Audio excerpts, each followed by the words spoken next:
having a drum beat.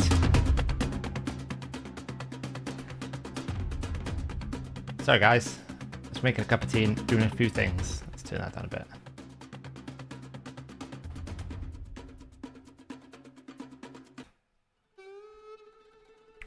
Hello. Subscribe mid-game. Is that a promo code, you reckon, is it? Oh, I've used my promo code.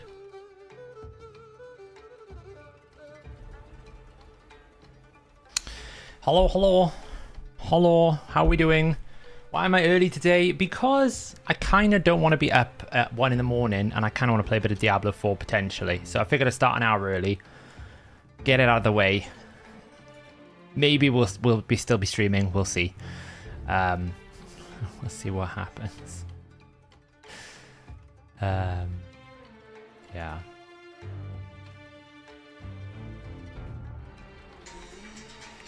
Whoa, noises.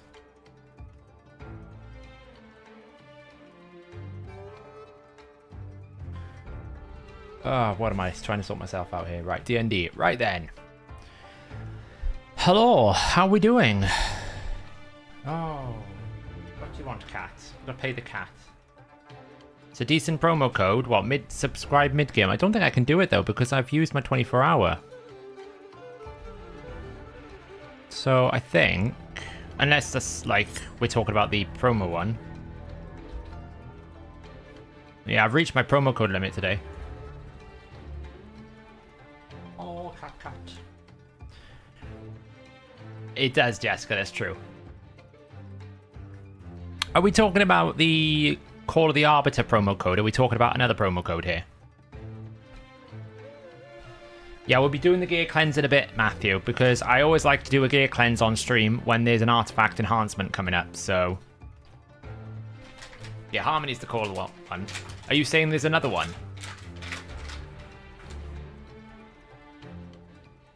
Another code, okay.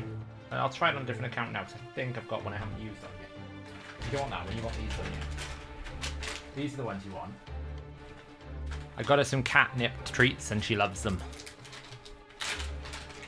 Let me try a different account then. Let me try this one. That Call of the Arbiter promo code today was pretty nasty, wasn't it? It's pretty difficult to do. I couldn't believe I missed the Morse code. I would like to try and figure it out myself because I don't want to copy. I don't want someone to just tell me what the answer is. That's pretty boring.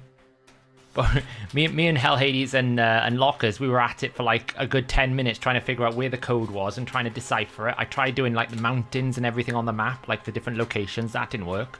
I capped out about 3 different accounts before we actually finally got round to it.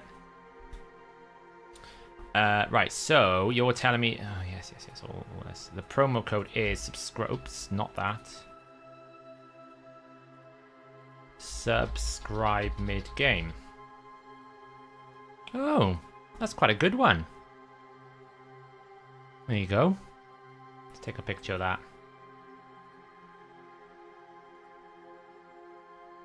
That's a big one.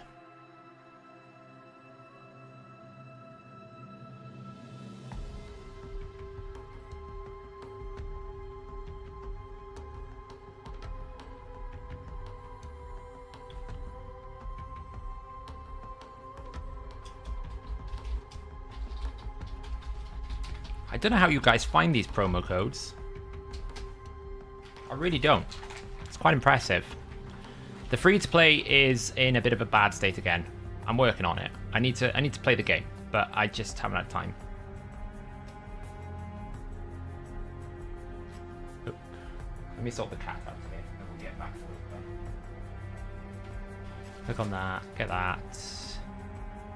Go. Answer is Harmony. Confirm, claim. How much energy I have to burn on this free-to-play account that I really need to burn, that I just haven't had a chance to burn yet. It's really bad. Pick up a roin. Claim. Use, move. Yes. Free regular pack. Moving it on, yes. Claiming all these wonderful bonuses, yes. And let's get back to the main account.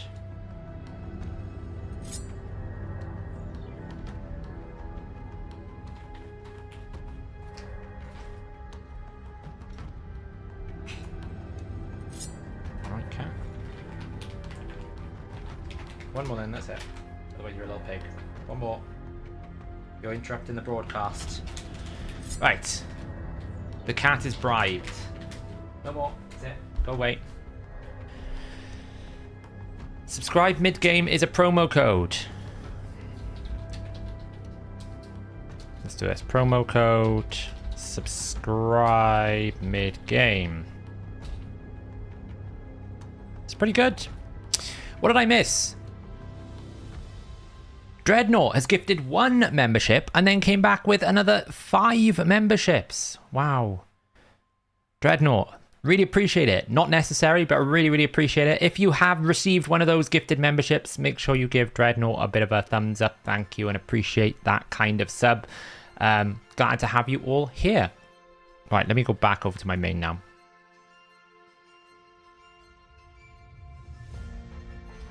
Yeah, I'm trying, Grendel. I'm still trying to find the right balance. I need to spend time on it, but like I was expecting today to be a bit busier, and it's been a bit of a weird day because we haven't really had any updates, but we have had updates. So I need to just shape this the right size.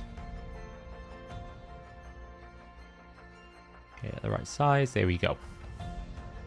So I can't actually use that on my main account because I've used the promo code, so I'll have to wait 24 hours. Right, what have I missed? What promo code did you just use on your main bit that you have a cooldown? I used the Call of the Arbiter one, and I may have cheekily gone and got bonus rewards. If you use the link, you can get Harmony twice. Just saying. So...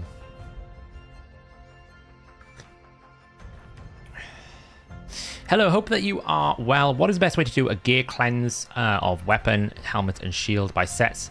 I tend to go by sets more than anything, Edgardo. You'll see when we do the gear cleanse portion of the stream, which will probably be in about an hour, I would have thought.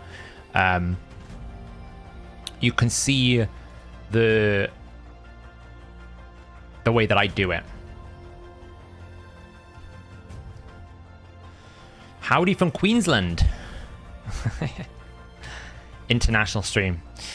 Crazy Panda, Saf, hey, do you know when the new system, when the new Sylvan Crypt came? Is it a month or next month? I'm at 180. I think it's going to be in the next patch, which is next month. I think it's coming in July, not this patch, whenever this patch comes out.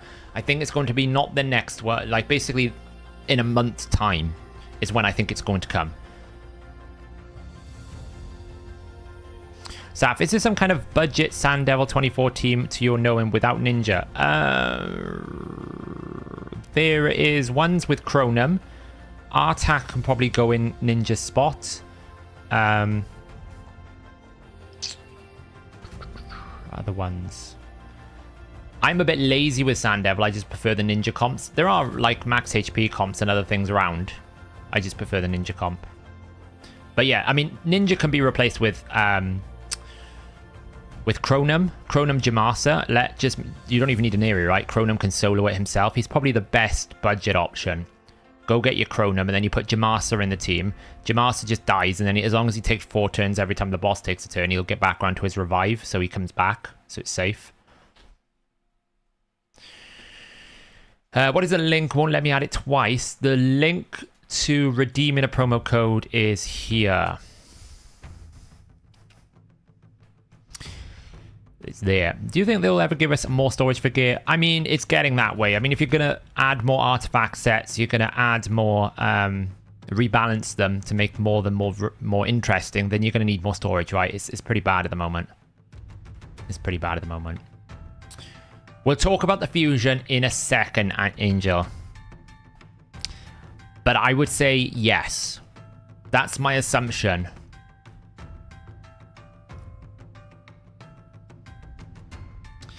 I'm just starting to understand a gear cleansing for endgame. I still have a mid-game mindset sometimes. Yeah, I mean, I do as well, to be fair, David. Like, chat will tell you the amount of times they have to tell me to stop being so safe and careful and be a little bit more brutal, because I'm still thinking on that, like, I'm still thinking on the, not the free-to-play, I'm thinking of the mid-game strategy where I'm like, oh, maybe I need this piece, maybe I need that piece. It's really difficult to be brutal with your gear.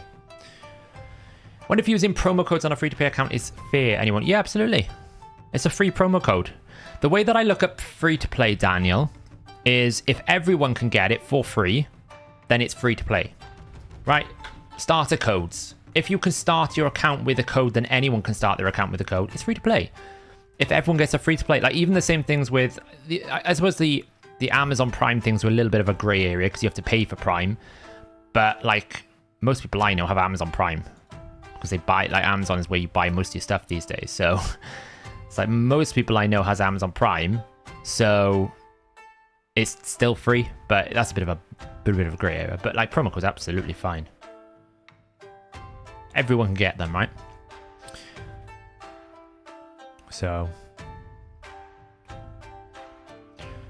Didn't think of Artak. Gonna try him. Yeah, so Artak is about the same pace as Walking Tomb Drang. He's not quick. Chronom is better, but he's not quick. But he will do it. I need Taunt and Retaliation gear now for AoE A1 hijinks.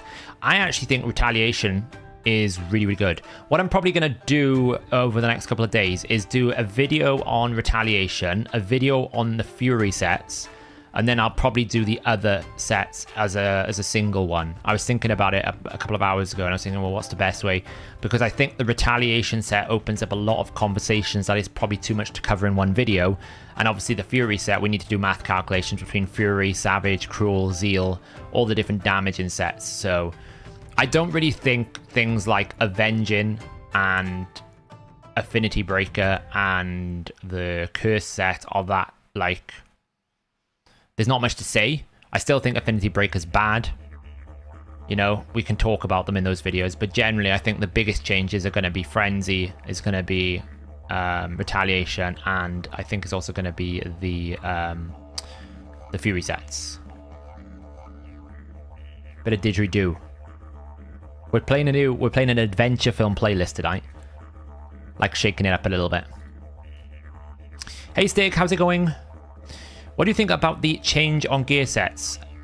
I guess I just answered that question, right?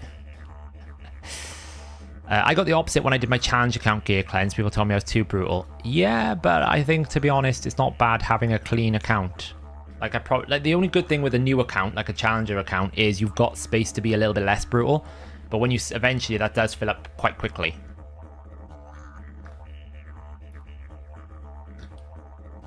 Do play points break the free-to-play challenge? Ugh. I mean, it's one of those things that is so hard to prove. It's technically, in the spirit of it, not really free-to-play because you're buying other things and spending it on. The reason why I said Prime was probably okay because you weren't buying stuff with Prime for the benefit of the reward. You got it as a perk. Whereas the play points is like you're buying it for play points a little bit. So it's a little bit more grey area. It's kind of all a little bit grey area-ish. I've had a lot of mythic gear today from Dragon. A lot. It's a bit weird, that song. Sound of the didgeridoo, yeah. I mean, it's okay, but not for 4 minutes, right? How do I make an R-Tac team for Sand Devil? Literally run him in exactly the same way you would run Ninja with Aneri. This is probably where it fails. I'm looking forward to the +6 to some extent because this won't fail every so often. I think it's alright though. I don't really like the new +6 stats, but at the same time it's going to make my Seer even stronger, so... I actually quite like a good affinity set. Well, the thing is, MM0, you could literally take the 4-piece set and run 2 speed sets and basically just get the same odds of not weak hitting by going faster. Now, obviously, in a clan boss speed tune, you can't do that, which maybe has more value, but I just think it's just better to go faster for the same results, right? So, do you think Plarium nerfed Frenzy to break some of the solo runs for Doom Tower bosses? I think they broke Frenzy because they overbuffed Nogdar. Maybe. I don't know. I don't actually know the logic behind the Frenzy change. It's made it twice. It's made it unusable. They've actually buffed it into an Oblivion. Nobody's ever going to use Frenzy. It's trash. So bad. It's going to break speed tunes. You know, it's unreliable. It doesn't give you enough turn meter. It's bad. I'd rather run Guardian than run Frenzy now.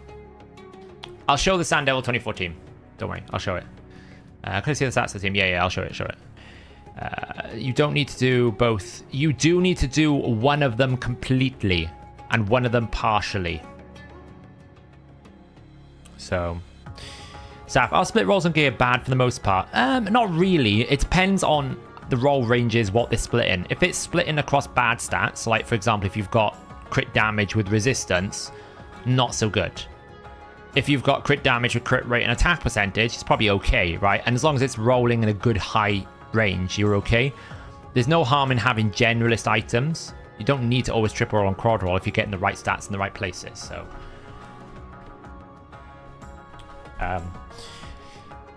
they're not. No, so this is what's been weird today, and what is weird at the moment. Normally, when we get a fusion, it comes with a patch, and we've seen that they've updated the game client. And we've seen the patch notes, because that's how we know about the tournaments coming and a bunch of different things. They've enabled nothing, right? They've enabled absolutely nothing. They've made space for the clan boss chests, for the Great Hall chests, right? This has been moved up. I'd imagine we're going to get a little button here that says, do you want to exchange your gold medals for a chest? But they haven't added it in. We've not got the set rebalance. It's still not here, right? So we're still like... Where is it? Still 10%. That's not been added. We don't have the blessing stats. Well, that's not been added. So there was me today preparing for a big patch update, and I'm like, nothing's in. All we've got is the world's smallest cow. Like, it's tiny. It's puny. It's smaller than Cornelia nearly. It's a tiny... Like, the video made it look like a massive... It's tiny. Tiny. Smurf Blue, 7 months. Has it been 7 months already? It's crazy. I do need to check up with Dan to see where we are at. We're fixed to see where we're at with the member badges for the long-term members. It's on our list to do. I just need to check where we're at with it. We've got distracted by a bunch of different things.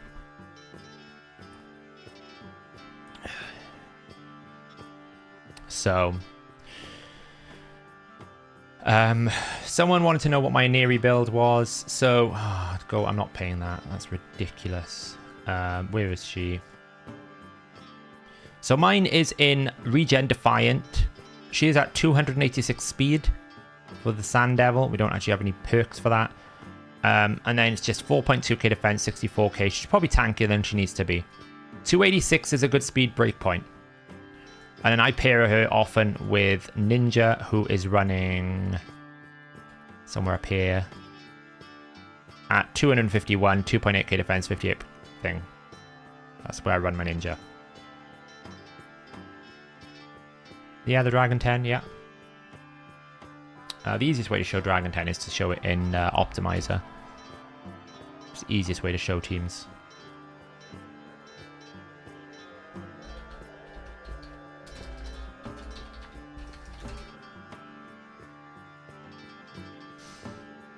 Teams, Dragon. Display. No, Neri doesn't need resistance. That's the, that's my team.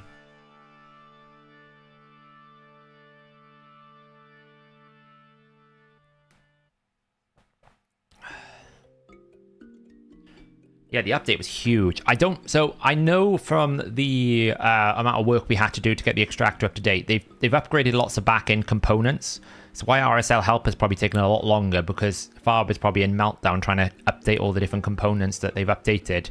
So we had loads of different assets get re-downloaded when we updated the game. So I guess they've prepared for an update, but they've just released nothing. Nothing's changed. So, and even in the announcement today, they were like, we're gonna take the game down to add the new fusion and some other champions. I'm like, what other champions? And then no other champions came, and we haven't really had a I don't really think they've edited that out either. I'll check.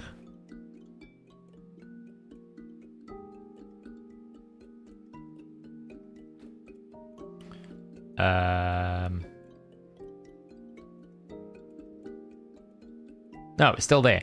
Buckle up, we're going to activate the new champion event fragment and add some other champions to the game. What champions?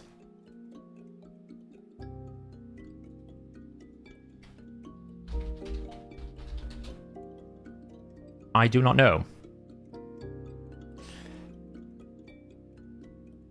I was early, Bozers. It's not quite on time. I was late for my early schedule. It's very, very deep. Now, I have seen new portraits in the asset library. So I know there are new champions coming. I don't know anything about them, but I just know there are new portraits. I mean, we can have a look at those portraits. I don't really think I said anything wrong with that. So just pictures.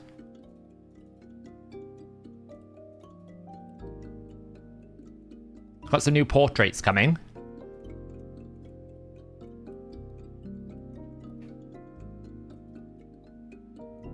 So that's one of them. We've got this one here. A dwarf.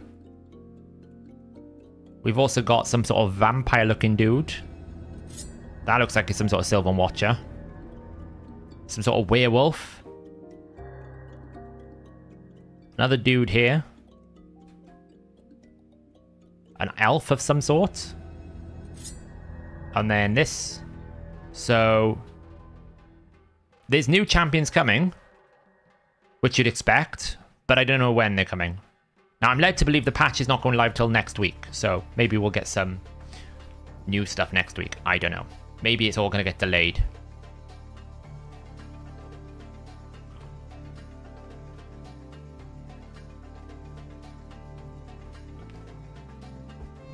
So if you're going to watch the Summer Game Fest later, what is that? No idea what that is. To cow or not to cow? Do you like the title? To cow or not to cow? That is the question. As you can see, I don't really run that much masteries. These guys just like take a beating. I had to bring in Dark Hail to get a guaranteed extension because we couldn't rely on this vigor, this passive Irradiate. When Leburga gets attacked, she has a 50% chance of increasing the duration of all poisons. I couldn't trust that exclusively. So to make it more reliable, I brought in Dark Hail, just because Dark Hail has this extend all debuffs, and we also get a backup decrease attack to help keep Stultus alive. So yeah, it kind of goes nuke, nuke, nuke. It's going to be much easier when I get a little bit more stats, because I'm going to go up to probably, was it 329 plus a, something like that. It's like 337 crit damage. I'm going to have to rebuild Seer though, because I'm going to get speed bonuses because of this +6 stat. It's a bit annoying. No, I grind my masteries. So. Hey Darius. So, let's just talk about the fusion a second. Let's talk about the fusion. Let me get the picture up. We'll talk about the fusion. Where is it? Where's the schedule? Where's the schedule? It's here somewhere.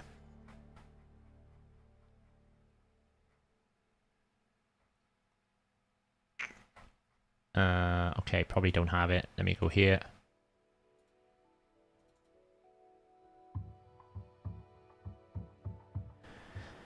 I can't find what I'm looking for.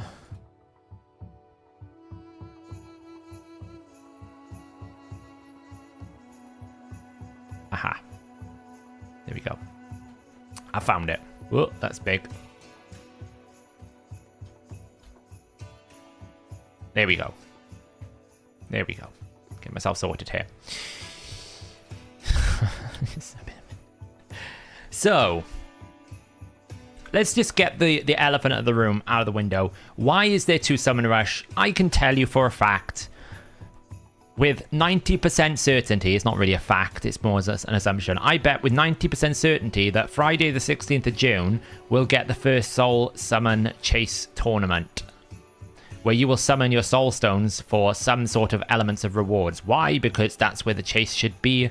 And isn't it convenient that the first window they pick to do it, it's on a ×2 void? I don't know why. I mean, if you're trying to make people enjoy the mode, why are you doing it at the most inconvenient time for all the players? Just, like, you're taking away rewards away from people because they probably want to summon their voids anyway, but now you're just taking away the rewards. Like, what? Unless they're going to run it in conjunction, but then if they were going to run it in conjunction, they just put a Champion Chase tournament in. So that tells me they're replacing the Champion Chase tournament for ×10 Void with the Soul Stone. I don't know. I'm guessing. Because that's the only thing that makes logical sense here. Why would you skip a fortnight of summoning in a fusion unless you planned on not having the normal champion chase and you didn't want to include the fragments, the soul summoning tournament. That's what I'm going to guess is happening. Will we get times 2 voids? I think we'll get a times 2 void without the champion chase. I think we'll get a times 2 void without the champion chase. That, or they're going to combine it to a champion chase and a soul chase, but I can't see that happening again because otherwise you just run the normal champion chase.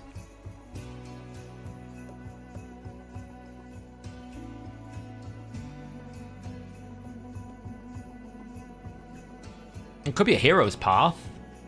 But then, again, Earbad, if you're running a hero's path, you'd run the champion chase as normal.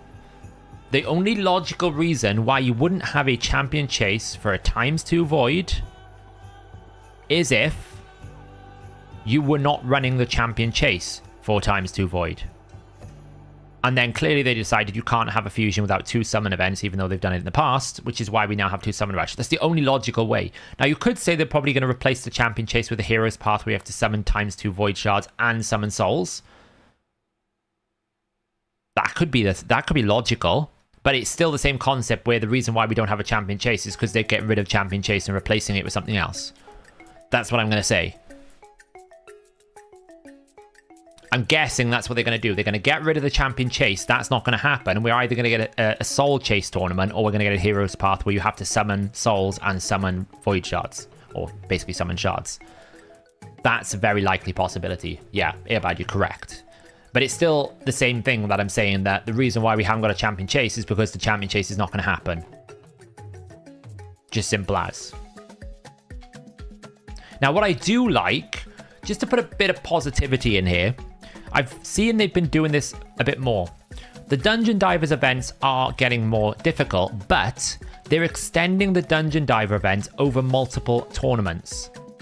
So you'll be able to double dip more frequently. Like, this is a 5-day Dungeon Divers. It's going to be quite a big Dungeon Divers, but it's over Dragon, Champion Training, and Ice Golem. And the second one is over Fire Knight and Spider. And it should be Spider, Dungeon Divers on at the same time as Clan vs Clan. So to give them a little bit of credit, which obviously is very difficult to do amongst all the other things, they are trying to at least make the Dungeon Divers more efficient for players, because you do have more opportunities to acquire Dungeon Diver points without having to waste energy, if that makes sense. I don't think it'll be 6,000, it'll probably be 4,000 points. You know, I think that's a good way to do it. If you're going to make the Dungeon Divers a little bit heftier, extend the duration and allow it to be factored into multiple tournaments, so at least you're not wasting energy. Like, you can basically build up your energy between Sunday and Monday here if you've done the Dragon already, and then burn it all again here to get your Dungeon Divers. Like, I made a mistake, really. I should have waited till Saturday to do the Dragon tournament. I shouldn't have really done it today, because now I'm going to probably have to burn energy if I want to do it outside of Ice Golem. But the chances are, if I'm going to do this fusion, I need to win some of these tournaments, right? Because essentially, you get 75 fragments without summoning anything, and then you get 40 fragments with summoning. So they'll probably split these Summon Rush 5 and 15, right? One block of 5 fragments, another block of 15 fragments. I can't imagine they'll be 5, 10, 5 or 10, 10, 5. I can't imagine they'll do that. They'll do 5, 15. So you're going to have to probably complete at least one full Summon Rush and then one part of a Summon Rush, unless you can win some tournaments. So if you can win 3 tournaments, which is a big ask, then you can skip 2 parts of the Summon Rush and just get some of it. So the question is, am I going to do it? It's a good times 10 tomorrow. Not the time 10 matters, really. But I don't really have any sacreds. It's difficult for me. It's difficult. It's not the craziest champion in the world. I didn't skip the Lonothar, and I said I was going to skip it. But this is a lot of investment. You know, it's probably even cheaper to basically dodge a few of these fragments, get yourself a win or 2, and just buy the fragments at the end. If I wasn't at a CC, no, I wouldn't do it. If I wasn't a content creator, I would not do this.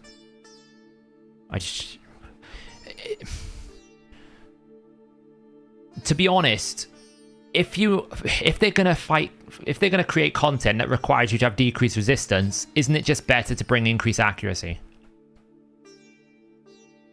They do the same thing, do they not? It's the same concept with like provoke versus taunt. If they had more taunt champions, taunt would be a much better option, right? Why? Because you can control it. I can't guarantee that decreased resistance is even going to go on. I can guarantee that I'm going to get increased accuracy. So in all content in which you require decreased resistance, do you just bring increased accuracy? The only champion it really makes a difference on is Supreme Kale, because he places increased accuracy and he places decreased resistance and he doesn't resist. So all of the issues with decreased resistance is thrown out the window. So a Supreme Kale option is so much better. The only thing that is quite good about Loriaka is the turn meter control is quite nuts. The only thing I would say is your turn meter controlling back to abilities that don't really add any value. But it is fast. There are the Hobbit, but to be honest, you want to buff in Iron Twins, right? You want to go fast in Iron Twins. The more you buff, the quicker you go in Iron Twins, because the more he attacks you, the more burns gets activated, the more you get geopassive. So it's not a bad thing. Bommel, you would need increased accuracy anyway, because if you debuff him, you're going to take bombs. So actually, buffs are better than bombs, you know? It's better there. As long as you can resist everything, it's better.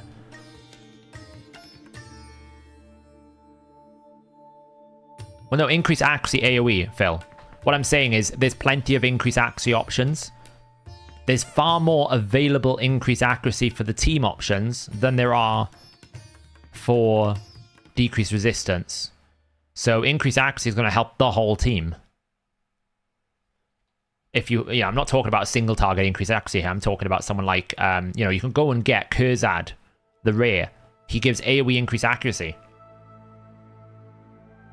Like, what more do you want? Lady Kimmy is in an option. There's a couple of epics that do increase accuracy. There's that new epic in Sylvan Watchers that does increase accuracy for himself and for the team, I think.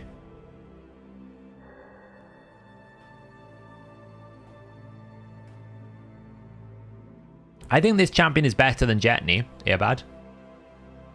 I think this champion's better than Jetney. This champion does more things that other champs can't do. Jetney is just basically a golden war maiden.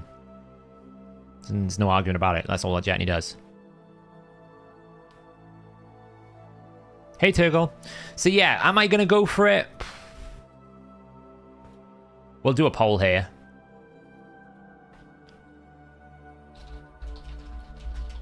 I know the answer, but we'll do it.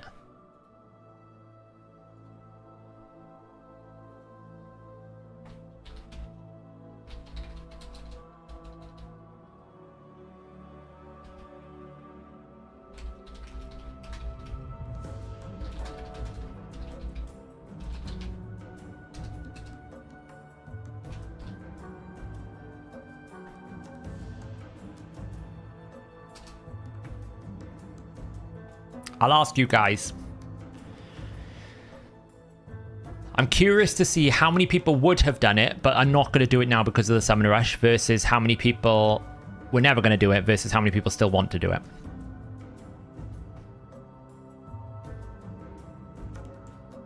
The one thing I like about the cow is she is very, very, very quick. She's very quick. That's the one good thing about the cow. She gets a lot of turn meter.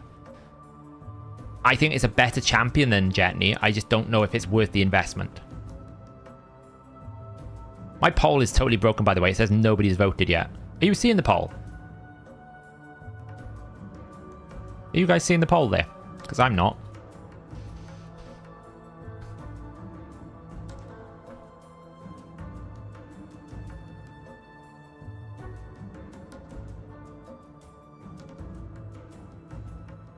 You voted. Well, it's showing as 0, so I'll end the poll and we'll see what happens.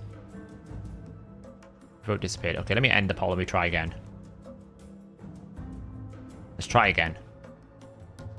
Oh, the votes did come through. Let's do the poll again. Let's do it again. Let's do it again. Will You go for the cow. Yes? No? Not anymore. Summon Rush. Bad. Let's try again. Maybe YouTube glitched out. Is it working this time? I don't know. I've no idea. YouTube's broken.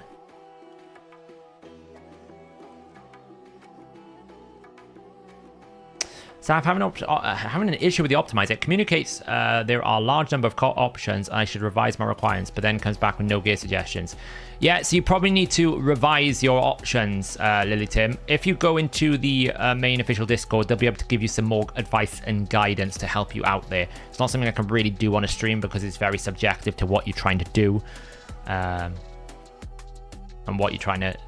different things. It's definitely voting. Just throw your vote in, guys, and see what happens, and then I'll end it. Clearly YouTube's having a problem today. I've got my first fragments at least. I mean, I could easily, if I wanted to, win this tournament. I don't really know why all this text is blurry either. It's really bad. Let's get him ready for future content. Right.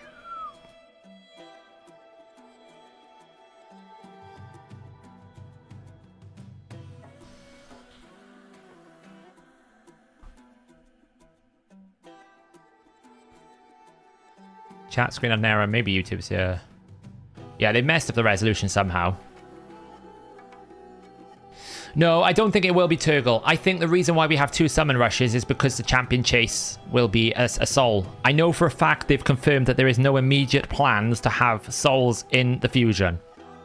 That's what the moderators have told me. They asked Plarium and Plarium said there's no immediate plans.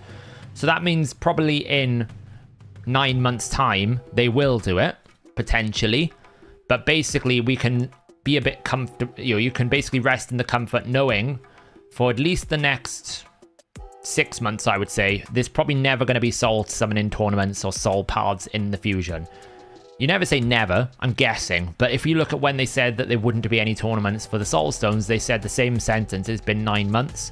And to be fair to Plarium, I think 9 months would qualify as not in the immediate future. I think that's quite a long distance. I don't necessarily agree with the tournaments because I still think that the number of coins you can acquire is still too low. But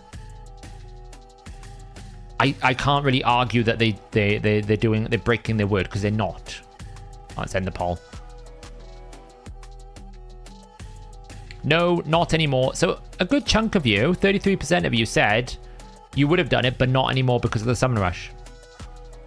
Yeah. That's a big thing.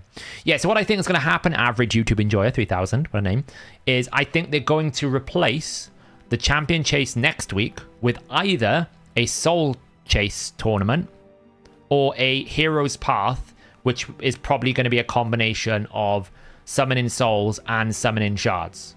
I would imagine one of those 2 options. And because it includes souls, they could probably predict the impending outrage if they added soul summoning to the fusion.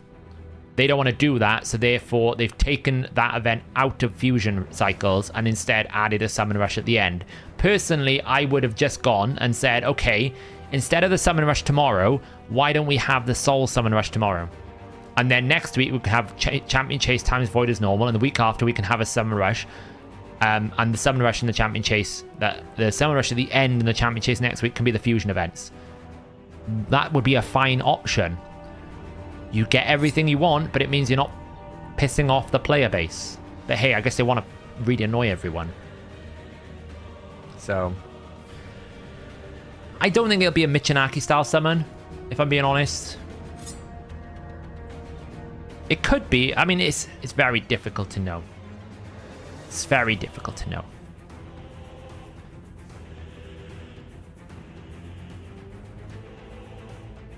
What's too late? If you're going for Demitha, do you recommend still going for the fusion? I would go for Demitha just generally. I think 25 void shards for a Demitha is a bargain. Demitha is one of the best void epics in the game. I say void legendary. She should be legendary. She's that good. She enables clan boss teams. She enables massive amounts of healing. She buff extends. She does some decent damage, not crazy. Like, she is probably up there with a top 5 epic in the entire game. For 25 Void Shards, I would get it. I would get it. If I don't have a Demitha, I'm going, can I find some Void Shards? This is so good. She does love a book, but it's fine.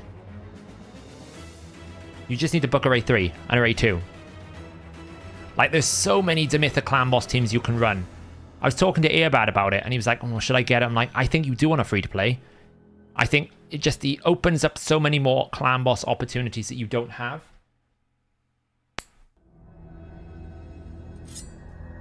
So much better. Would you get a Demitha if it's a dupe? I did go looking for a duplicate Demitha because I wanted to build one in clan boss and one much tankier. She's very good in places like Sorath to help keep you alive because her on-hit healing is really crazy. One of the things I actually wanted to test was the new curing set with someone like Demitha. I want to see what burst healing could do, because the question with curing set is, will curing set work like the way that Miracle Heal works, where it's only based off the value you heal, so that the missing amount of HP that you restore, or will it work more alike the Head of Decay, where it does it on the total heal? So is it going to restore just flat 20% of the heal, regardless of how much is actually healed? Or is it only going to restore 20% of the value that you healed? That makes sense. It's very difficult to eloquate in spoken word. But you can only really tell the difference with big heals, because the curing set is only going to be the 20% bonus that you restore. So basically, you can imagine it's restore 20% of the heal as a restoring of destroyed max HP. So the question really is that which way is it doing it? Is it doing it based off the missing HP that I restore, or is it the entire heal? Because if it's the entire heal, then it's probably the best option for restoring max HP outside of having Marichka. It's really strong. If it doesn't, then it's just a pointless change. I still think it's kind of a bad set, but I can imagine some usage in Hydra. The biggest problem with Miracle Heal in Hydra is because it only works on the amount of HP that you actually restore. So not the total heal value, but how much missing HP that you replace on a champion. Generally speaking, the Head of Decay is always going to destroy more than you can restore. Why? Because say like I heal for 10,000, but my ally only had a requirement for 5,000 healing, then I restore 30% of that 5,000. Whereas the Head of Decay is going to destroy 15% of the 10,000. So the Head of Decay is always going to destroy more than you're going to heal, which makes Miracle Heal basically a pointless blessing. The only place where it really is valuable is probably Sand Devil, and even then, do you really care? Nobody uses any sort of Miracle Heal restoration in Sand Devil. Like, you could probably throw it on like someone like an Aneri, but it doesn't really matter. So Miracle Heal is kind of trash because of that. When they broke Hydra, I did say that there was an opportunity that they could fix the underlying problems, which is either make the Head of Decay only destroy the HP that is restored, so mirror it with Miracle Heal, or make Miracle Heal work on the total heal. They didn't. They just capped it back to 25%. So the problem remains that Miracle Heal is not the answer to the Head of Decay. It's pointless. And that comes from someone who has a 6-star Doom Priest. I've tested it. It doesn't do anything. It's not good. So that's the thing with curing. If it doesn't do it on the total heal, then the fact it's only 20% of the... It's basically 20% of the heal missing value is going to be bad. Now, my gut tells me, and we did a few tests and different things, like YST was doing some testing on the test server and was talking to me about it. And he basically, like, we didn't really ever, it's very difficult to test, but it seemed to be that it was working on total heal, which does make it a viable option for someone like a Ugo in Hydra, or like Tuhanarak in Hydra, depending on how it works. But again, I can't test it. Why? Because it's not in the game. I was ready to do my video today, looking at all the artifact sets, and I'm like, I can't actually do the videos because it's not in the game for me to test it. So I can't do anything. Is it me, or does Oella heal more than Pythian? Sometimes she heals for ridiculous amounts. She does. She's a stronger healer. Oella is 30% of her heal to all allies, And anytime an ally loses 15% of their maximum HP, she grants them a continuous heal. Oella will always be a better healer than Pythian. Pythian's advantage is he cleanses. Oella's advantage, she extends the buffs that heals and is a passive healer. You don't really pick Pythian for his healing capabilities, you pick it as a bonus. Do you think it's possible to speedrun Razvag and Abyss together? I've already done it, Almighty Dobie. If you looked at the Jessica Rabbit clan boss team that came out yesterday or the day before, that's one of them. I've also got a 4-1 with Rorik. I have a 4-1 with Sniper, with Berserker. I have one coming soon with Jintoro as well. I just need to fix a few things. You may be wondering why I'm running Masteries on Godseeker and Eerie. It's so that we can build this Sand Devil 25 concept that I've got. Might be able to do it tonight if we can get the Masteries done. But because RSL Helper has been broken, I haven't been able to run Masteries, and I wasn't willing to sit there and press manual while I was working. So on stream, as we're talking about different things, I can run it manually, so we can try and get the Masteries on the Oniri. Would Demith's A2 decrease Ganeshak's protected poison duration? Nope, it's protected. It can't be decreased.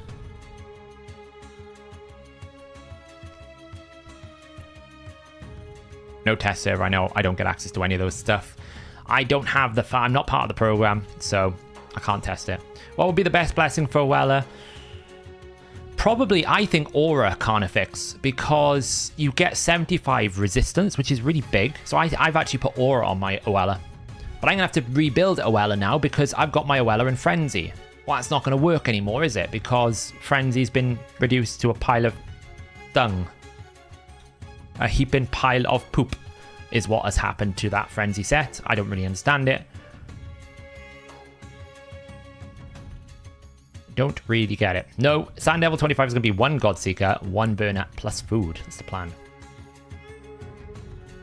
How much accuracy do you need for Doom Tower Hard? Yeah, about 355. I think some floors maybe like 360, but 355 is a good break point. It'll cover all the bosses and all the waves. Do we know when the set update the sets? I'm led to believe the patch is probably coming next week. That's not an official thing. At the moment, everything that I have in terms of information is back channeled from the moderators in the official Discord. Like, I'm sitting there and thinking at some point Plarium needs to write in their announcement channel what's happening with patch this week, because we've had no highlights, we've had no champion rebalances, we've had no features, we've had no what's next, we've nothing. They haven't even publicly acknowledged that they're going to be doing Soulstone tournaments at this point. Everyone knows it's coming because it's in the Google Play notes, but they've not come out and actually talked or mentioned it, which is a bit, in my opinion, it's actually quite bad because they have a responsibility to communicate with the players and they're not communicating, which is quite bad in my opinion. Because what happens is it leads to conspiracy theories like, well, what happens if the Soulstone tournament is in the Fusion? What happened? Like, maybe that's why they've done this double summon rush, right? You're getting all of these conversations happen, which is natural because players are going, why have you taken away my champion chase? Oh, you want to do Soulstones because it's in the Google Play notes. When it, you know, potentially it couldn't be. Potentially it might not be. But they're very quick to... They're very quick to basically say, oh, you shouldn't tell people about rabbit nerfs. You know, you should talk to us first. And I'm like, well, what is happening with this? Because you're not telling us anything.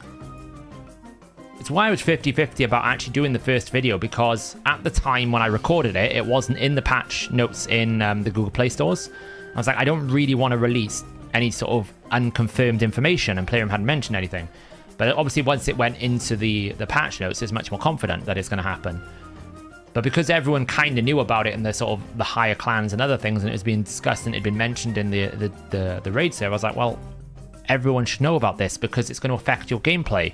You should be holding on to souls because you've been probably summoning them, not realizing you don't need to summon them. So...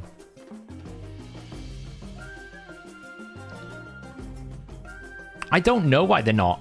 It's very strange. This Plarium update cycle... Like, if you think about how updates normally come in the game, normally 2 weeks from a patch, we might get some champion rebalances. Sometimes, not always, but lately we've been having a lot. Where around about 2 weeks before, you'll see a Hellhades video come out going, champion rebalances will be coming in the next patch. Then a week before, we normally get some sort of news about a fusion, we get some news about maybe some new champions, we get some highlights, we get some conversations about things that are going to be happening. And then a couple of days, sometimes like 5 days before a patch is due to come out, we get an announcement from Plarium that goes, hey, here is the article. This is the patch 7.1 highlights, which is basically a summary of what they plan to do, but not in any detail. Then on the day of normally the Fusion release and the patch release, we get the patch notes come out. So far this cycle, we've had no rebalances, we've had no highlights, we've had no communication of what's coming, we've had no patch notes, we've just had a Fusion. And I'm sitting there, I'm thinking, I have no idea what's going on. Cat is destroying my house. So I'm a bit like, someone in Plarium needs to get on the Discord and just give us a bit of FYI, this is what's happening. FYI, the upcoming Fusion doesn't include any soul summoning tournaments. FYI, there's been news and people have seen in the patch notes, so we're going to be doing them. This is how we're going to be laying them out. This is the schedule we plan on doing. This is the release we plan on doing with it. This is why we've decided to do it. Like, it's not hard. We're not asking you to tell us what you plan on doing for the rest of your existence of development. But at this point, it's like an unofficial secret that it's coming, and people are spinning off conspiracy theories about, yeah, it's definitely happening. I mean, one moderator today, I won't name the name because apparently I created infamy when I didn't block out the original member on the Discord that posted the message on the video. Basically had to repeat over and over again, they've told me that it won't be in the Fusion. It's not really on a moderator to kind of repeat what Plarium is saying. Plarium should be coming out and actually saying, yeah, we're not going to do it. Or we are going to do it. So players know what's coming. So I don't know. That's my little Plarium sort your act out, get some communication. I'm not asking you to tell me everything you plan on doing when you're going to do it. We're asking for a little bit of confidence to say what is going to be in the patch, what are you activating, when is the update coming, when are you changing my sets? When are you going to be doing that? Is it worth me rebuilding it now, or do I wait a week? Do I wait 2 weeks? When is that going to happen? Don't know. So I think they're spread across Poland and Ukraine, Venom Carry. I don't think many of them are in, like, the very high-risk place at the moment, which is obviously around Kherson region and Dnipro River. I think a lot of them are either in Lviv or in Kiev, if they are. Obviously, it's a difficult time for everyone over there, and I have full sympathies. I don't really want to mix the issues in the country with the game development, because obviously, you know, one supersedes the other. It is a rough time right now over there for what's going on. But what I would say is, if you're going to make changes to a game, communication is key. Especially if you're going to change the economics of the game, right? If you're going to come out along and nerf stuff or change stuff, economics is important. Hey YST, are you playing Diablo YST by any chance? You probably are, aren't you? So, I mean, like, to put a positive spin on a lot of these things, I do think that them going back and rebalancing a bunch of sets is a good sign, because it shows that they're not just kind of lumping and dumping and moving on, right? They're trying to improve as they go along. So, to be fair, I think that gives them some credit. And I think on the balance of it, they've got a pretty good job, apart from Frenzy, on all of the different artifact sets. They've targeted, obviously, some of the very weak ones. They've made some sets really, really good now, I think. Some other sets they've changed from being totally useless to now being a good option, but not necessarily essential. And they've tried to add value in the right direction. Okay, they messed up one of them.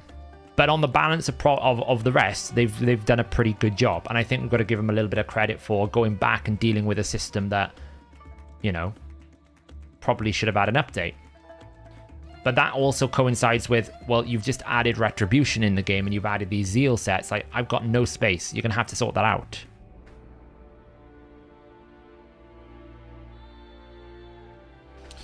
Yeah, I mean, that's what I said. I don't want to pair the two of them together, Renesh, because I don't have any... I can never imagine how difficult it is right now in Ukraine. I can't. It sounds horrific. But if you're going to run an update, then someone in the company, whether they are in Poland or whether they're in Israel or whether they're in Australia, whoever it is, needs to take ownership of the communication strategy so that players know what's going on to protect themselves more than anything else.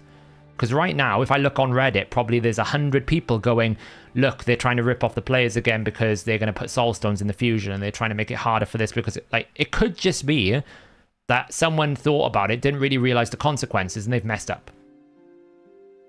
You know? But because they're not communicating with us, we don't know. Like, there's no communication coming out. There's still time to change as well. They could literally change the schedule if they want to put the champion chase back in and make the summon rush afterwards where you get the fragments. It's not that late. They can still lock it in. Which is what I hope they would do, is take a look at it and realize the mistake that they've made and go, do you know what? We will just push the Soulstone tournament back one weekend and put it at the end of the fusion. Because that's when they normally do these... That's when they normally do these type of events. They do it in between fusions, right? The draining events, I call them, when they basically put on these luxury events that really you don't want to do, but it's so tempting you do them anyway, which drains your resources and then puts pressure on your fusion. They do them mid-fusion. So it would have made more sense to actually put it at the end. But at the same time, I guess they probably want to make it a feature of the update, because otherwise why did they do an update, I guess? So that's why they probably thought, well, we don't want to do it straight away. We want to do it midway through the month, and that means it has to fall in the fusion. I can kind of see the issues with scheduling. I just don't think they looked at the big picture and realized the impact it was going to have on the fusion. So...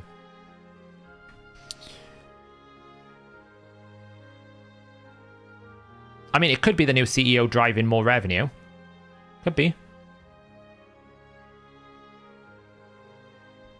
It's certainly not the direction that would take the game.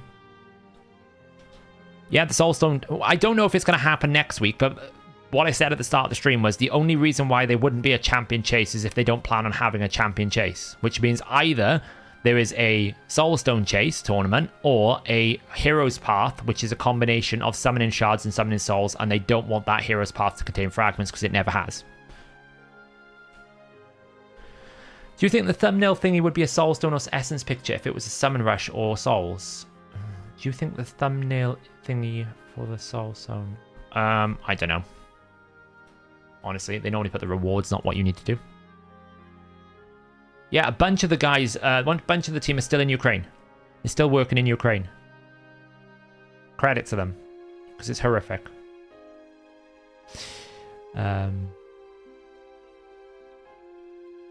I don't think the game is dying, right? We're not there yet. We're just going through a cycle at the moment where they're pushing their luck. They're trying to see how far they can push players, and what normally happens, they've done this in the past, they'll push to a certain degree, and then they'll do a lot of good things, and it will bring it back into balance.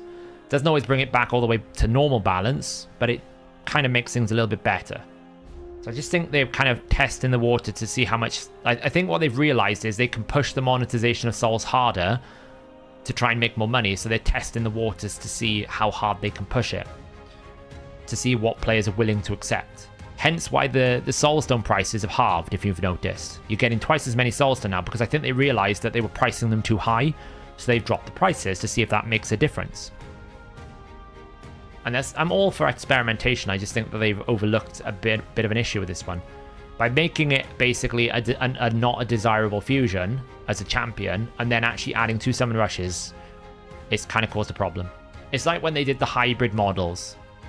You know, when they basically said you have to collect fragments and then collect... I don't think they realized the impact of them. That's why you don't see many of them now, because not many people like them. So... Saf, question unrelated to this topic. The Hellhades website, was that developed internally or by an external? It's all developed internally, Duncan. All of Hellhades.com, Raid Optimizer, all of our tools, all of our stuff is all developed internally by the team, and certain people do certain things within that team. Saf, when there are no fusion events, tournaments, or CVC going, is Minotaur your focus? I try to, but to be honest, there's so few windows now, Billy, where nothing's going on. The only reason why I'm doing this now is because I actually want to try and build this team. So I need to get a Neri done.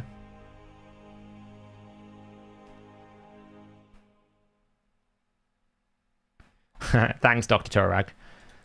I would say that I think that Plarium understand the game a lot better than I do. It's just that I'm able to look at things in isolations that they're not. They're looking at a big picture issue sometimes, where I'm able to basically narrow down and just solve one individual issue because I've got time to do so. And obviously when it gets explained to them, they probably realize their mistake and fix it quickly. Can we get some content on Iron Twins team? I am actually probably going to do a video on my Oella team, Mr. T2 Sugars. But I'm going to wait, because right now, my Oella is in in Frenzy, so I'm going to have to wait and rebuild her, because there's no point in me doing a video now, because next week the Frenzy set's going to be broken, and I don't know if it's still going to be relevant. So I need to wait for that. Then I probably will do a video on my team, because I did get nearly a sub 1 minute run earlier. It's crazy. Crazy fast. We should boycott login for one day like they did for the 10 time. Not really. I don't really think we need to... We don't need to start a holy war against them. We just need to have a consistent, logical and respectful feedback system to say, look, we respect that you want to develop more revenue streams. We're not against that. What we're against is you doing it in a way that punishes players aggressively and narrows the game's opportunities. That's my complaint with it. It's not that soulstones are bad. It's that you're trying to make 6-star soulstones the only way to play the game. It's not that, you know, Taras Marichka is bad. It's that they're the only way that you can compete in Platinum. Or it's not that, you know, turn-based tournaments are bad. It's just that you've got a champion in Acrisia that nobody can really compete with when it comes to turn meter count in places like Sand Devil 25. So I'm not really like here to say you can't do stuff or you shouldn't do stuff, because that's not really under, like, I don't have the right to do that. It's their game. They can do whatever they want. But I do think there's a case to have a balanced argument to say that Raid has always thrived on the fact that there are quick ways to do something, but there are no one way to do something, right? Every different piece of content in the game, there's never a singular way in which it's done, except for newer content. Hard Finite, for example, is only done with a certain subset of champions. So, you know, like Platinum Arena right now is starting to become only certain sets of champions. There was always like really strong champions, but there was always flexible options that you could work around, right? You could build different ways, you can try different things.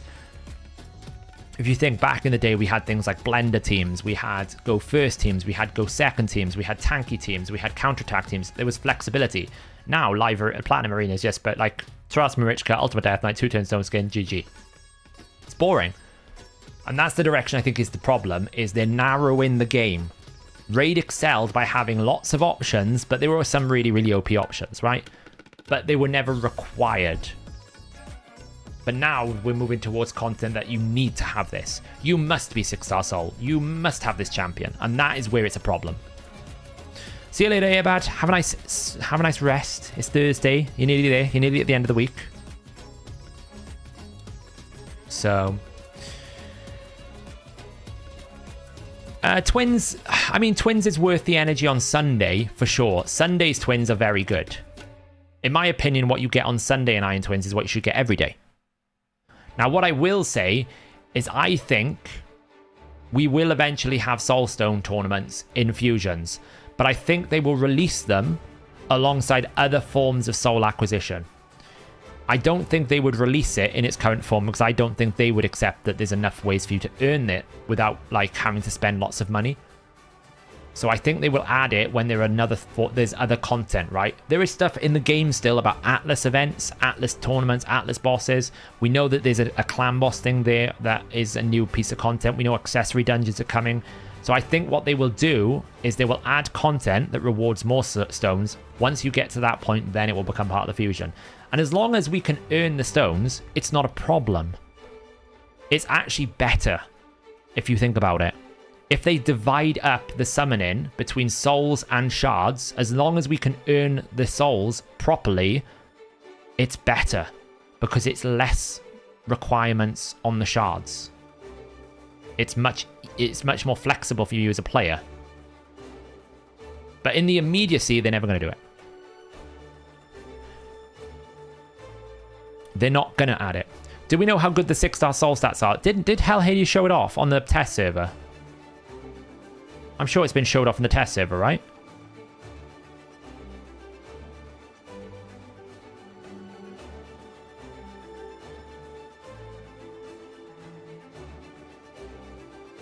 Let's see.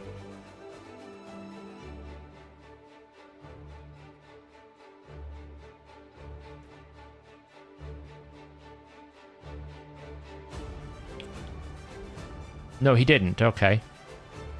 Nobody's shown it. Okay. Oh, if Scratch is showing it, good. That's all right then. I'm not allowed to talk about it unless it's out there in the public realm.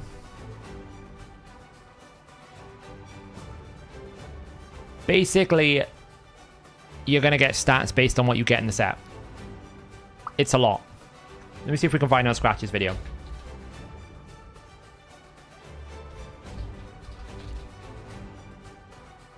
Good old Scratch. If you haven't followed Scratch, go give him a like. Dude is a beast. Let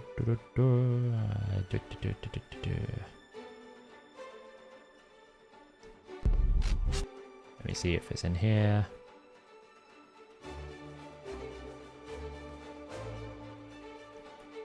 We gotta find out whether it's in here. There we go. Whoop.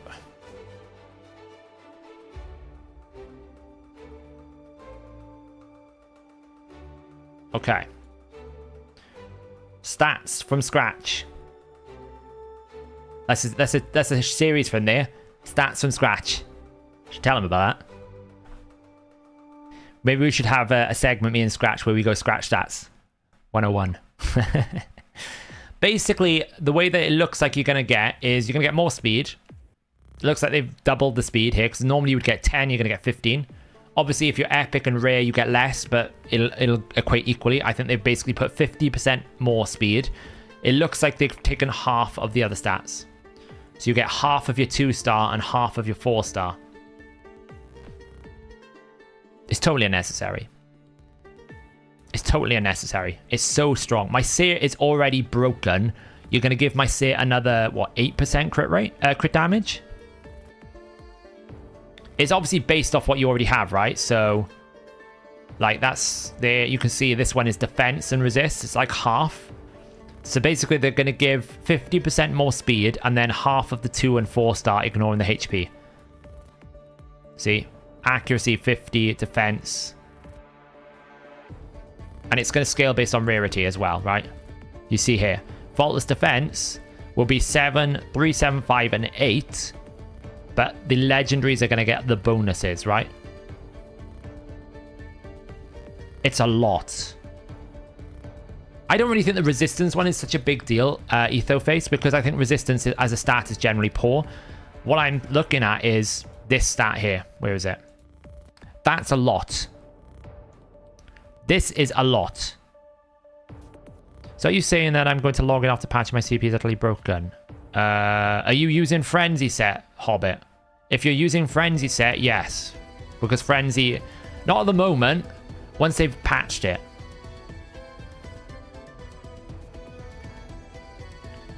Like, this is just... like, if you basically gave me more stats at 2, 4, and 6, then fine. The problem I've got here is there's not a linear progression in the summon and the blessing. It's basically all or nothing. What I mean by that is, like, take what's this? Soul Reap. A 1-star is 4%. Okay, you don't want the 1-star being as strong as a 6-star, but until you really get to 5-star, it's still really poor. 8% at 3-star, right? So it doesn't feel like, as you're summoning shards, you're summoning it and feeling like you're progressing. It feels like take Crushing Rend. It is totally useless unless it's 6-star. You know, take a Life Harvest, right? Let's just have a look at these, right? So we know what we're going to get now in terms of stats. Let me just close that away. Right, let's have a look at some of these stats here, right? Phantom Touch is basically 30% unless you're 6-star, 5-star. But look at the difference at 6-star. Not only does it go from 100%, from 75% to 100%, you also get a bonus roll. So it's almost like double the strength going from 5 to 6. Like when we go to Crushing Rend, it's totally useless until 6-star, but not only does it become like very good at 6-star, you're getting more than double the benefits. The difference between 1 and 5 is half, right? So it's double in strength. So between a 1-star and a 5-star and double in strength, between a 5-star and a 6-star, it's more than double percent. It's more than. Right? That's the problem. Even things like Polymorph. It's a little bit more linear Polymorph, But even still, you're going from 10% to 20%. It's double between 3 and 6. Okay, that's more linear. I think Polymorph is probably the most linear of them all. Brimstone. Like 5 to 6, not only does it go from guaranteed, it goes to, not only does it go from 60 to, like from a 60% chance to 100%, it also becomes guaranteed. You don't need accuracy at that point. It's good that it's still protected at 5-star. Things like Life Harvest. Look how much stronger this is at 5-star versus, say, 1-star. Okay, you get 10%. You get 20% here. So you're going from, like, double and then double again. It's these things don't scale in a very linear way. Command and Presence. Look how different it is. 1-star is 2.5%. 6-star is 35%. Going from 5 to 6-star Blessing Aura is more than double. You shouldn't have the arc where it goes a little bit more, double. More than double. Like, you're just indexing all of it into 6-star. And then you haven't actually dealt with the fact that Chainbreaker is utter trash. You haven't dealt with the fact that Lethal Dose is still trash. That Incinerate is still trash. That this is never going to get picked. That this is never going to get picked. That this is never going to get picked. Like, you've got so many blessings that are totally useless. And then you got Lightning Cage, which is really strong at level 1 because you get your Lightning Orb, but still gets really strong at level 6 because you basically get a lot more bonus damage, right? Bonus damage inflicted for each is equivalent to 5% of an enemy's max HP or 2.5%. Whereas down here, it's only 2%. But I would say Lightning Orb is a pretty good one to get at 1-star because you always get the benefit. Look at Intimidating Presence. Again, it's more like the weakening scales linearly, but you don't get any more weakening from 5 to 6, but you get more than double the aura strength. Like, it just double, double, double. That's linear. Great. That's not so bad. But the problem is it feels like it takes a lot of effort to get there. And what they need to do is just make it a little bit more... It needs to be more like I'm moving towards the 6-star and less of if I don't have 6-star, it's useless. Which I think is where the negativity comes from a lot of it. I didn't want to press buy. I'm not buying anything. Go away. Can't make me. You can keep clinging on to hope that I will, but I won't. I've done all my quests today, by the way. I should check. Yeah, I have. I feel like the problem with the soul system at the moment is they've made it too much that if you're not 6-star, you get nothing. Right? It's too much. It's not necessarily the true value, but it feels like that. That if you're not 6-star, then what are you doing with your life? And I don't like that narrative. It feels like it should be, I'm slowly growing the strength of my champion over time as the game progresses, right? You start with 4-star gear, then you get to 5-star gear, then you start getting 6-star gear, then you start getting more shards, you start getting more champions. There's a level of progression. The missions push you forward, everything pushes you forward, that you feel like that you're making progress, which encourages you to continue to play the game. Whereas I feel like a lot of people look at like, oh, you need 300 tier 2 essence and the Iron Twins might give me 1. Like, come on. You know, that's just going to make people look at it and go, I'm not going to bother. It's what I do. I look at it and go, I could save my essence. I really could. But at the end of the day, it's going to take me about 7 months to get enough essence to maybe get 1... like 5 to 6-star soul, and I still need to get the 6-star soul to begin with, or the 5-star soul to begin with. What's the point? I'll just burn the shards and try and enjoy the game, right? Yo, Saf, thanks again for helping me previously with it. I managed to use it to get up to Doom Tower 100. Nice. Well done. See, Green, I'm glad. That is why we're here on this stream, right? To help players who need a little bit of advice and guidance, but they know what they're doing. But that's amazing.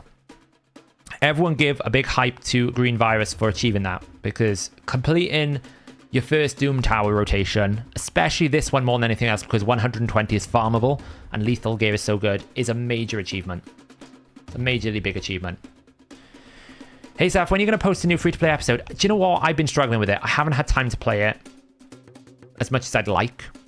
It's been a bit busy again, but I should do one. I've got a lot of energy I need to start burning. I've been a bit on the fence as to how I was going to build it, and I'll be honest, when I pulled Hoscaril and Armina from 2 Sacred Shards, That kind of broke me a little bit on the free-to-play. I was like, the 2 epics I already had, one of them is already 60, and the other one I fed, and I get them both back out of all the different epics I could have possibly got. That broke me a little bit, I'm not going to lie. It really did. What do I think of 2 Demitha Razzlevarg? I think the fastest 1 key is actually a double Demitha comp, Blind Sushi. I'm pretty sure if you checked Edward's channel, then you will. By the way, I should have said, because I don't want to harmlessly self-promote here, if you want to go watch Scratch's full video that I was just showing on stream, go check it out. Go give him a like. Go give him a subscribe if you want. He's a great guy. I don't want to just use his video without actually giving him the shout out. The cat's like out for the count in the corner. She's fast asleep. Yes, we are. You'll be happy to know I'm running the masteries now. We'll probably build it now if I get time. Because RSL help has been down, I haven't been able to run it in the day. So now is a great opportunity to do it because I just need to keep pressing replay. And I couldn't do it when I was working. So now I just figured we'll do it now. Cat cam when. The problem is she sleeps and moves around a lot. At the moment, she's got a new favorite spot, but she keeps moving it every couple of weeks. So it's very difficult to set up a cat cam because she doesn't stick to one spot at one point in time. Silly animal. I'm not going to give you a meow. It's not going to happen. How much HP would you recommend for an ally protector in Ultra Nightmare? You want him to be pretty decent, like 60 to 50,000 ideally. It depends on what your gear is, but you want him to be reasonably tanky. You got to make sure they don't become the stun target though, because HP is bad for stun targets. Why am I building a second Godseeker? Because I want to see if we can make 100% stage 25 Godseeker work in under 2 minutes with food. It's basically a team that Crouching Grandpa is running at the moment, but it's not 100%. And I was like, oh, give it to me. I'll see if I can make it 100% for you. So that's what we're testing, the concept.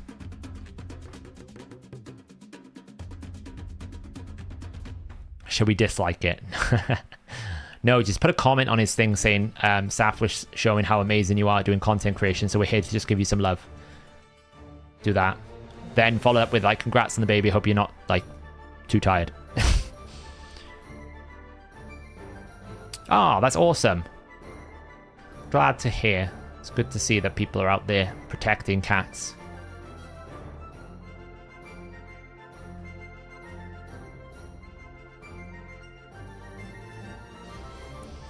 I mean, yeah, I mean, that's the thing running targets, right? The more champions they add, and the longer it goes before they add things like times 20 or something like that, the harder it becomes to get champions. I'm running to the point now where I'm like, I'm probably never going to get a Haimar.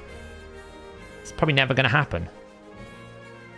Because it's actually really hard to pull one champion. It's why, to some extent, shards are now not very valuable for my account. I'll be saving my shards ideally for 1+1 events going forward and guaranteeds. So... good gear comes with time and a lot of grinding, yeah, but I also think there's a lot of catch-up mechanics now. Like, Forge Pass gives you access to a lot of good gear with a lot of good opportunities.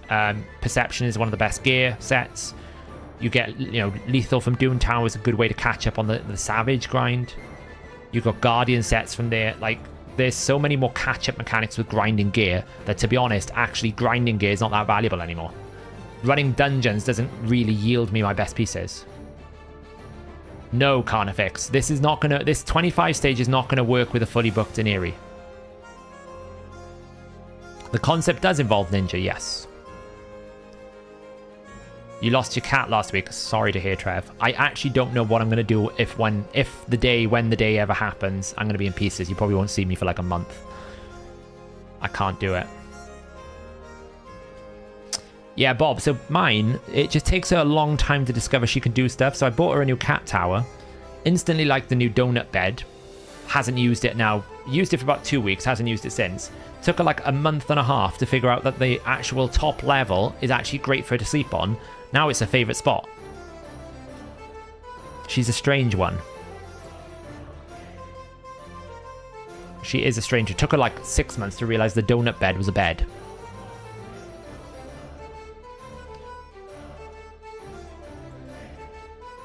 Yeah, it's weird, I'd imagine. I'd imagine. I've been lucky. Most of my pets have passed when I've not been living there anymore. Like a lot of when I was younger, I was either too young to remember it, or I'd moved to university when it happened. So I've got away with like not having that experience of loss, but I'm not good with it. I'm going to be terrible when hopefully I've got years to go yet, like at least 10 years. So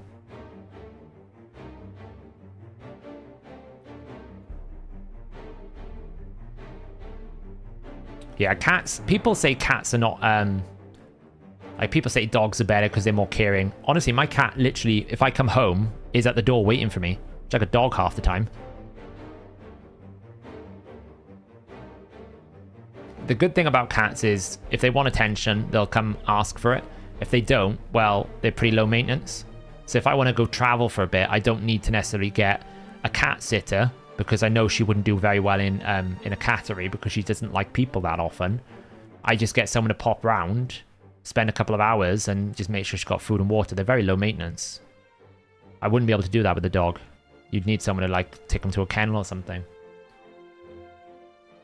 So, but I don't let mine outside of the house because I'm right next to a supermarket, so there's too many moving cars. I'm not going to risk it. So she's just a house cat, but she's loving life. It's big enough for her.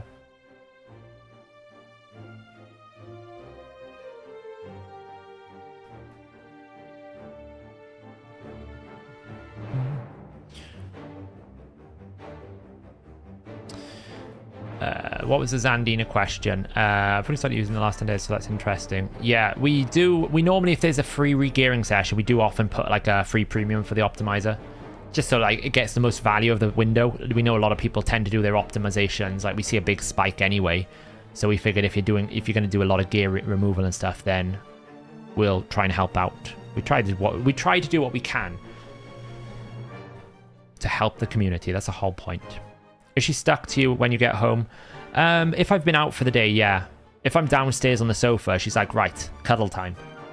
I then become basically a cat bed for a while.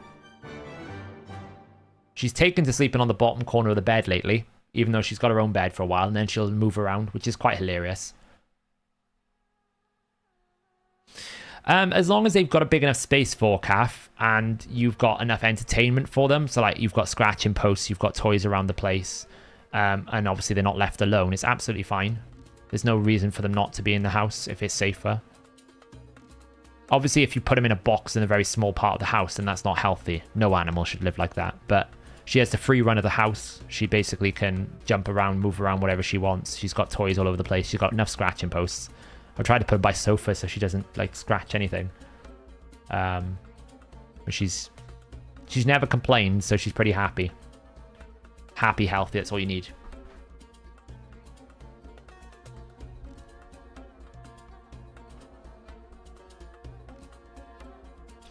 Demitha will be happening tomorrow, I believe. Is the guaranteed for Demitha. Exactly, Bob. She basically runs the house, but it works for me because they're very low maintenance, right? She looks after herself. She knows she's litter trained, right? They're pretty easy to keep. You don't have to, they don't need to go for walks and all that kind of stuff. And to be honest, I've never met a cat with the same personality either. They're very, very, like, wild personalities. Wild and varying. Does a presser work with things like toxic? What is a presser? Is that a mastery? I'm going to see what the summon rush is like tomorrow, I think, regarding the fusion Aithin. I probably want to do it for content, just in case. But I'll be honest, I'm a bit nervous about it. I'm kind of thinking, do I go and push hard for the Dragon tournament to try and win it? But at the same time, I'm like, that's a lot of energy. And do I really want to burn energy on something that I could just get shards for? Don't know.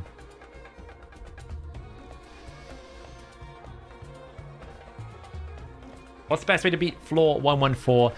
I beat 114 with, and I'm ashamed to say it, Nekmothar.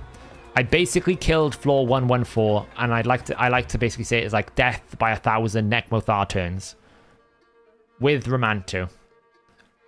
I endgamed it, but it is hard.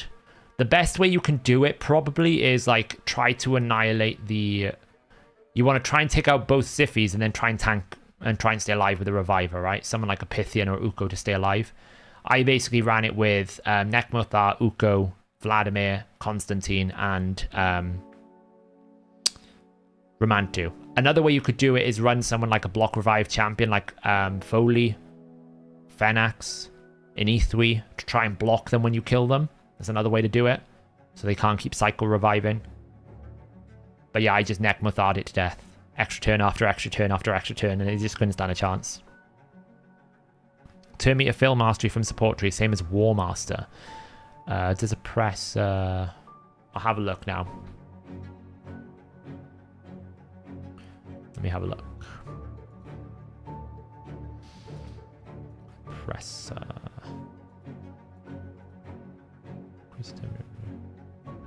Yes, it does. Oppressor works with Toxic, yes.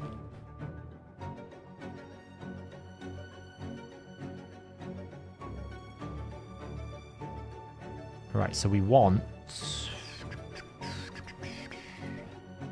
that. Definitely want that. Definitely want that. Do we want cycle?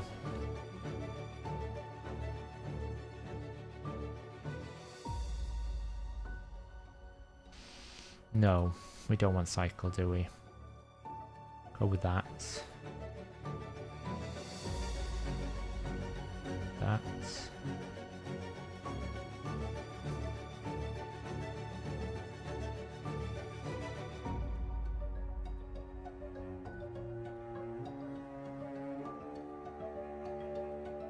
None of these really matter. We do that, I suppose. These don't really matter. So all I need to get is this Elixir of Life. I want this one. Rather than Resist or anything. Elixir of Life is what I want here. So that's what I'm just going to go get now.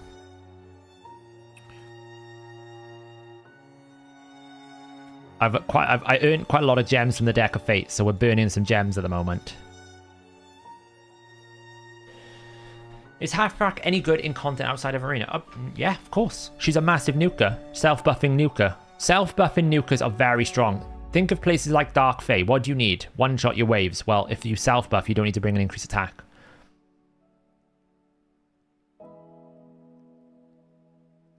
Yeah, Martial Ed's an option, but they're going to cleanse with Martial Ed. You have to kill either both the Sifis or all the Rotuses at the same time and then lock out the Sifis. That's what you need to do. It's very hard. Hey, Juggernaut, how's it going? How are you doing?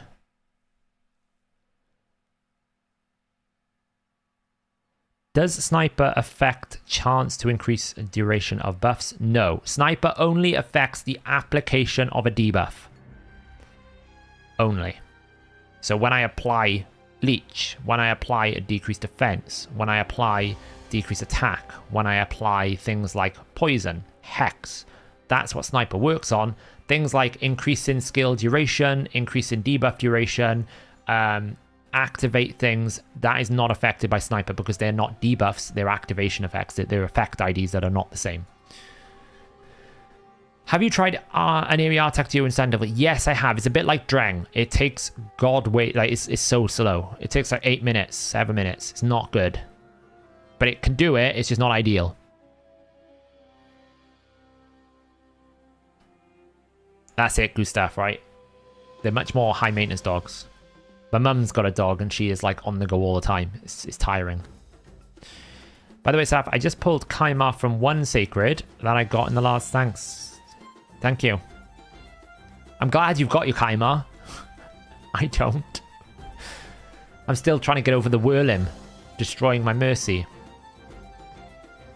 Provoke good on the Rota Siffy. I mean, the problem is they're going to cleanse it because they're passive, right? Unless you've got someone like a Rhonda or a Romantu, it's very difficult to stop the wave because they're just going to full cleanse every single time they take a turn. Yeah, Yumako's a good option, just to lock the cooldowns. Lydia. Do you think the change to Frenzy makes it sharing a trash? I do. I can't imagine any scenario where you would go, oof, Frenzy's really good here. The only place I can see Frenzy being potentially good is the Poison Head in Hydra. But then I'm like, you get 20% every 5 turns because it's a 5-turn cooldown. I'm like, do you really... Like, is that really that good? 20% turn meter fill every 5 turns. I could literally just run speed sets and get there quicker. Like, I could just run speed. I just don't know where any, like... You're not getting debuffed in arena, so that's pointless. You're not getting really heavily debuffed in a lot of content, so that's pointless. You don't even get the same equivalent amount of turn meter from the debuffs, because if you get debuffed by 10 debuffs, well, you only gain 50% turn meter, where before, if I lost half my health, I got 100% turn meter. So not only have they changed the way the whole thing works, they've actually nerfed the amount of turn meter you gain. It's almost like they were like, oh, well, that frenzy set is way too strong. We have to nerf it. And like, who's telling you that? It's a very strong set and under certain champions, but it's by no means game breaking. I mean, if we're looking at things to balance the game with, I wouldn't be starting with Frenzy. I'd be looking at a certain Void Legendary duo that's having a bit of a dominant time right now. Thoughts on Kellen? I think Kellen is very good. Kellen is going to be one of the champions I'm going to be doing in my Silver Watchers sort of tier list / spotlight. We're going to be looking at a lot of the epics. I'm going to be play testing them, we'll see. I think Kellen with Mistrider Dithey might be the best combination. I think that would be the way to go for the Faction Wars. I think it's really good. You've got Norog and a Duke Deliana. Ooh. Rough. Rough, rough, rough. I did get an Ugo. So a second Ugo in my Sacreds was actually really good. I 60'd her today. So...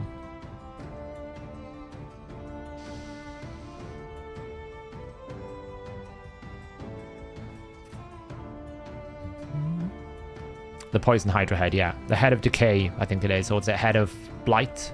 Puts out lots of poisons. So. Yeah, Ruella's good. I think Ruella will be for the boss. And Mistress Dithey and Kellen will be for the waves. Because Ruella's only single target. Can my Bad Elf still solo IG 2025 without Frenzy set? Probably. Yeah, the promo code's pinned. At the top. The pinned message is the promo code. My luckiest pulls were basically the window when I pulled off stream Necret the Great followed by Theodore.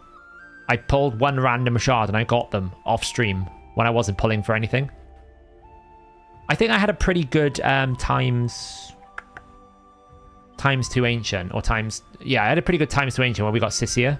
That wasn't bad. I think I got like 3 out of that, which I'd take. When I pulled my ancient shards finally, then they did a guaranteed ancient, which was just typical. What up, cat? I don't know. It's food time, I think, based on that. Oh no, we're indecisive. We're nearly there. I started a new account. Deacon is a really... Yeah, Deacon is crazy. That's what I said. That's why I think for a free-to-play account of the Challenger series, guys, if they pull... Like, I don't have enough voids on my free-to-play. But if you get it with a Deacon, that, like, almost initially... Like, it's almost like you're there for unkillable. She can do it on her own. If you've got the speed to get her into the rotation, you can get to an Ultra Nightmare unkillable team with just a Mytha Deacon. Because you get High Katoon, right? You can do the High Myth Man. You can do lots of different things. You can run 1-1. You can run an ARS with an extender. There is a lot of flexibility that she unlocks. I think 25 Voids for Demitha is an absolute steal. She technically should be a Void Legendary. In fact, there are some Void Legendaries that I would say are weaker than Demitha. We're talking Tramaria, Clydna, I would say Jingwon, where I would say Demitha is a stronger champion than them. Because of her overall kit design. I'd love to get Cardiel to pair with Sisia. I don't really think the pairing is that strong. I don't think the partnership is that powerful.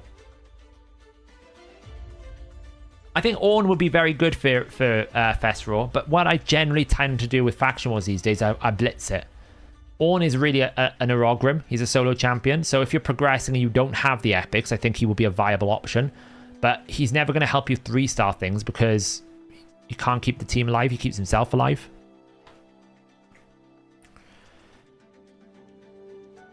Hi there. Is Nightmare Campaign farming worth it? And is there a chance for optimized runs? So the way that it works, 1090, is if you run stage 6, 12-6 Nightmare, you don't want to run the other stages because 12-6 Nightmare has a lot lower defenses. It's much easier to farm.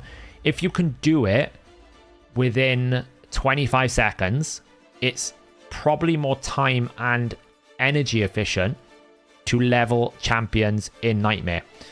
But you lose your green shards, so be careful with mystery shards. You lose mystery shards, and you also drop silver. So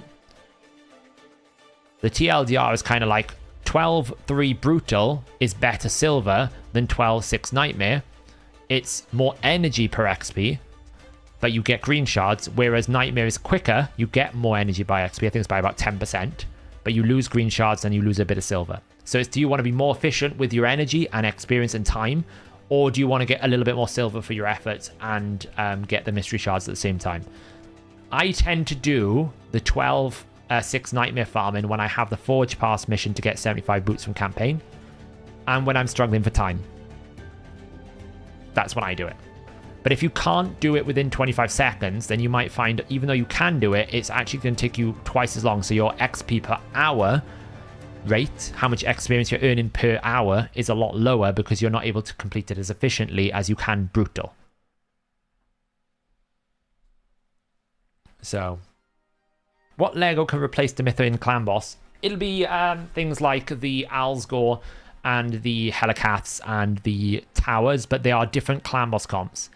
Because she does it on a 3-turn cooldown, they will always be different tunes, and they have their own different issues. Simply put, Demitha Ares is one of the best, easiest, most accessible Clan Boss teams. It's easy to build, it doesn't have any stun targeting issues, it doesn't have any affinity issues. The speed requirements are a little bit high, but you don't necessarily need to put any investment in damage in your Ares or your Demitha, because Demitha doesn't hit as much as others. So you can invest all of your time, and you've got a lot more flexibility in terms of who your DPS are going to be. What's the best DPS? I prefer the Myth Fu combo. Fu Shan, Demitha, Ares, Seeker with something like a Spirit Nuker, because it covers any affinity issues. That's probably the most, I would say, if you would tell me what the best balanced, most easily accessible in terms of gear team is what is this? What's going on? No. Whoever you are, stop spamming my chat. I've timed him out. If he comes back and does it again, I'll ban him. So the Myth Fu team is Demitha, Ares, Fushan, Seeker, and a random DPS of your choice. I did it with Anax when I first built it. You can build it with anyone you want in that last spot. Someone with a weaken is normally best, like a Geomancer or something of that nature. And that is one of the best easily accessible teams, because you don't have to worry about a lot of affinity issues, because Fushan covers you off. You get a 24% aura, kind of solves your problems. It's a great option for those things. You can put Fane in there. Anax is a great option. Jintoro can go in there, although you just need to check his speed tunes because of its passive. You know, the best unkillable team is probably Mythbuster, Demitha. She has, it's not like you have to run one team with Demitha. There's so many variants you can run. So many variants. She just opens up the doorway into Ultimate Ultra Nightmare much better, because really all you have to do with her is hit the speed. That is all you need to do. Yeah, Turvold can run there as well.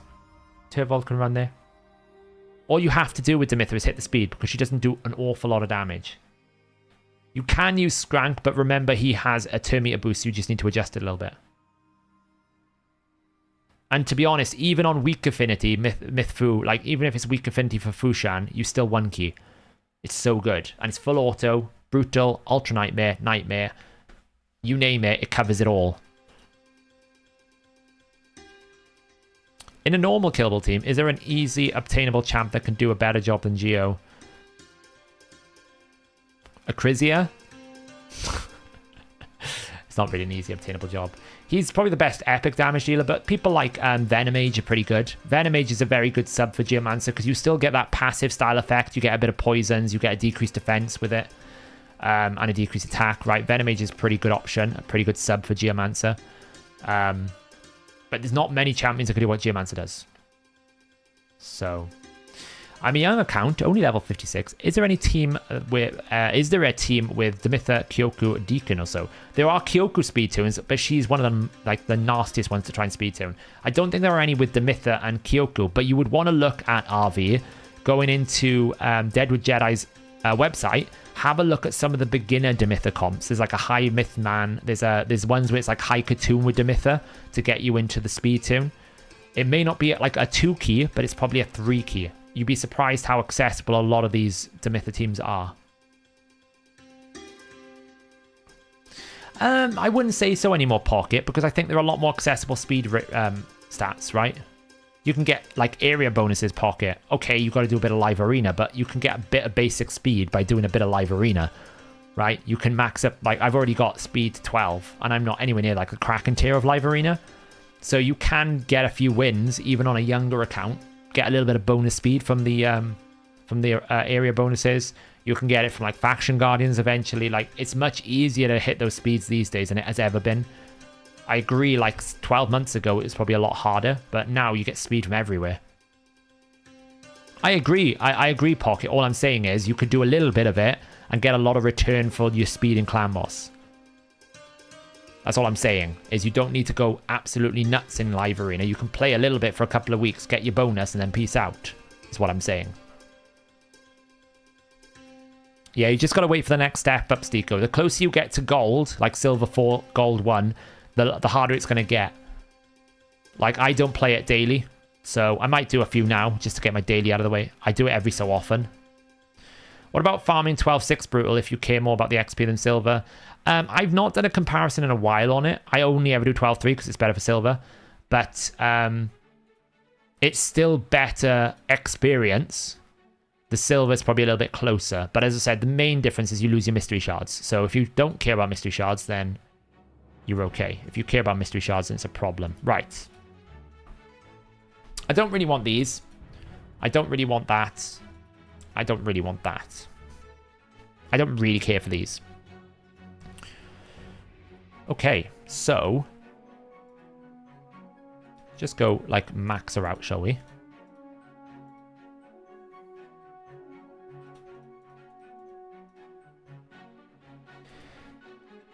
All right, let's do a little bit of live arena quickly. Get it out of the way. I'm done mining in like 3 days. When was the last time I haven't run a battle in a while. This leaderboard number is all over the place. I was 11,000 the other day. It's all over the place. I have no idea what's going on. Oh, Rats is playing again. He's got to climb, though. Wow, 3,707. The hell happened here? He's really climbed. That's a big jump. He's not far away from dear old... He's not far away. We might have our first Quintus player soon. That is not far away. I don't know how he's got so high. How has he got so high?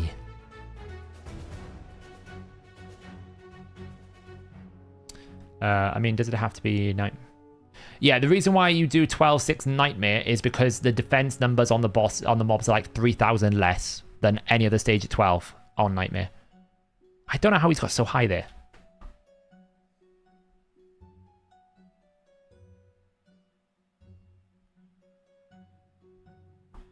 Yeah, I spoke to him the other day, Charlie. He's just very busy doing collabs and a bunch of different things at the moment. I'm sure he'll have more videos out soon. He's just been very busy. I just don't understand how he's got so high. Yeah, but even then, like, he's much higher than everyone else. There's not that many players in gold, is there? Like, he's only got a population of 90 players he can matchmake against. So he must just be killing everyone over and over again. Because... he can only matchmake against these players. He can't matchmake against anyone else. So he just must be killing these over and over again. Anyway. Have you discovered the art? Yes, I did. It's Morse code.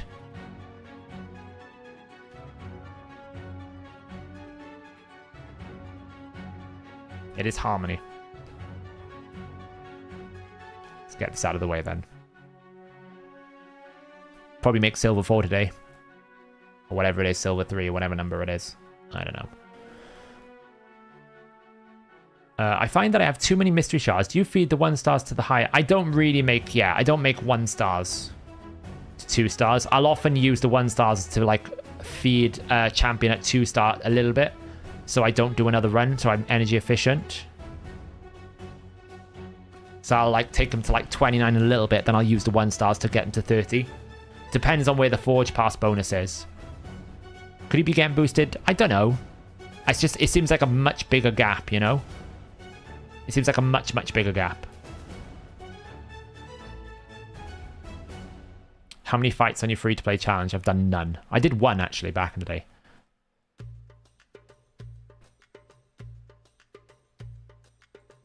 I feel like Kimmy's a problem, but I'm going to just take the Arbiter away because I take away the aura. So I feel like the aura is going to benefit me. I take away their aura, I'll have more agency. Unless it's a really, really fast Kimmy. We'll have to see. What was the conclusion of the fusion? I mean, it's not a very good champion in terms of like the cost. Very expensive for what it is. Oh, that's what we want to see. And then we just go nuke, no reviver, kill them all.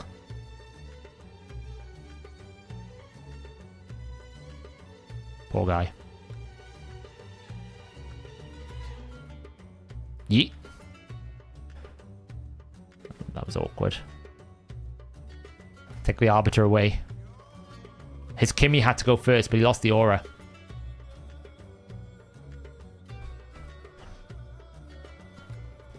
You've missed it at the start, yeah. Basically, the TLDR is, I think they've moved to 2 summon rushes because I think there's going to be either a Soul Chase tournament next week or a Hero's Path that's going to be summon shards and summon souls. So they can't run it because of the fusion, so they've decided to go that direction. That's my understanding. That's my, well, not so much my understanding, that's my guess. That's what I would say.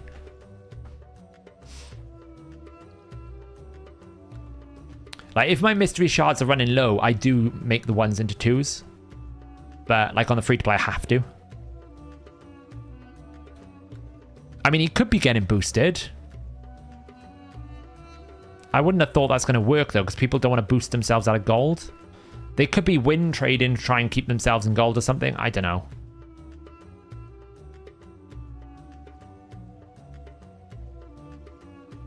Well, it's not going to make any difference, right? Because now we're going to skip the entire fusion instead, Stico. So in the war of skipping stuff, we will eventually win. Oh, man.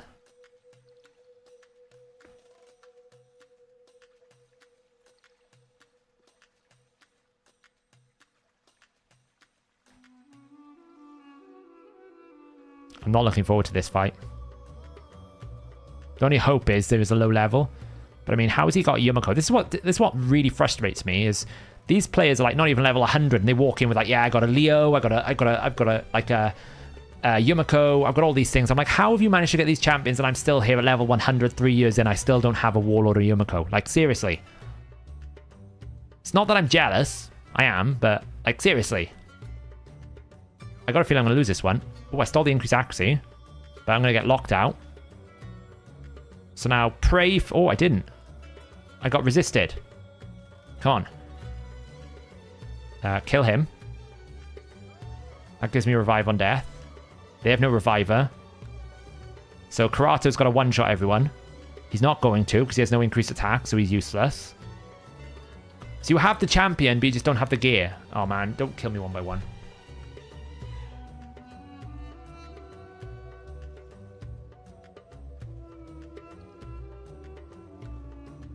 You can't kill everyone one by one, surely.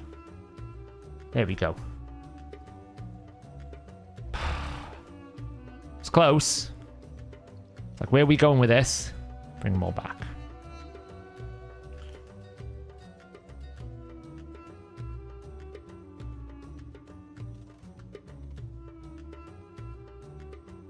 Kimmy is annoying. I've still won it. Well, with Yumiko, if he kills someone, if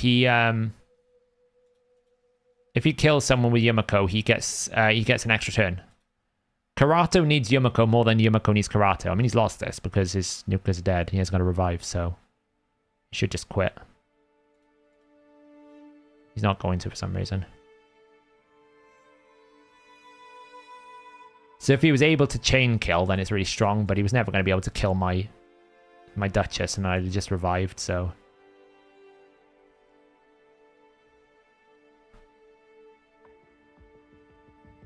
His failure was not having enough accuracy on his Yumiko, somehow. Ooh, we got a Void Shards, and we're up to Silver 3. Isn't that exciting? Not exciting. Everyone needs a Yumiko. In my opinion, Yumiko or Cardiel is the #1 champion in the game. If you pull a Yumiko or Cardiel, you've won the game. Because they disable and make any piece of content so OP. Cardiel probably leans a little bit more just because he can do things in Clan Boss that Yumiko can't. But like, Yumiko, people look at Yumiko's A3 and forget that the A2 is what makes her absolutely giga broken. Because Yumiko's A2 stops Dragon 10 hard from giving you poisons. You don't have to worry about the Torment Head in Hydra with Yumiko's A2. Dark Fae, is it Dark Fae or something that you can do it? One of the bosses you can do it. Or Agreth. You don't have to worry about poisons in Agreth. Why? Because Yumiko will send it back.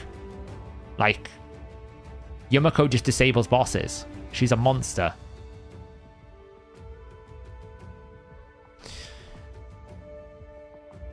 Hey Zaf, what's up? I have a problem with RSL. It shows my UM code, but not my account name. It doesn't work on auto either. It shows my... Try to uninstall it. What? Are you talking RSL Helper? RSL Helper at the moment is broken because it is down because of the game version. I think we just take the Uku out of the equation. RSL Helper is broken at the moment. Until Farb releases an update, it won't work. Anyone know if getting an Arbiter for missions resets your mercy? No, it does not. Getting a champion from a mission has no bearing on what your summoning rate is. There will be a guaranteed Demither. What do you think about it? I think 25 Ancient Shards for a Demither is an absolute bargain. I mean... Guess we're waiting to do stuff again. Okay, thanks for doing that. You're dead. Oh, I can't because of Ultimate Death Knight. Ah!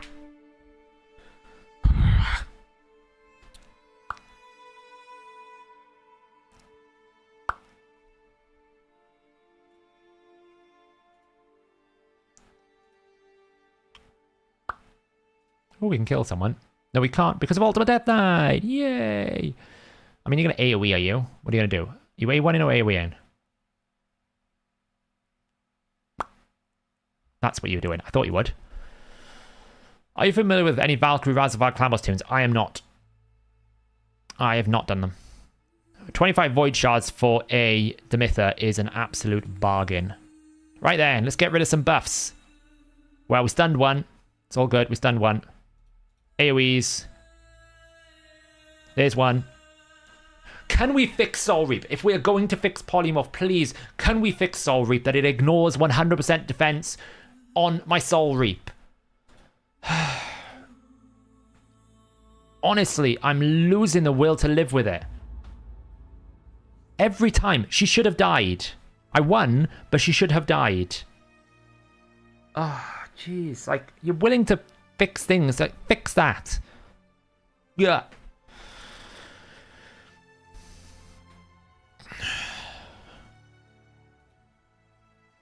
Yes, it should.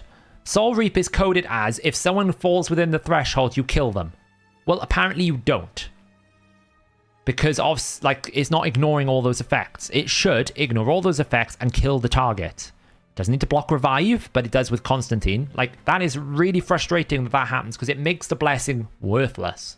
The only reason why I keep it on Constantine is because it works on his passive. Otherwise, I'd take it off him. I can tell you what I'm banning right away with this one. How would you get Cardiel if you had him? Relentless, I guess?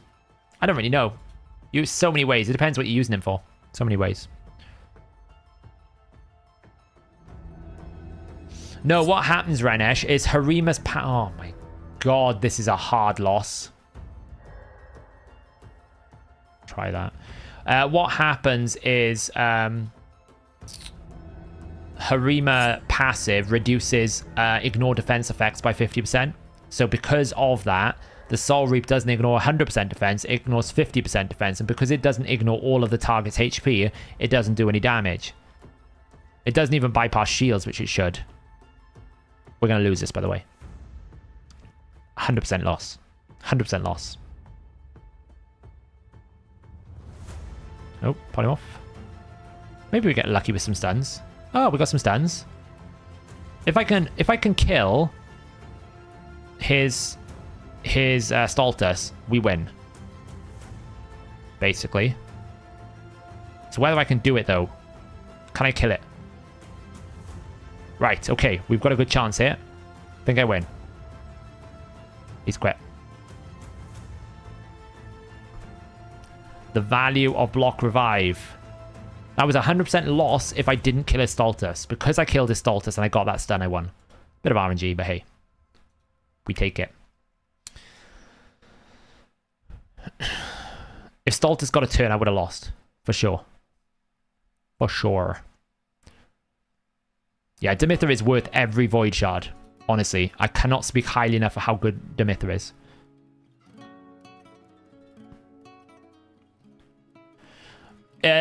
Some extent, yes, but Ranesh, it says in the blessing description that it ignores all damage reduction effects. So the blessing is coded in a way that it is designed to ignore that effect. It doesn't. It should, but it doesn't. Just like it ignores strength and buff, it's designed to ignore strength and buff. It's coded as if you're meant to hit someone and execute them. If you hit the threshold, it doesn't work like that. It doesn't even ignore boss damage reduction effects, which is why it's terrible in Hydra. You're going to try, you?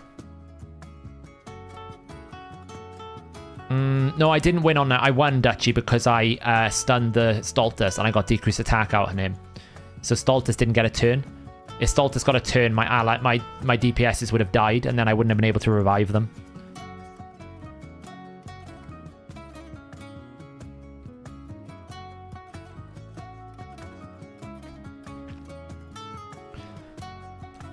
At what point do you stop farming speed gear? When you can get to like 386 Arbiter. When you get to like 380 plus Arbiter, you don't need any more speed gear.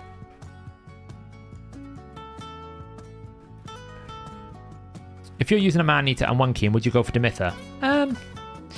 It's up to you. I think Demither's teams are easier to put together, but if you're doing a 1K already, then you don't need to. She does do things that other people can't. Alright. This is why I picked the Pythian, because I expected them to ban my Necret. If I picked the Uko, that would have been at risk. Right now, it's fine, because they can attack me as many times as I want. As long as I can block revive the Rotus, I win. Because I can just avoid the Mortu. What up, cat? Yeah.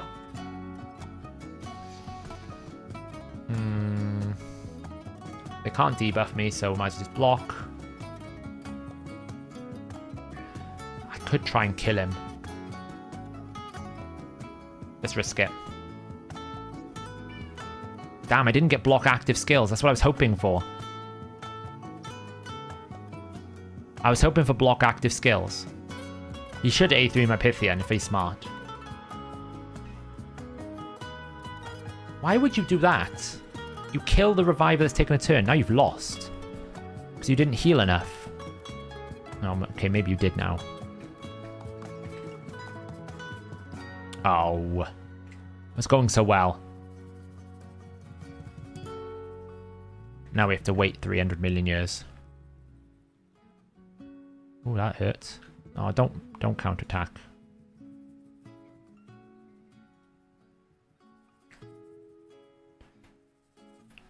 Isn't Arena fun where we have to wait 200 years? Well, that's piss poor.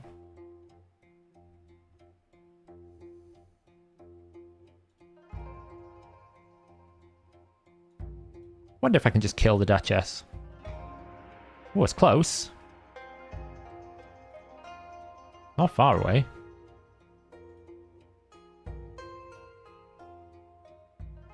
I mean, we're okay because they're under veil. They can't be targeted. So at best, you can, like, do that. It's fine. I don't really care about that. Heal up. Hopefully we'll be able to A2 now. Duchess will have A2 back. Okay. We haven't procced his passive yet, but now, hopefully I can do this.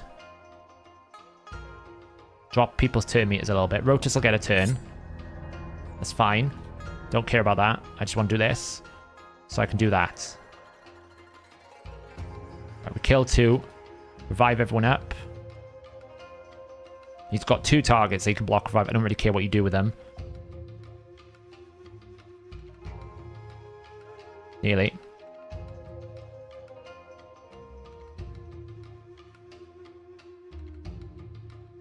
Has he got it? Nope. Easy! This is why I don't like Mortar Macabre. Sorry, mate. You got Void Brood. Do you know the Code Chase Harmony for Elhain was Morse code in the video? Yeah, I figured it out in the end. Sneaky little devils, I found it.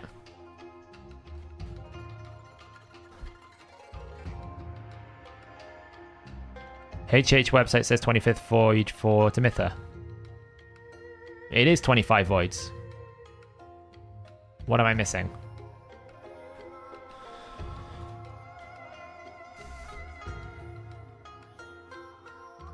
It is 25 voids, is it not?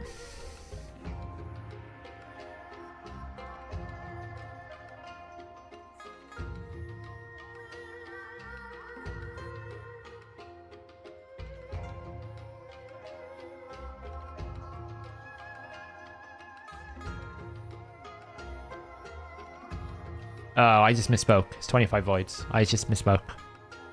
Yeah, ignore me. I just misspoke. Yes. I'll be honest. I kind of want to take Helicath away. But I don't think he's fast enough to beat my Uko. If he takes my Uko away, this is a mistake. Okay, it's fine. We might be alright. Yeah, I always misspeak. I do it a lot. Sometimes I'll say Sacreds instead of Souls. So after the HH website update the ranking of the ability week here as more champs are added? Yes, we do. We look at the 15%. It's probably going to get a bit of a makeover soon because we're going to be moving some stats to different places. So, oh, look at that. Double stone skin removal, block buffs. It's going to be full cleanse, so I can't really do anything about that. But I should get a turn. Drop the turn meter. Nice. Yes, you can do whatever you want. I don't care. And now Constantine should be able to come in and one-shot them all. Eek. Thanks, mate. It's like taking candy from a baby, this. Yeah, I'm going to be recalculating the formula which determines the rankings a little bit to add in more features to get it a little bit more refined. So in the next couple of months, it's going to get even better. We're 6-0 at the moment. It's going quite well. I'm sure it's going to start hitting a wall like 2,000. It's probably going to get bad. I need to build my Constantine. He's so good, mate. He's so good. Okay, today's entry is the Kraken Fest. We're about to realize why we're going to lose this one. We're going to lose this one. There's no way we're going to win this one. Do I even bother fighting it? Do I even bother fighting it? Is it a loss?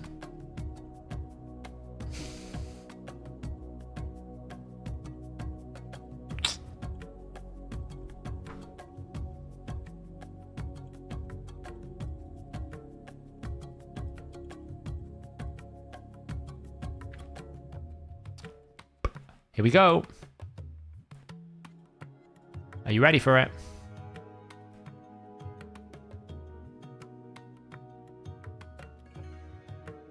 You're about to experience why Live Arena sucks.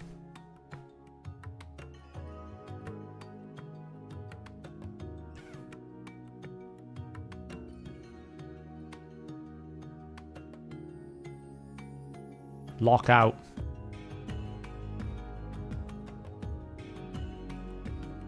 Block. And Rotus is going to one-shot Pythian.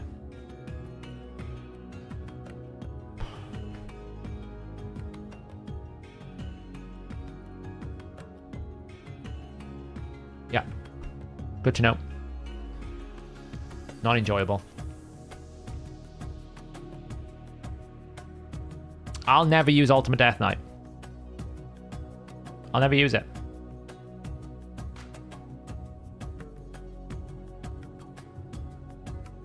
The only way you beat that team is you go first and lock out. So I would build a 300 plus, like a 400 speed Yumiko. It's the only way you beat it. Unbeatable otherwise. Because if you pick Arbiter, you get banned Arbiter, then what are you going to do? Go firsts are not, like, good. Because if they ban your Arbiter, look how many teams today, like, I've just fought, that I banned their Arbiter and won. I think it's okay to run that. I'll just ban his Arbiter here. It's a bit harder with Kaimar, because Kaimar can back up the aura. But Rhonda shouldn't have enough damage without increased attack to take out my two strongest tanks. So if he takes my Yumiko, he can take my DPS, but she's not going to have enough damage on her own to take out the Duchess. On her own. Maybe on the A2, but let's take out that. I don't really get the Ganeshak pick. They're afraid I'm going to pick bombs. When I saw the 6-star Siphi, I knew what I was getting. I was getting a Kraken, and I didn't want to play it. Right, okay. It's fine. We lose a little bit of control, but what we gain is the protection. All it requires is my Constantine to get a little bit of a revenge proc, and that Rhonda will die instantly. And once it block revives, they have nothing.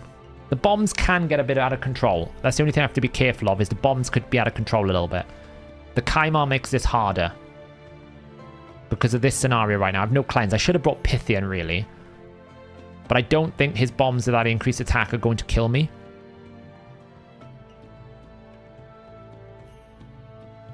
It's the Yumiko pairing that's going to be hard here.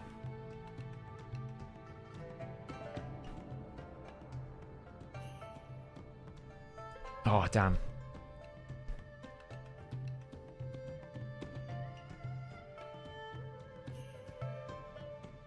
Wait. Passive. Ah! It's alright, he's not going to revive. It's okay, he can't do anything. He's not going to revive. I should have actually taken out someone else. There's so many bombs on me now. I think I've lost because I probably should have taken the rat out first. I forgot he didn't have a reviver. I misplayed this.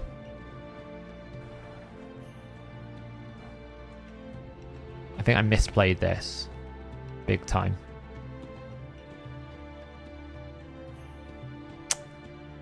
I misplayed it. What I misplayed was I should have taken out the rat first, not Rhonda. It's fine. It happens. Fair play. I struggle very hard against Kaimar teams. I don't think I have a very good answer to Kaimar.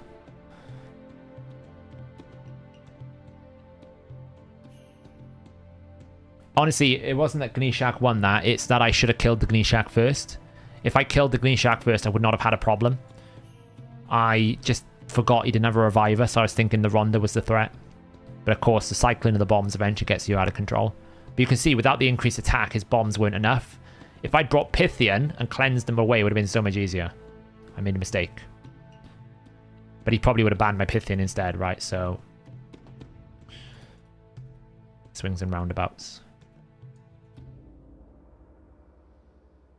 Yeah, it's another thing that they should do. Yumiko should not be resettable. Kaimar isn't. Why is Yumiko?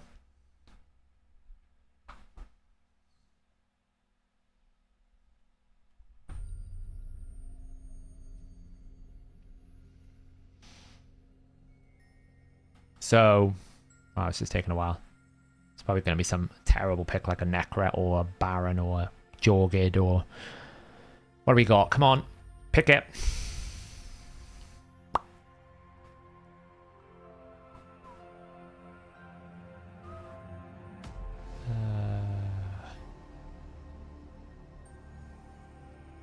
Oh, come on. I don't think Warlord should have Terminator push back either. I don't. I think it's too strong. I mean, just take out Siphi.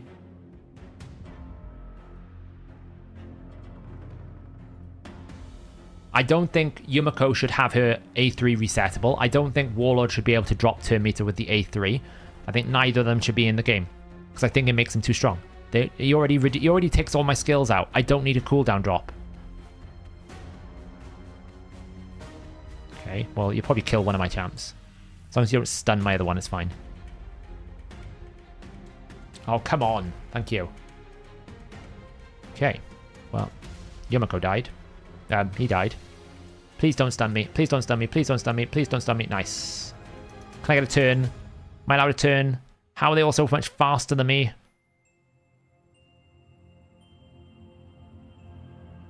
Not going to get a turn.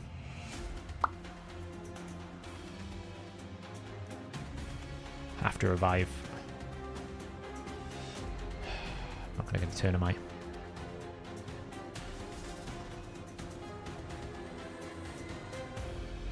Oh, come on.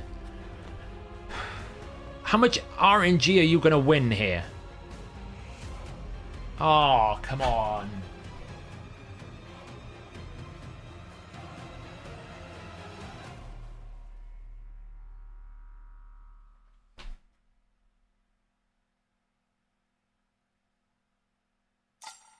It's taking forever as well, which is really boring.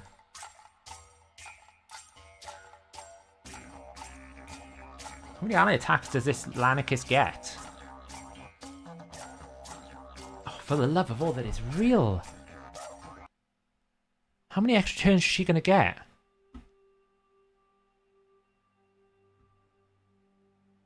Come on, let me take a turn. You do not stun me.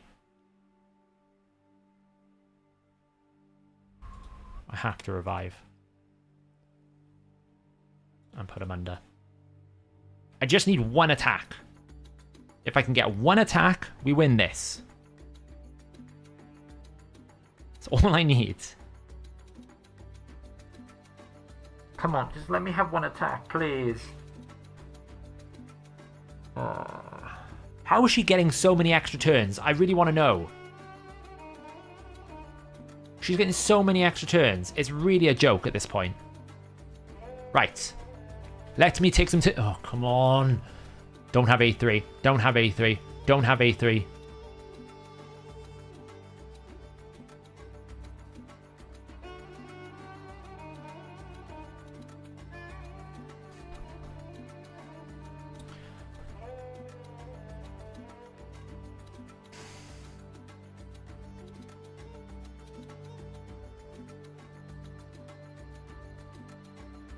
It's all very good and all.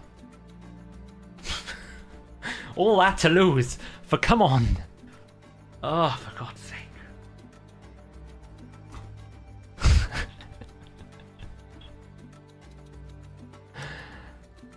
It took me 2 minutes 48 to press one turn. Like, seriously.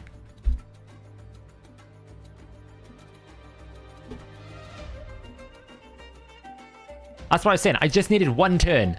Because I knew they had no defensive structures and anything. He just got really good RNG because he got the stun on my Uko. He got multiple extra turns and managed to kill my Constantine. I only needed one turn. I was just like, that's almost like you've told me like in one, you told me what could be said in one sentence in an essay, that fight.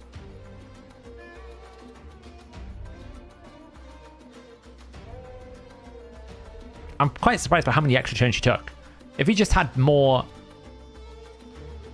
like, potent champions, then it would be better. I don't think Rhonda's a very good nuker, to be honest. I don't rate Rhonda very much.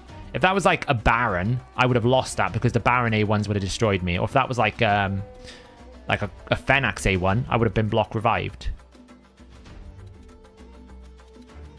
We found another Kraken, guys. TLDR that fight. They took a lot of extra turns to die. In one shot.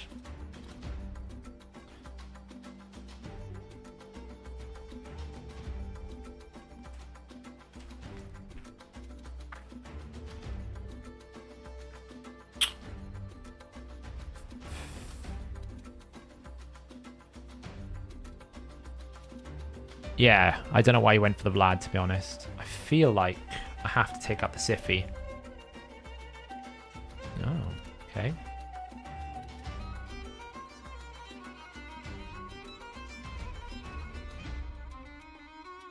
So just put the Pythian in the lead.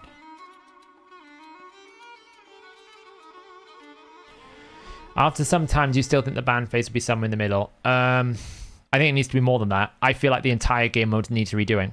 I still feel like the entire game mode is bad. Like you haven't solved the problem of build diversity. Yeah, it's over. I can't flex mid-draft. Like, the entire drafting phase is irrelevant. You're seeing what I'm doing. I'm playing exactly the same team over and over and over again. There's no diversity. There's no, like, build diversity. There's no draft diversity. There's no flexibility. You either win with what you've got or you lose. It's just better at the moment because you can actually climb silver because they've made the punishment less of a thing. But once you start getting into the gold tiers, it's going to be back to what silver was, where I'll sit at 2700 for about a month because I'll stop playing. I'm playing at the moment until I get to gold. Once I hit gold, I'm going to stop because I won't be able to climb. Because until gold has got thousands of players, I will not be able to climb. Me playing the same team is my choice? No, it's the game design. You have to... So the way it works, because of the way the ban is going to destroy your team comp. So the solution with the ban is you have to offer up something that isn't going to destroy your team comp. You can't draft with flexibility in mind. You have to draft the team you want to win with. There is no, oh, well, they've picked this champion, so I'll pick that champion, because they can just ban that champion. There's no... oh, well, they've gone for Mortu, so I shouldn't pick my Uko, because if he last picks Mortu, what you can do, you're going to have to ban that Mortu. Like, the draft is irrelevant. You pick the team that you want to win with, and then you use your ban slot to try and avoid the team losing. There is no, like, flexibility in that option. You have to know the team you're going to use before you enter the battle, because if you don't, you won't win. Simple as. You won't win. No, I finished them all. 7-3, 10. Well, it is a ban phase problem. Because when you look what they do in League of Legends, right? League of Legends has got 160 odd champions, various different things. They have a ban phase at the start where each team bans one champion. Yeah? And then when you pick 1, 1, 2, 2, 3, 3. Then you have a middle ban, which means that you can strategically target ban roles. Then they pick the last 2 spots. In this game, you pick all 5 champions, then you ban someone. So you can't run things like Cupidus Venus. Why? Because if you pick Cupidus Venus, they ban your Cupidus, it's over. You can't run things like speed teams unless you bring a Kaimar with an Arbiter. Why? Because they'll just ban your Arbiter. You can't bring one DPS because they'll just ban your DPS. So you have to have 2 DPSs. You have to have some way of like keeping your DPSs alive if they need to. And then you need to have some sort of control mechanics. So the team is very inflexible. You're basically playing... You're going to have to play the team that is going to win. There is no like, oh, well, they've picked Ragash, I'll pick a counter to Ragash. There's no counter picking. There's no, like, target banning. Like, you ban what you can't deal with. It's not like, I'm going to ban the Taras because I've got a counter to it. It's like, I don't know how to deal with the Taras, I'm just going to have to ban it. Or is a Yumiko, well, I don't have a Warlord, so I'm going to have to ban it, right? It's not even about champion balance.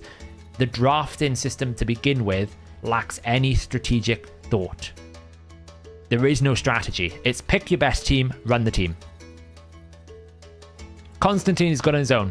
He just loses a little bit of block revive mechanics, right? So he's not good into like Harima, Yumikos, because he can't block revive them, but the rest of the meta he's good into.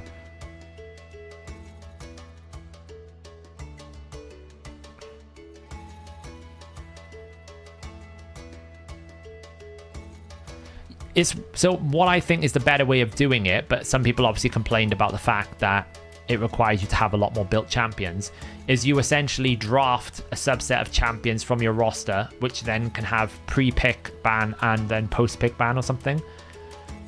then it becomes a question of champion balance, because effectively people will just ban out the OPs.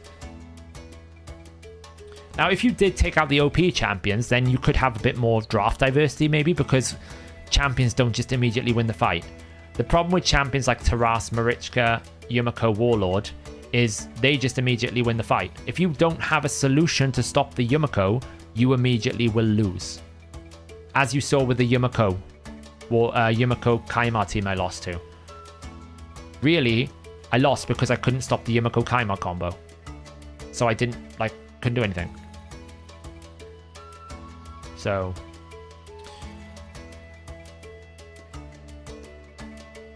yeah, I'll sort it out now. Then we're going to do a gear cleanse.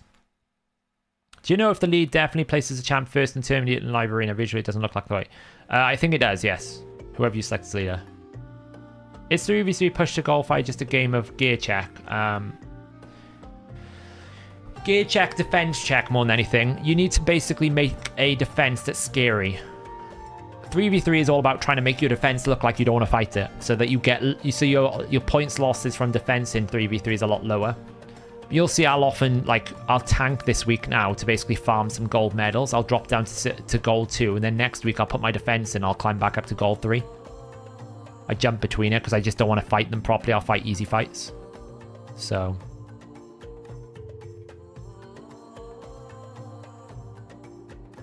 it's the problem they've put themselves into, Envy.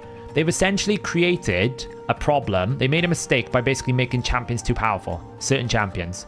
So now they can't nerf those champions, so they put effects and efforts in to try and mitigate the strength of those champions, which just has pushed people further towards those champions.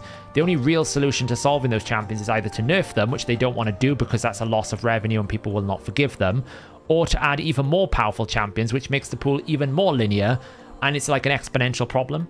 That's why, leagues spend a lot of time rebalancing champions all the time. That's why, champion growth and the way that you deal with stat bloat needs to be carefully managed. Empowerment was the biggest mistake they added to the game, because empowerment started a snowball effect of stat bloat and stat gains, which now cannot be stopped. Because you've now got artifacts. So they added artifact ascension because empowerment was too strong. They added things like awakenings because empowerment was too strong. It's just an exponential growth problem. We said this when they released empowerment. It would be a major problem for the game, and it's proven to be so. Because basically, you could just one-shot anything with a +4 DPS, which means they had to try and make champions and effects like Stone Skin and Reaction to stop the one-shot. So now, you can't one-shot anything, because they've put so many things in to stop it, but now the champions that didn't need to be one-shot, and like Taras and that, are so strong that you can just win. It's really frustrating. It's a bit more of a nuanced problem as well, mind. So it's not like it's just that. There's other issues as well. But my problem with the model of the live arena is that the draft doesn't matter. Because what you draft is going to determine whether you win or lose. And you don't have any decision making or strategic thought during the draft. You basically go, I want this team. How can I avoid this team not getting banned out? Not, I'm going to pick my champions. I've got 12 different champions built up, and I'm going to pick based off what the enemy picks and think strategically and go, if they pick this, then I will pick that. It's literally, okay, I've got to build, if I'm going Constantine, then I need Vlad. And then if I'm going those two, I've got to keep them alive. But if I'm going them, then I have to go something like Necret. And now Necret's going to be banned, so I have to offer up something to stop Necret getting banned. And then I need Duchess because I need an increased attack. So you see what I mean? You don't get any choice. Now, if you have a Leo or a Rotus, you have a bit more choice because they can keep themselves alive. You don't need to run the Necret. Then you have a little bit of build diversity. But even then, you're up against a Warlord. You're like, well, if they draft Warlord, I have to pick a counter to that. Or I have to ban it. And there aren't really ways to counter it. What happens if they last pick a Warlord? Well, you're going to have to ban it. There's nothing you can do about it. There's no strategy. There's no strategic diversity. Have you brought your main into the free-to-play, have you? Set.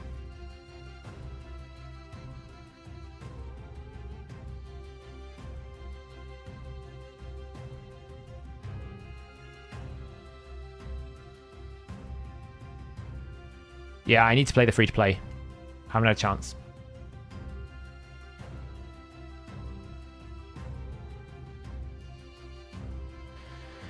What do you think of someone who picks Ultimate Death Knight and 4 Revivers as their team in Live Arena? Well, I'm not going to win, are they? I'll just quit because I'd rather not waste the points.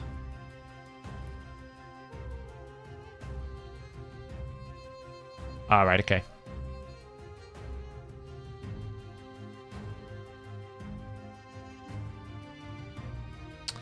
Right, so what we need to do now is go back to our original thing, what we were doing. My free-to-play is not going well. I'll be honest, I lost a lot of momentum when I pulled a Hoscarl and an Armina from the Sacred Shards.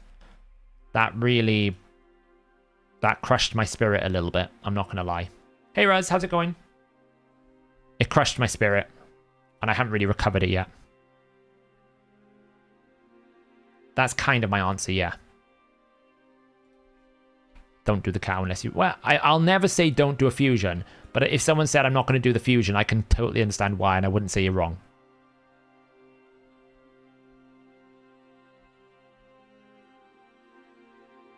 So... I'm going to bet there are a lot of heated discussions inside Plarium between devs that play the game and bean counters. Probably. The way the dev cycle tends to go is I think the developers come up with good ideas, then it gets handed over to marketing, and then marketing kind of put it into a monetized fashion, then it gets given back to devs, and then it gets released, and then the community managers at some point find out what's going on. That's my understanding of how it kind of works from experience. Obviously, I don't know. I'm not part of the development process. I don't know how it works. But that's my guess is what happens is the development team will start developing something. It gets handed over to marketing. Marketing somehow butcher it into a very expensive model. And then it goes back to the devs. They kind of water it down a little bit. And then somewhere along the lines, they tell the community managers some of the information. And then it gets bled down to the players. So...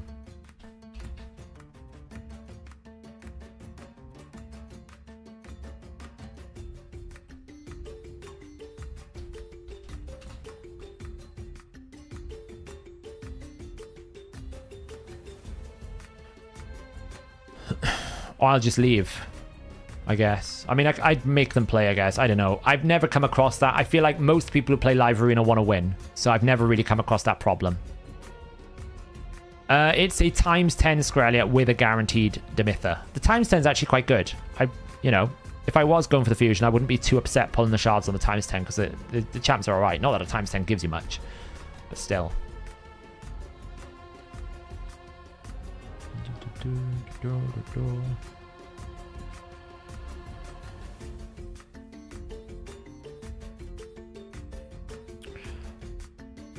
I think it needs to be 272, right? 272 plus 24. Yeah, we need to be 272 speed with a decent amount of defense in Regen Defiant. Do I have any Defiant and Regen gear in here first? Probably, I'll be honest. Oh look, there's a barrel there. Should have collected that. Loads of crap in here I don't do anything with. We do need to do another gear cleanse. It's pretty awful. We will be doing it in a bit. So I want to see if this Aneri build is going to work. We're looking for Regen Defiant gear.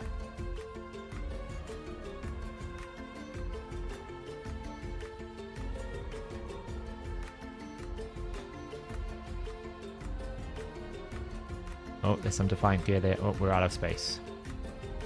We're out of space, even though we've got all of this stuff. I don't want a chicken pack. We're going to be trying this 25 team. We're going to see if it's going to work. Let's see if it's going to work now. Well, I got 25 million silver from somewhere. Don't know where that's come from. That's pretty trash. Oh, please be good. This is one of the good pieces. Please be good. No!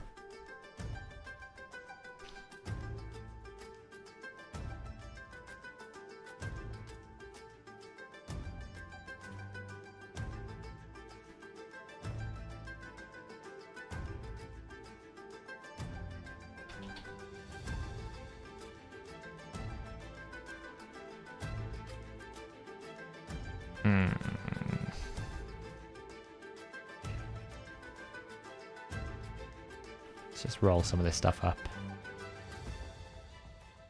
We're not triple rolling at the moment, are we?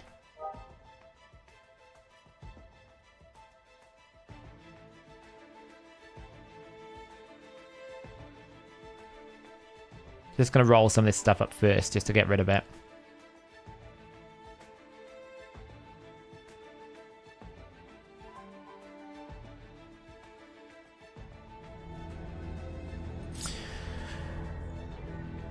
What's my threshold? So I'm looking at kind of roll ranges a lot here. So like this is going to get sold because it low rolled the speed.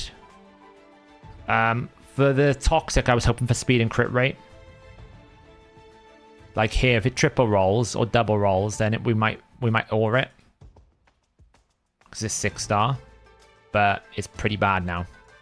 Just sell it. Got some interesting pieces here to look at.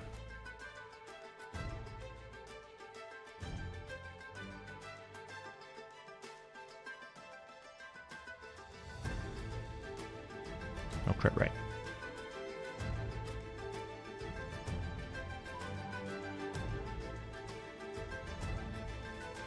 See, it's all low rolling. 11, 11. That should really be 12, 14% and no flat stat HP. So that's what we're kind of looking at here, is looking at the roll ranges more than anything else. If it doesn't have good roll range, then it's going to get sold, basically.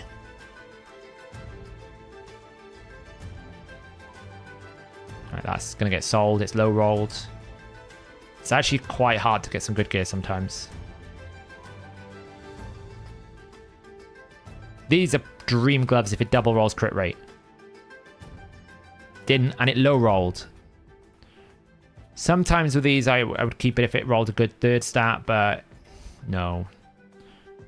It's pretty poor so far. We haven't got the lucky boots on.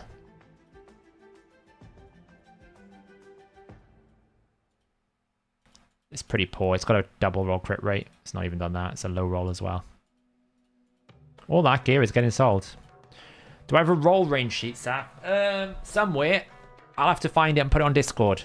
It's in my brain, mostly. It's very well in my brain. Mostly it's in my brain. Saf, one quick question. Akhenaten passive, only does that work only on poison or other... Akhenaten passive, does that work on all poison or only the ones? All poisons. Any poison, Ruz. Any poison. Khan, thank you for becoming a minion. Welcome to the club. Glad to have you here. Hope you're having a good day. Really appreciate it. Keep it. I mean, it's okay because it's defense gloves.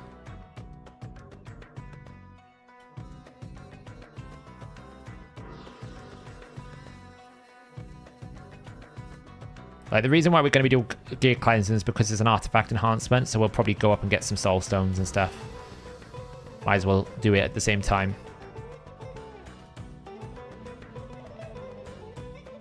Upgrade. Right, okay, so... no regen gear. See if we can pull up some of this. Defiant gear.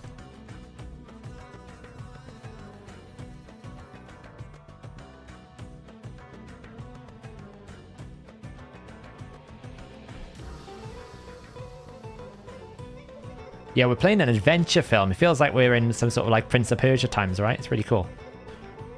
We're kind of looking for speed. I need speed pieces for this build. Hey, we're triple rolling again. Hey, we're back to triple rolling. Yozza!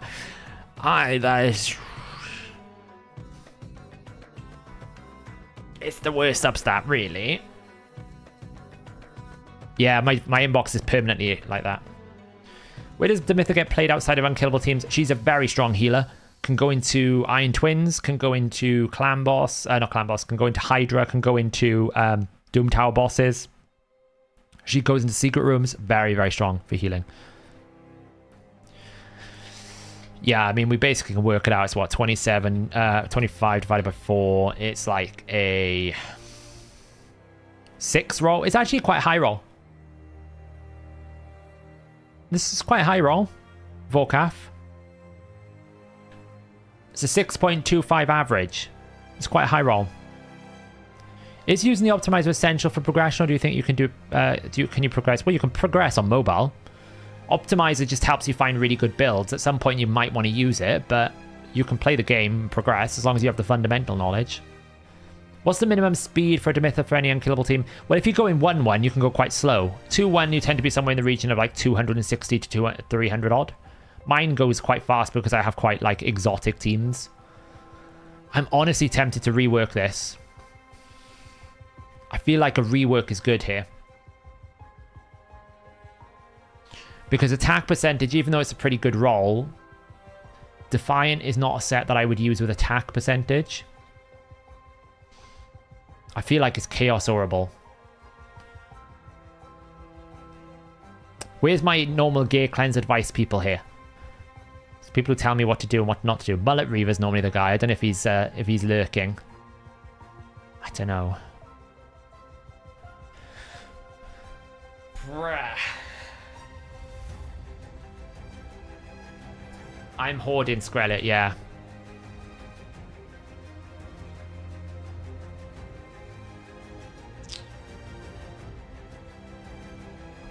We're gonna do it.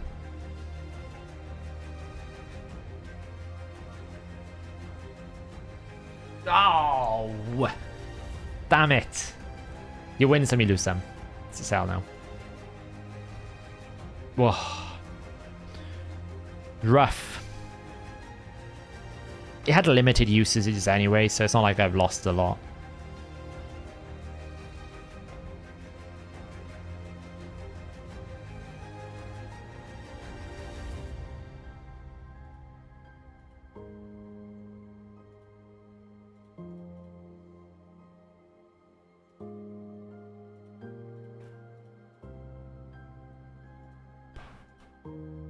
I'm kind of looking for speed rolls here.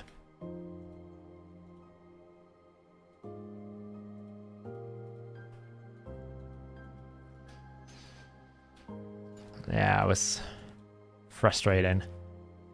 I mean, the problem is attack percentage as a stat is not very desirable, so on a Defiant piece more than anything else, because Defiant is defense-based, like you get defense plus it. So if it was like a triple roll defense, I probably would have kept it. I would have kept triple roll defense, but I would not have kept triple roll attack on its own because I just don't feel like it's as strong. That's not great. I'm looking for Defiant with speed at the moment because I want to build the Aneri with Defiant and Resistance, ideally. Defiant and Regen, if I can get it to work. But all of these pieces are not rolling with speed, so it's kind of like lame. Should we see if any of these Righteous pieces are good? Righteous, all we care about is probably defensive-based stats, so these are okay. Like, really, I want Resistance here. I don't really want crit rate. It's okay, we'll keep that. It's not got speed, not ideal, but not the end of the world. Here, if it rolls the defense, it's a sell. Are we back in triple roll business? Oof, we were close, but it's still good. HP. Yeah, it was flat stat. Stevie boy. It's a flat stat. It was a flat stat. I was only rolling it. If it triple rolls... So I never reforge double roll epics, but if it triple rolls epics and it's flat stat, I'll re-roll it. That's pretty good. Do we triple roll? Way! Oh, we're back in the triple roll business.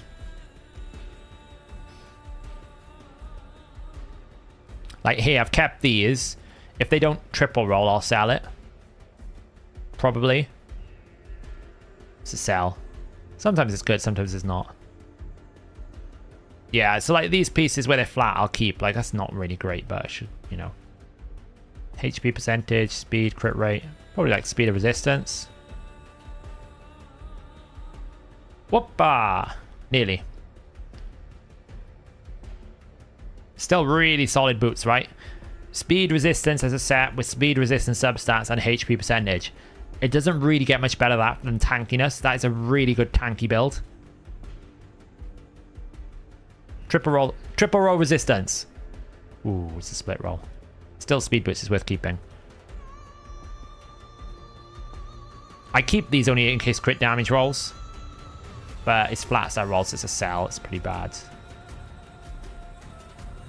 And here, like, it's not really worth keeping, but sometimes if you're going to get double resist, triple resist. Ooh, now that's debatable. I mean, was it 30 divided by 3? It's 10, it's mid-roll. Doesn't have speed. Problematic. I'd keep it probably at the moment because I don't have much of the set.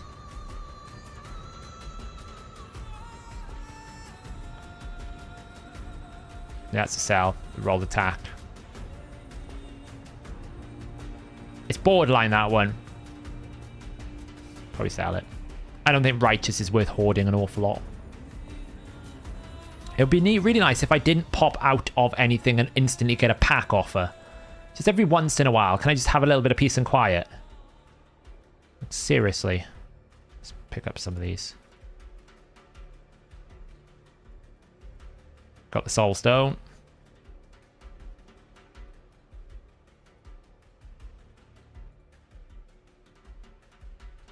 Right, do we have any speed rolls here? No. I mean, this piece, if it doesn't roll very well, is a sell. Oh, that's definitely a sell. Speed rolls. Speed rolls. I need speed. Speed is the game. Speed is the name. None of these are speed. Well, that's got speed. Don't really want crit rate, though. That's a sell.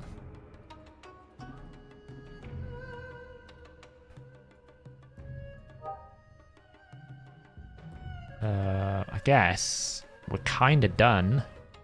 Oh, wait, this could go well. Speed.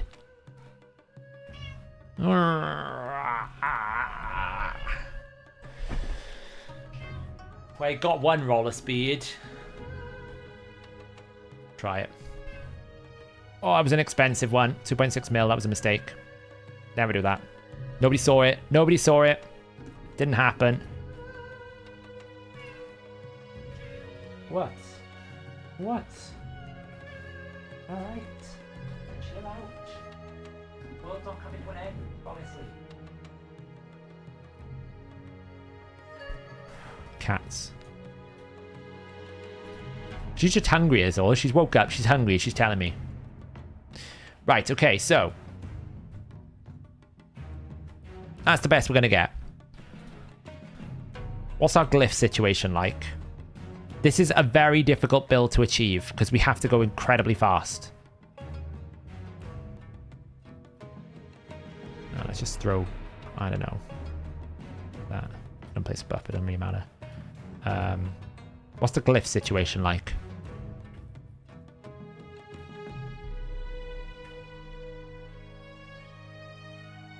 Pretty rough, but it's okay. It's not bad. All right. Oh, one thing we didn't check was, did we have any Sacred Order banners that we probably should be keeping in here? So all that's like, we might as well collect some of this. Sacred Order, Sacred Order, Sacred Order. Well, there's an amulet, don't really care about that. We want Sacred Order banners. Sacred Order banners. Because speed is what the biggest hurdle of this build is. I've got to get it up to 274 speed. It's very fast.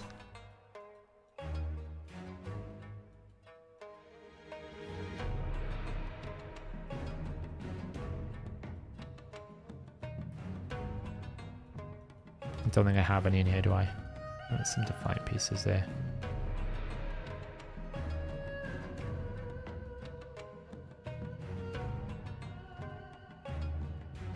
No, okay.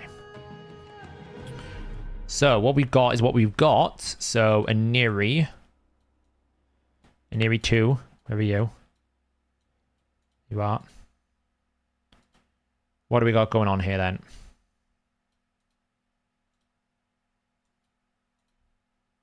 Oh, that's good. It's kind of what you want. Double roll. Ooh, it's a low roll, though. It's a low roll. It's not the best. That's not bad.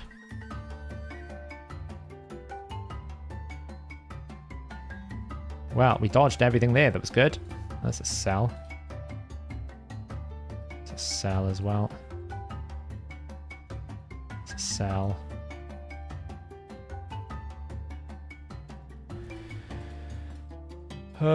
Sometimes these 5-star mythicals can be, you can see I'm only really keeping 5-star mythicals if they're gonna roll the stat I want. Like, that's now not a bad piece because essentially it's 21 divided by 4. So it's what? A 5.25. It's a bit low rollish, but it's probably better than half the rings I've got.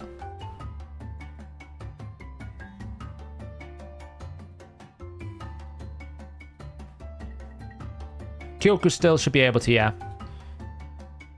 When they buff it, Frenzy will drop from niche to pointless, yes. I think Frenzy is going to go from like A tier down to no tier.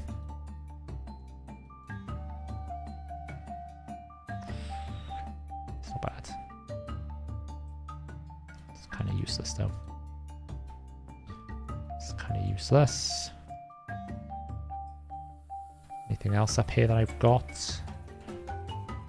I did pick up another helm or two. Just make sure there's nothing else here. Anything else? No, I think that's all of it. Defense, defense, defense, speed. That's good. Dandabear is gifted 5 members. Wow. That's very appreciative. Really appreciate that. Thank you, Dandabear. Make sure you give a shout out to Dandabear if you've just been given a gifted membership. For all those who are members today, obviously, if you become a member of the HH Gaming YouTube channel, you can join our dedicated Discord, a better word, and you can request a minion roll. There's meant to be an integration with YouTube and Discord. You see it with Hellhades, it works. It doesn't work with our Discord. Don't really know why. If you want to join, click that link, join it. It's where basically the people in this chat basically hang out and can ask questions. I'm in there all the time. So yeah. Right. Live refresh. What we've got is what we've got. Let's just make sure there's no other like unrolled accessories available. I think what we've got is what we're going to have. Banner to speed. Is there anything unrolled? Well, there's a few. Resistance is not what we want, but there's a few. We're low rolling today. We are low rolling like nobody's business.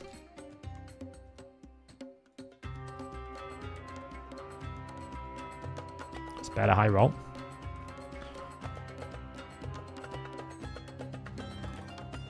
Now, I can't really use refresh accessories and watch this double roll speed. I didn't, thank God. Can't really use refresh, unfortunately, because we will not do well. Okay, I think we're good. Right, let's have a look. Live refresh.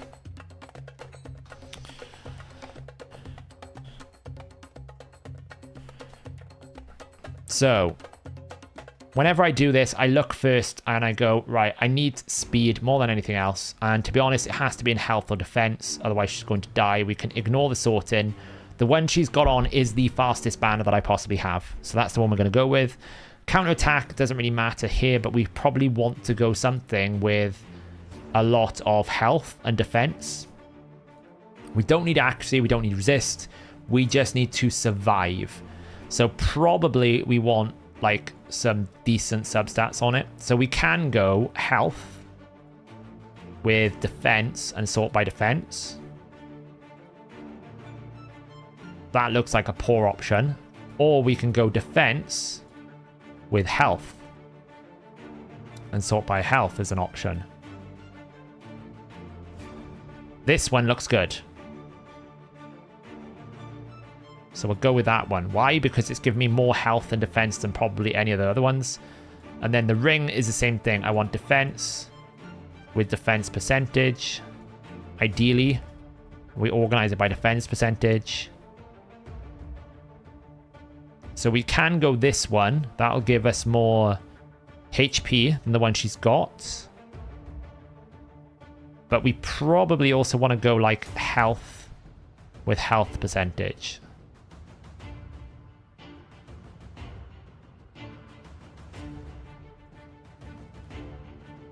That one's good.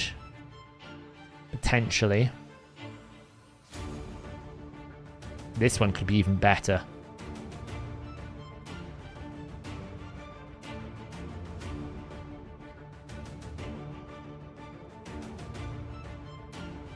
HP percentage. Triple? Not so good now. Not so good. I'm going to leave it select the ring. The ring it can select. I'll leave it select that as well. So what are we picking? We need to get to... We're in Sand Devils at 27. So we can pick the mode now. That's how this works. We can pick what we want. We're not going to have an aura because she's in the leader. We're not going to have any benefit stats. We need to hit 272 speed. And I've put a minimum of 4,500 defense because I don't want to lose too much HP from the destruction. I need a certain level of defense because I want to make sure that my defense doesn't get ignored too much. You know, I need to basically stop the HP destruction. So we've said I want the best HP with 4,500 defense that you can give me. And I've taken out the things that I know that are not going to give me any good stats. I don't want attack percentage, for example. I'm saying I need regen, defiant. I don't want refresh. I can't afford to be reset my skills. And then, of course, glyphs. I'm going to go with a +5, 25, 5. Let's see what we get. Hey, Kessel. We are currently trying out a concept for Sand Devil 25 for food. Oh, that's a rough one, that. 55,000 HP.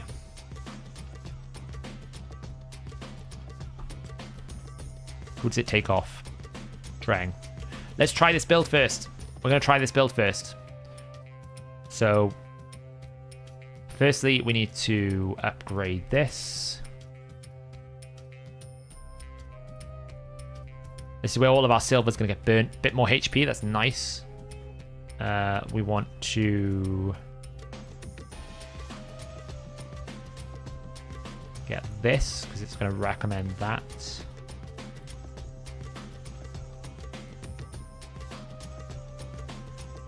Oh, the silver's getting drained. 2 mil. And then we want Shamel's ring.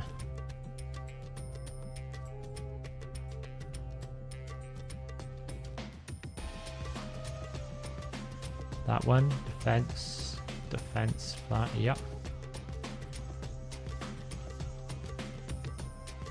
I haven't done that yet, I need to. Well, just upgrading those 3 pieces has carved out 14, that's carved like 3 million off my silver, but there you go. Right, so now we need to have, let's see, the nice thing is we can do this without losing any gear off people, so...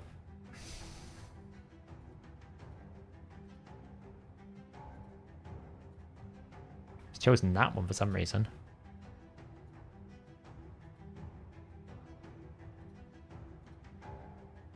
That one.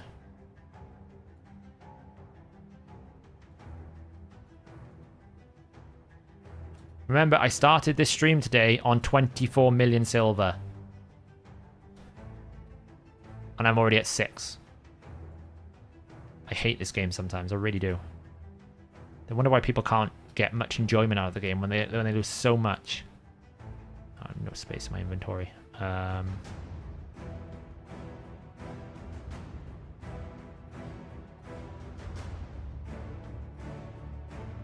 gonna be a bad piece.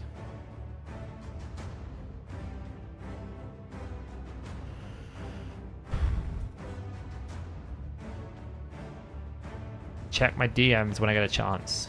You know, when you tell me that, I check it straight away.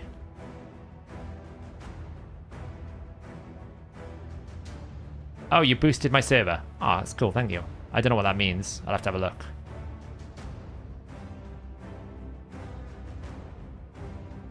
Let's take off Drang. It's going to take all my glyphs to do this, I think.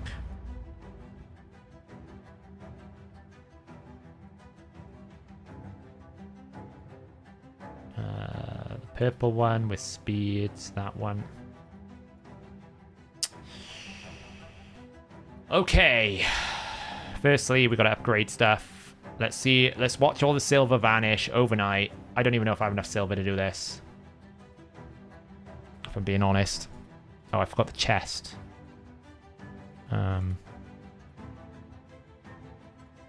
What piece was it? Speed resistance. That one. Oh, ideally, that roll speed. That roll speed. Please be favorable to me and give me a speed roll. Ah, that's not the roll I wanted.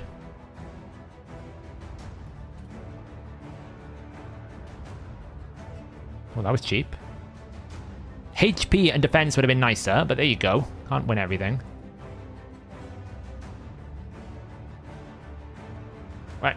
Okay, so we needed to be 272 speed. We're at 243. We have got a lot of glyphing. We're going to have to pray for good glyphs here. I think it's just going to be too much. To glyph. I feel like I've just aggressively glyphed it on the optimizer and I'm just never going to reach these numbers. We'll glyph everything once first and then we'll see what we get. Can I get more than a +2?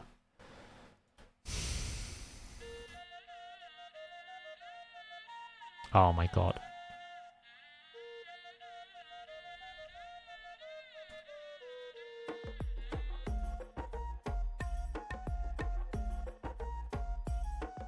I haven't, no.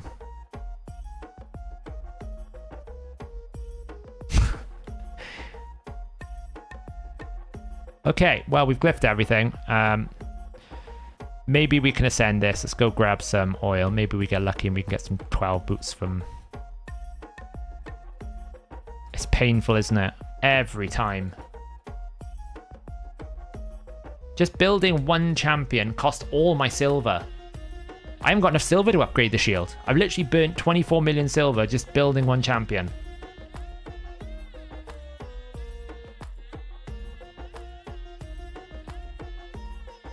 Now we're just going to try and get some boot speeds.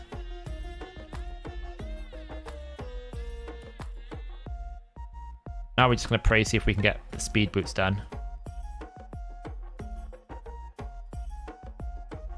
Speed!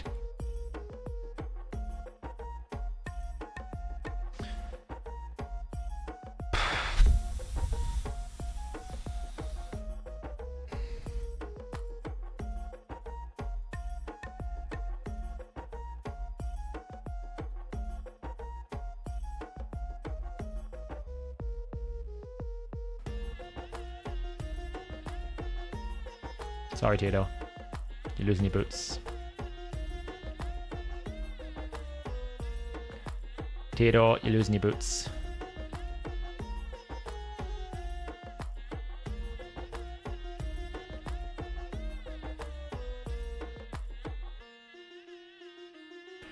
Hey, Ford Mustang. Sorry, we're knee-deep trying to get this to work. Okay, how far are we off? 269, that's better. That is better. 51k HP. I haven't glyphed the HPs up, but that's closer. We need to be 272, right? 272. So I need to find some speed from somewhere. What's worth glyphing for speed? This one's pretty good. 4. 4. 4. Oh my god! I'm gonna lose my mind.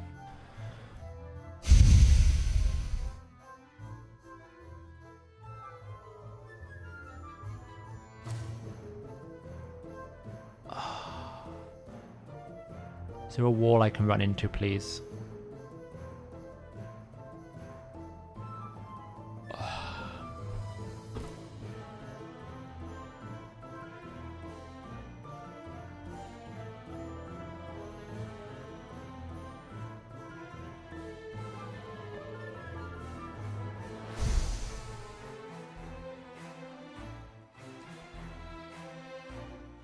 I don't want to use a 6-star glyph. but the chances of me getting 2 speed from 2 speed, 3 speed star speed glyphs is so unlikely that I'm probably going to have to find better options.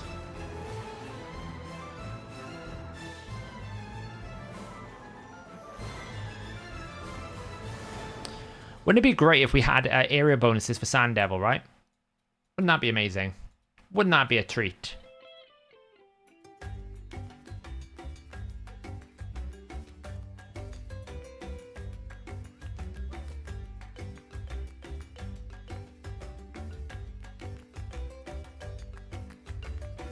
Fastest helm.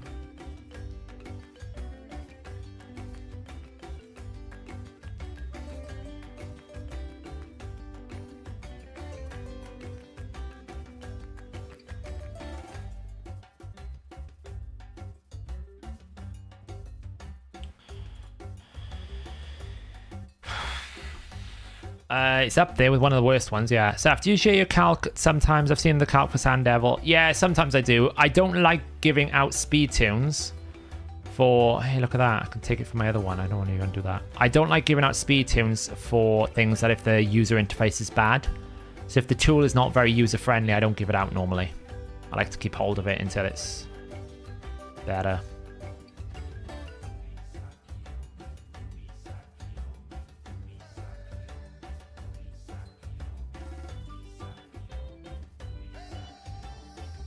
A lot faster, but I can't really take that away from him. Does it matter if he's going slow? Not really. I could swap that around. I'd lose 777 defense, though. I can't lose that much defense. That's the problem now, is just trying to find a replacement build for everything with enough stats that are going to cover me for what I need. Like, that's trash. I don't know why I've kept that.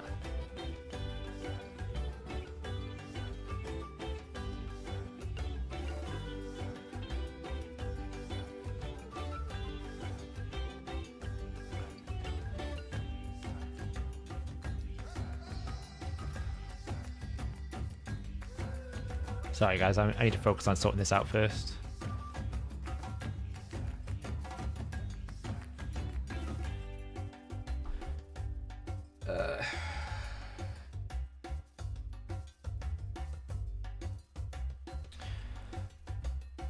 That's a nightmare.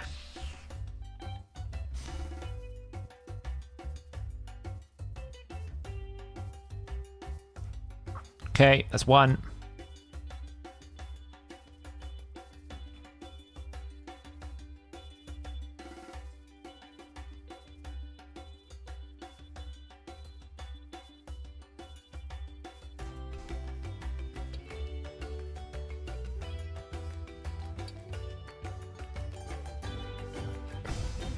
I need to find 2 speed, and I have 2 glyphs. I'm not going to get this lucky, am I? There's no way I get that lucky. Oh. Oh, come on. Don't do it. Don't get me this close and ruin my soul. Please don't. Don't do it to me. Oh my god. Sometimes the game taketh, and other times the game giveth. In this instance, the game giveth. Okay. Now let's just glyph up tankiness, and then somehow try and find some silver.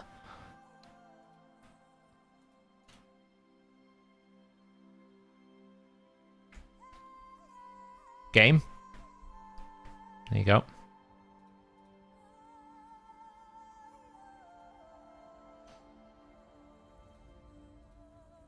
There's no extra benefit there. I should take the shield up. I really should, but I have no silver to do it. Maybe if we farm a bit of silver, we can.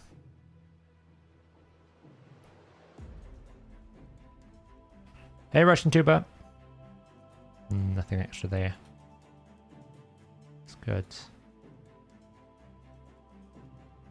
It's good enough.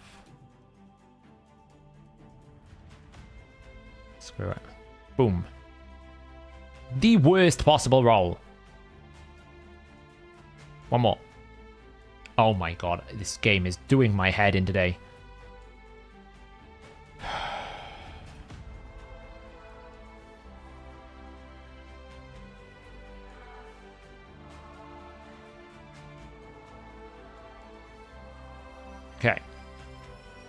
I have 19,000 silver. I had 24 million.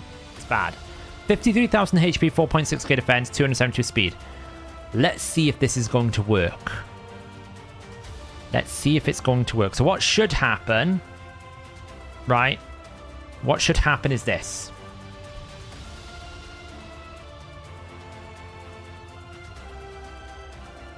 At 296 speed, because we should fall here, it should go 1 turn each. Now, I don't think ninja really matters. How fast is my ninja? He's like really fast at the moment, I think.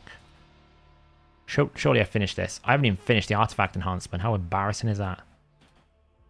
How fast is ninja at the moment? Ninja? Oh, my ninja's really fast, 251. Does that change the speed? No, it doesn't really matter. Ninja can go whatever speed he wants, he's going to die. So, what should happen here is Aneri will be going slow to begin with at this speed. We're going at 272 speed. I've got it built up here to calculate it.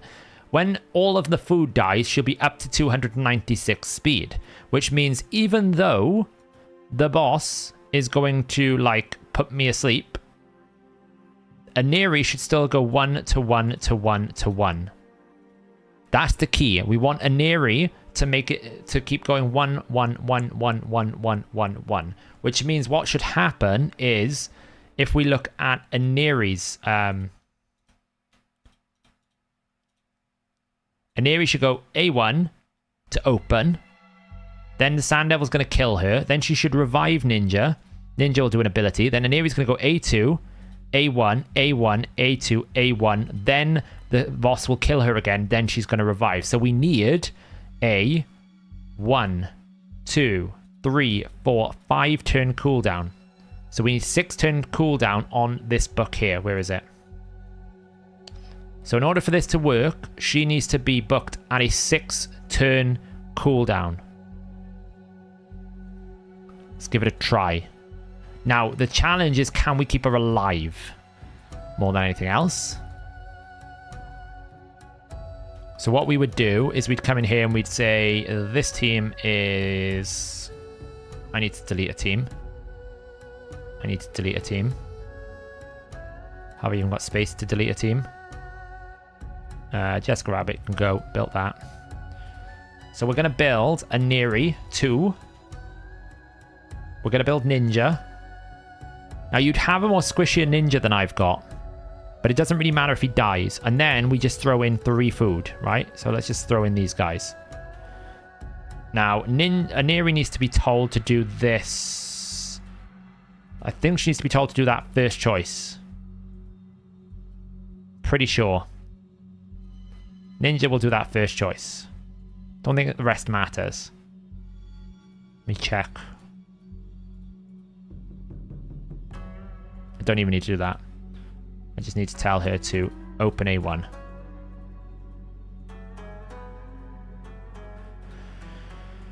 Okay. Does it work? Let's find out.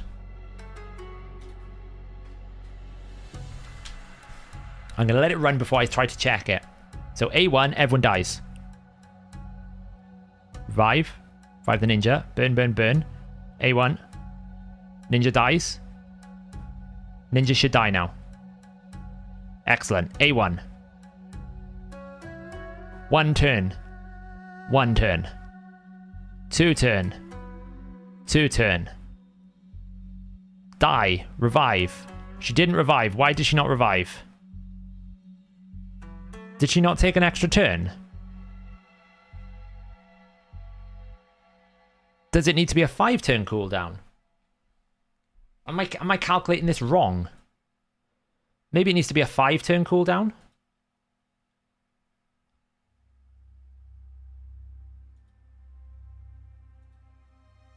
Does it need to be a 5 turn cooldown? Maybe I calculated, maybe I added it up wrong. Oh, I haven't booked the passive. Oh, that's problematic. I forgot the passive needs booking.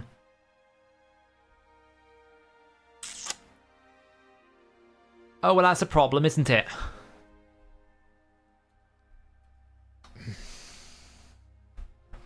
All right, then. Pray for RNGs. Pray for RNGs. I did not think about the passive.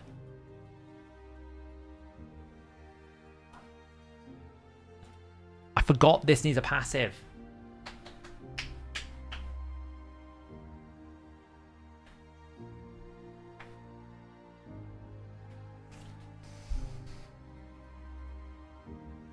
Don't do the A2. Don't do the A3. Don't do the A3. I don't have enough silver. God damn it.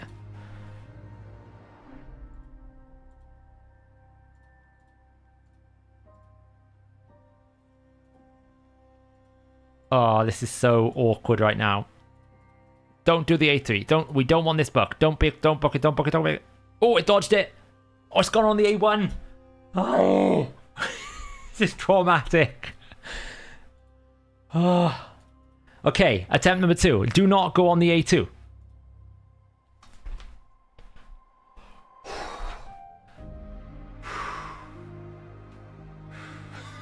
It's like, I feel like I need to go to counselling after this. We dodged it. If you group them together, they do have a tendency to book everything together. That's what I've noticed. If I did that one by one, there's a much more likelihood that was going to book there. If you book it all together, it's better. That's how I got all these done in one go. I booked all 6 books in one go.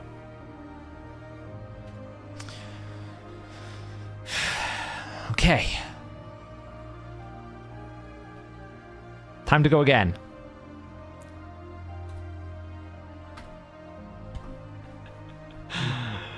Okay, so open A1.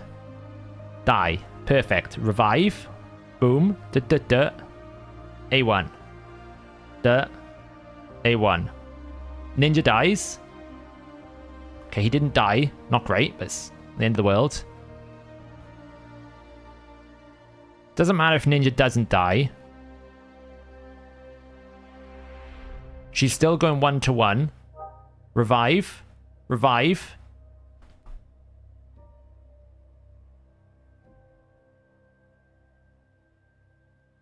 This is great. Doesn't matter if Ninja dies. We don't care if Ninja dies. If anything, we want him to die because it's safer. It's whether or not we can keep an area alive.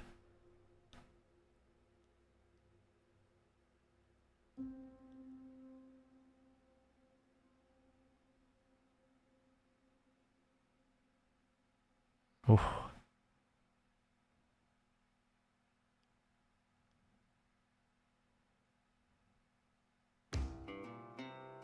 The speed tune is working. Revive. He should die because he gets strong hit, right? Perfect. This is stage 25, by the way. This is the hardest stage.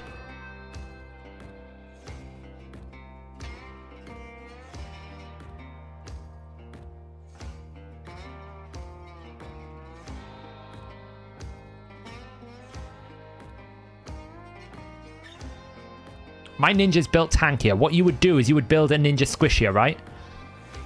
You would actually build your ninja a lot squishier than this because you want him to die in between. Because if he's not taking actions, this goes twice as fast.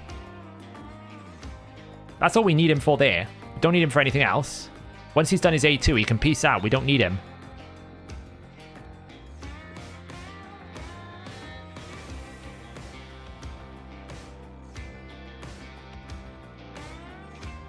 You're seeing here the insane value of Defiant. Defiant is what's keeping this area alive.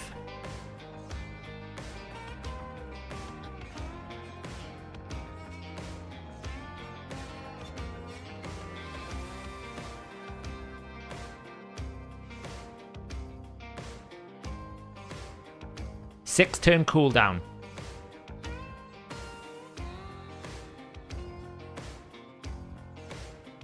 So why did I build it like this? There's a fail rate in this team normally, in which if Ninja doesn't die and Aneri doesn't get the decreased speed, it messes up the speed tune and it can fail. So by making it so that it doesn't matter about the speed debuff, that we're basically always going 1-1, the fail rate is gone. So it's 100% team so long as Aneri can survive. I'm happy with that.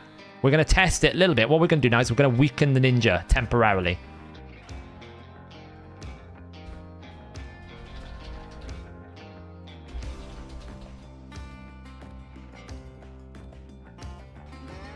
So let's go weaken the ninja temporarily, waste a bit more silver. See if we can take...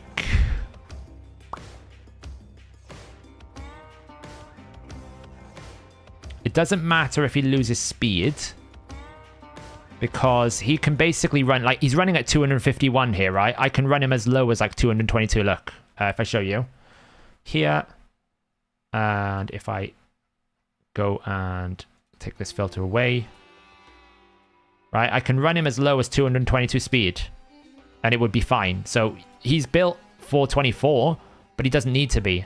So we're going to remove this piece for the time being, because we'd take away HP off him, and we'll take 18 speed. I'm going to put it back on afterwards, but we're just going to remove it for now. So now he's running at 230 speed. He should die much more often. Let's see how much more efficient we can get this. He should die pretty much every A2 now.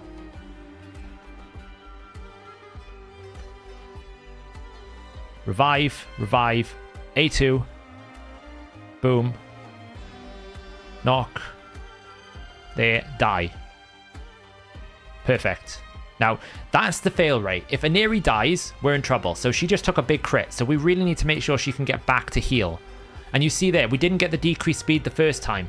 In the other run, the other build, it would have failed. Because if she doesn't take the decreased speed, she goes too quick, she gets the revive back in the wrong place, which means that you don't get your cycle. But you can see, she's taken a lot of crits here. So now it's really, can we stay alive? The only barrier to entry here is, can you keep your Aneri alive? This is why Defiant and Regen gear is so strong.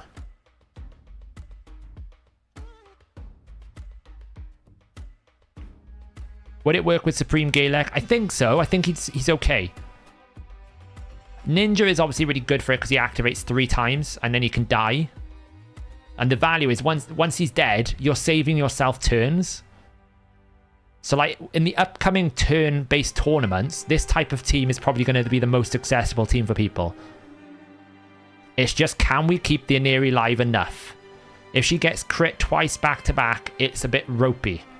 She's surviving this one. She's been crit a fair amount.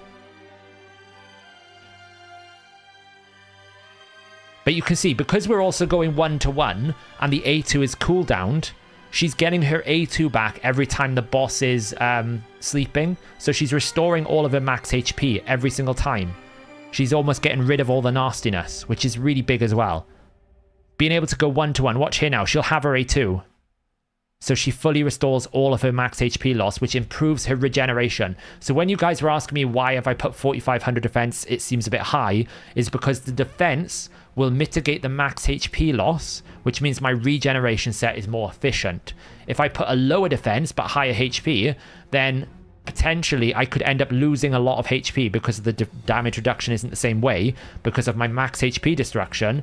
And then the issue is she can't actually sustain her health. Whereas this way, because I'm reducing the amount of max HP, see, she's barely losing more than like 25% of her max HP, I can restore it all back with A2. It's fine. And then she gets that full extra heal. You're going 1-to-1. That one extra heal makes about 50,000 EHP less required. If she wasn't taking that extra turn and she was going, like the boss was taking 2 turns in between one of her turns, you will find she dies a lot often. 2 minutes 50 for stage 25. With food. Full auto. It doesn't get much better than that. I don't know how quickly it works with the Mother Cybele. I've seen Mother Cybele's with food, but I don't think it gets much faster than this with food.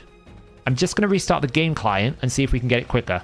Because sometimes if you run the game for too long and do too many things, it can be a bit slow.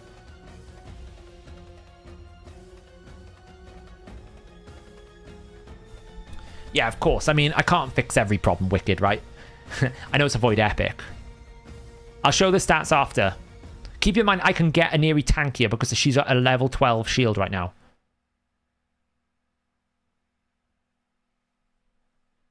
Yeah, that's the problem with Chronum. He's bad affinity, right? Chronum solo is with a Jamasa that just dies, correct. You do need to get good RNG with the books. I'll be honest. Yeah, that is a problem. But to be fair, the book passive, I think you could run with 6 turns as well. Right? Envy? Yay. Yeah, with the passive doesn't need to be 4 turn. I'm pretty sure that this could have been, I could have got, basically we need 1 book here and 1 book here. As long as you get 1 book there and 1 book there, you're fine. Wrong Aneri, hang on. That one. 1 book here, then 1 book there. The rest doesn't matter. This doesn't need to be there, this doesn't need to be there. So you just gotta hope you don't double roll here. This is kind of not bad RNG. I don't really need 2. The only reason why I did 3 is because I didn't want to run the risk of getting another one there. So that's all.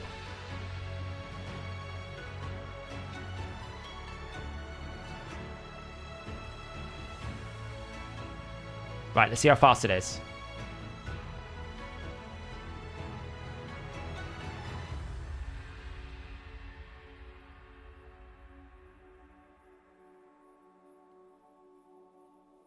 I'm pretty sure he's resisting a little bit as well. Let's just keep an eye out. See if Ninja... Keep an eye out, chat, if Ninja is resisting much. Maybe he hasn't got enough accuracy for this tier. I didn't really check that Ninja had enough. I haven't forgotten. I'm just checking the speed. I'll show it after I finish this bit. He didn't resist. Yeah, there's a resist going on. How much accuracy does Ninja need and how much has he got? We can check here. We can go configure, battle. We need 525 accuracy. And Ninja has 515. He's a little bit low. What is he without the gloves? Yeah, he's 515. Ninja could do with like 10 more accuracy. I think he's resisting. He'll weak hit. Oh, is it a Neri that's... Does a Neri do something that resists, maybe? I don't know what a Neri does. He is magic affinity, yeah, so he will weak hit. So, like, there is probably variability here where I could probably get a close to a 2-minute run if he got less weak hits. This is where maybe Affinity Breaker in the new set is good. Because you don't care about pace. Right? So this is where maybe you put your Ninja in Affinity Breaker in some godforsaken weird build if you wanted to do that. Instead of regen. Because you don't care if he dies. His only job when he wakes up is to A2. Now, I would say it's kind of like wasting a champion in one spot. But you could do it if you wanted to. Aneri is in Regeneration and Defiant. I'll show you the rotation. Right? I'll show you the rotation here. Right, I'll take it off auto a second. Make sure we're looking good. So the way that this works, she revives, the boss kills, then we A2. Yeah? Ninja's job is done. At this point, Ninja is useless. Then we A2 here just to heal. But at this point, so Ninja is useless. So we get a turn. Ninja can do whatever he wants. He's going to die. Straight at this point. Because he's squishy. So now what happens is Aneri is going to always go 1-to-1. She takes a turn, he takes a turn. She takes a turn, he takes a turn. Normally, the problem in skill in this team is because the boss places a decreased speed, you start off on a 1-to-1, but the speed debuff drops you back and you miss 1 turn, right? In the calculator here, I'll show you. When the speed debuff goes on here, what ends up happening is this turn doesn't happen. So the speed debuff goes on, you take a turn, the boss then takes another turn before you take a turn. So you lose a healing window. And that's why you need to build them a lot tankier, and why you might find your Aneria struggling is because you haven't hit the break point.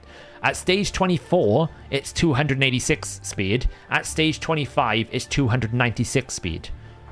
So what you're seeing here now is she's going to go 1 turn each time. He takes a turn, Speed debuff goes on. She still takes a turn. He's going to take a turn. She gets another heal here. He's going to kill her. She revives with a passive because she's the leader. She revives Ninja. He's position 2. He A2s. Ninja's useless. We've got what we want out of him. Ninja can die. The key thing is we're not waking the boss up. You don't want to do that. If you wake the boss up, you give him turn meter. So no War Master. You can't speed it up like that. A1 here. Speed debuff goes on. She gets a turn. At this point is when the boss would take 2 turns back to back. But she doesn't matter. She gets the turn.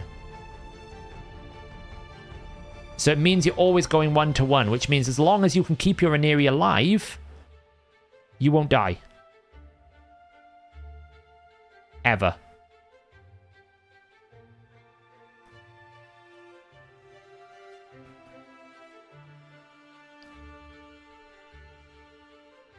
So that's 3 runs we've done so far, and she's not really been that close to dying.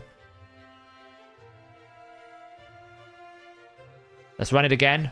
And this is with food. So you can do food, you can do champion training at the same time when you're doing this. And actually, Sand Devil's XP rate is quite good. We'll have a little look to see the difference between it. But the Sand Devil XP champion training is pretty good.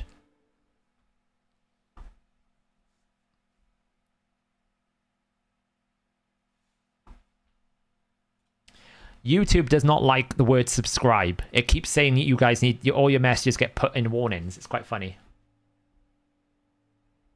What we want is a non-magic affinity ninja. Would be really good here. I'll show that. We'll have a look at the comparison now. I'll show the builds after this run and we'll have a look.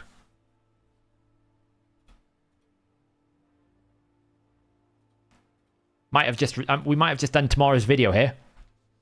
Stage 25, full auto, with food. We need the bucks though, I can't really say 0 bucks. Does this work if Rhaenyra has faster speed? She can go faster than 296, but you know, like, how fast do you want to make her? Like 290... Like, she can go faster, absolutely. If you're running her faster than 296 speed, you can. Like, but you can take advantage of dead allies. You can get the 272 speed because you always have 3 dead allies, so you're always capped out. If you don't have Ninja, you can use Supreme Galek. You can use Artak. Not so good, but you can use Dreng here. Dreng could be used as a burner. You can use Chronum. Like, the DPS doesn't really matter. It's just how many of them can activate burns quicker.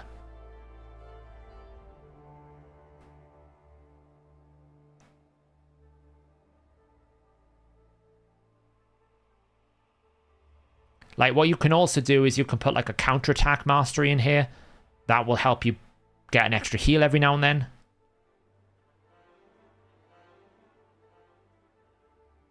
But she gets close to dying. It's not like 100%, I think. Maybe it's like 97%, maybe even less. I don't know. We'd have to test it a bit more. But it's consistently around about 2 minute 30.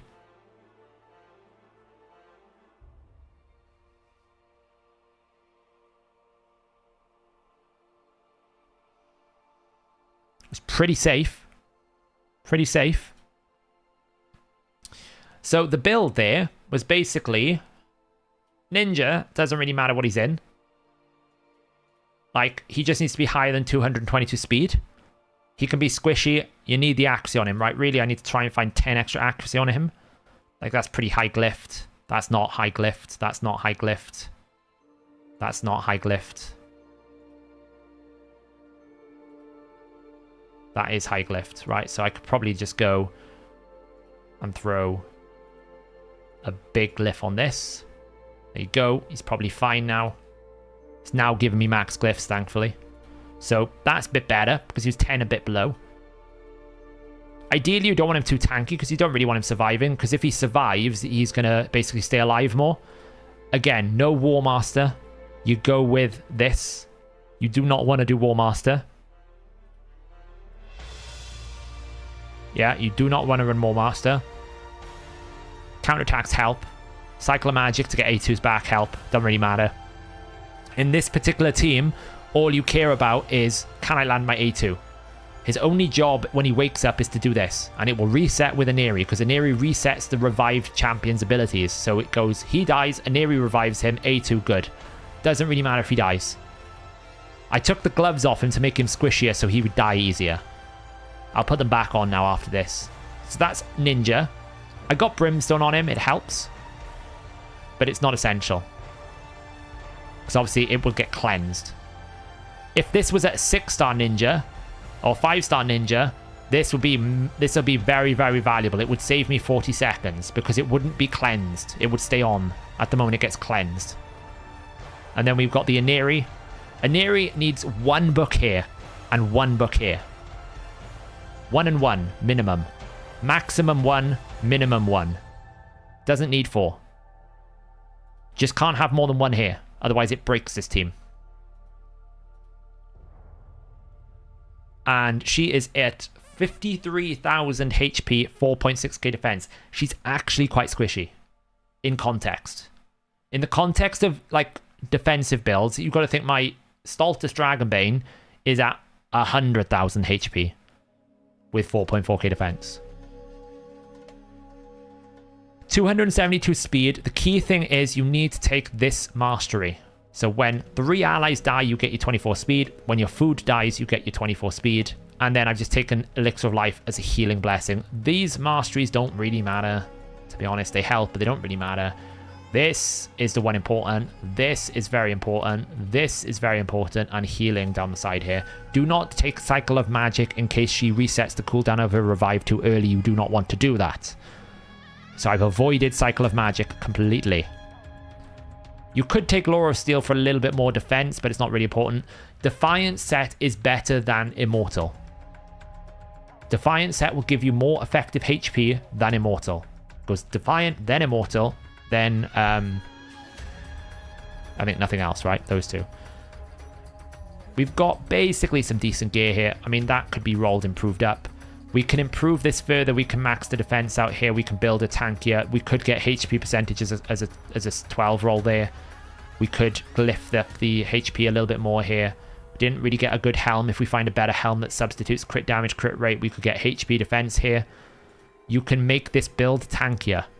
It is in a pretty bad chest because accuracy, resistance, and attack is useless. You do not need resistance. You do not need accuracy. This doesn't do anything. This doesn't do it. You do not need accuracy. You do not need resistance. You do not care about any of the debuffs. A2, it doesn't need books, but it would help, right? You get more healing. It helps. You don't need it. The only books you need, this has to have at most 1. This needs at minimum 1. If you can get 1 and 1, you are good to go. You are good to go. You want a minimum level of defense to stop the HP destruction. Can protection set protect Brimstone? No, because Brimstone is a debuff, not a buff. Well, I have no more silver, which is kind of rough. I need like 70 points here, so I guess we're going to go cleanse a bit of these, I guess. That's a rubbish banner. Why have we got that? What masteries for Dreng? I wouldn't build mastery specifically for Sand Devil for Dreng. You can build him with War Master, I guess, but I don't really know if you want to do that. You just want to make him tanky, right? Just universal, general stuff.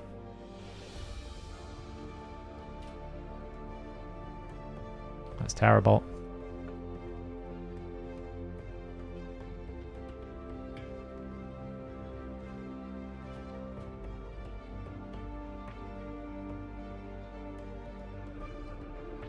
I want to try and get...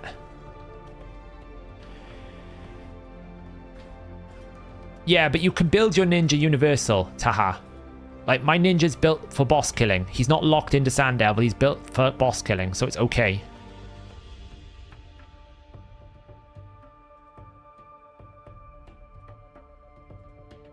And I've got a secondary ninja, an Eerie, so it doesn't really matter so much. Speed? We don't need silver for this. I'm just trying to finish the event. That's all I want to do. I need 4 points. Smash Spider a little bit. Need 4 points. Who can sub ninja? Chronum, Dreng, Supreme Gallic, probably Artak. Anyone with a HP burn activator. I don't know if Sissia could. Probably Sissia, maybe. Once we get the 6-star speed, once we get the 6-star stat blessings, I think Seo is going to one-shot these waves much easier.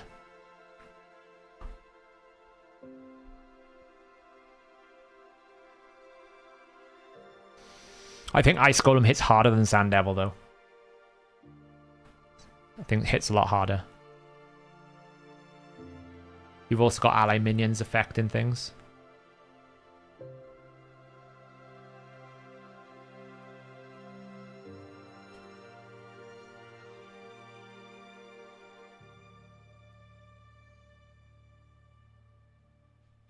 Does Mordecai work as a burner? Yeah, Mordecai could. The thing is, what you want more than anything is an activator. If you don't bring an activator, it's going to take a while. It's going to take like 7 minutes. It's the activation that makes it go quick.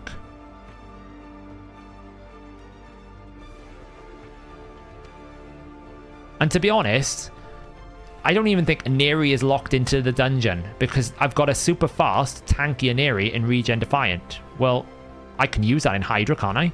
I can use that in, like, Doom Tower. I can use that pretty much anywhere I need, so...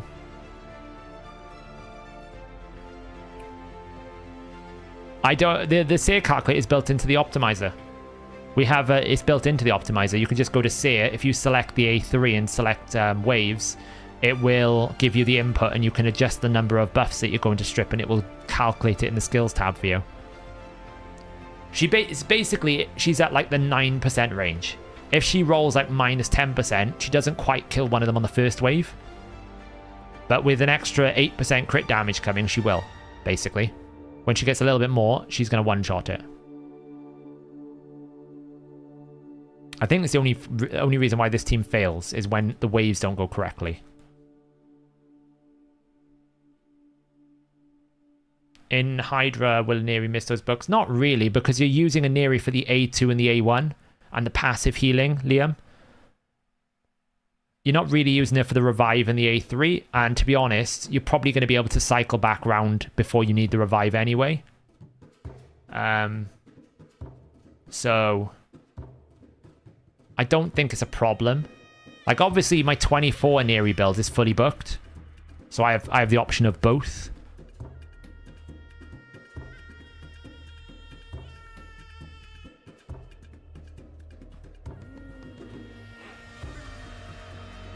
Right, so that should hopefully give me a little bit of silver.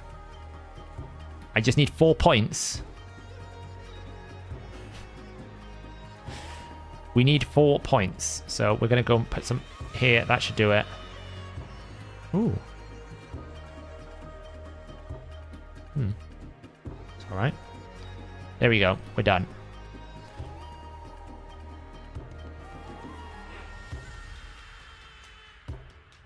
Yeah, blessings were added like... Well, blessings have been in for a while now. Months now, I would say. Right, we finished that. That's good. We're not far away from finishing the Dragon Tournament. Where are we at in terms of, like, the leaderboard? I mean, we're third. I could snipe 5 fragments if I put all my energy and efforts into pushing. Champion training, probably miles behind, because people always push hard for champion training. But I will get the essence in champion training. So what I wanted to show was the experience gain. Okay, the experience gain. Come to the stages tool now. It's been rebuilt.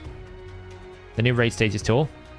At the moment, it's currently open for all users. It probably will be put behind a membership eventually in the future, but we can look here. We can go, okay, so campaign stage 12. 3 brutal, for example, will give us 17,304 divided amongst 4 champions, right? So let me give me a little trusty little Excel document up here.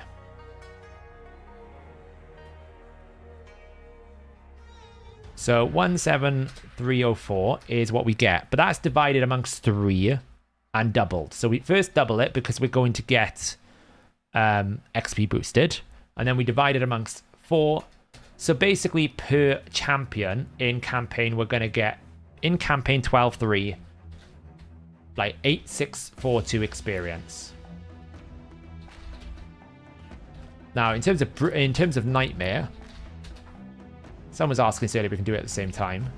I'll show the spreadsheet in a minute. I know you're not seeing it. I'm just doing it on 2 screens at the moment. Stage 12.6 Nightmare. Let's just do that. Let's cover that. I'll show the spreadsheet in a minute. Don't worry. I know I'm not being a proper streamer right now. Base XP boost per champions.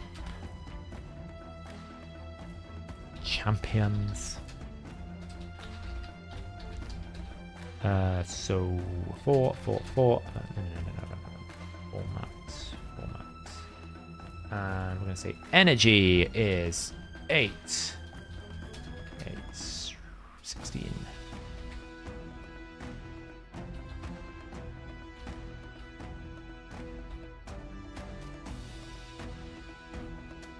Okay, so for Sand Devil 25, which is how much energy is Sand Devil 25? 20 energy. There's 5 champions, so it's shared a bit more. We can go to Sand Devil here. We can find stage 25 normal. We actually get 14,997, which is boosted, of course. And then that number is divided by the total number of champions.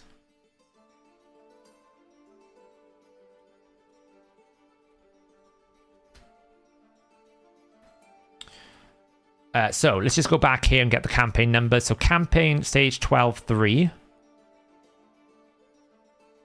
is 17,304. Campaign stage 6, we're going to look at all the different places you can farm stuff, is 17,600. And then if we look at Nightmare 12.6, we're getting 39072. And if we just put a rough time estimate in here, time in seconds, let's just say that's going to be 7 seconds, 7 seconds. Let's just call that 25 seconds. And then let's just say it does 2.5 minutes. That's 60, 120, 120, 130, 140, 150.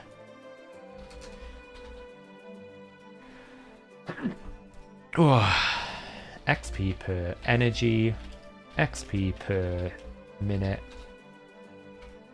That divided by that. Also that divided by that.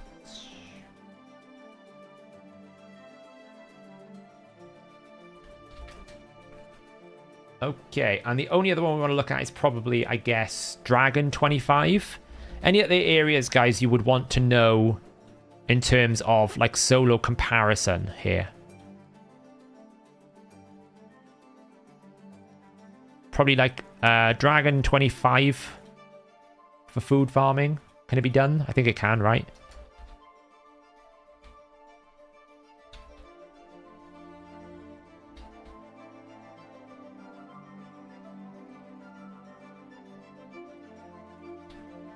How fast is a Dragon 25 solo? With food?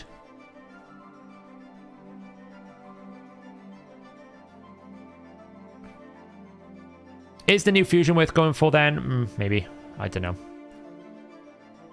know. 2 minutes, so let's just call it 120. Any other stages? Spider 25. You can't do Spider 25 with food, can you?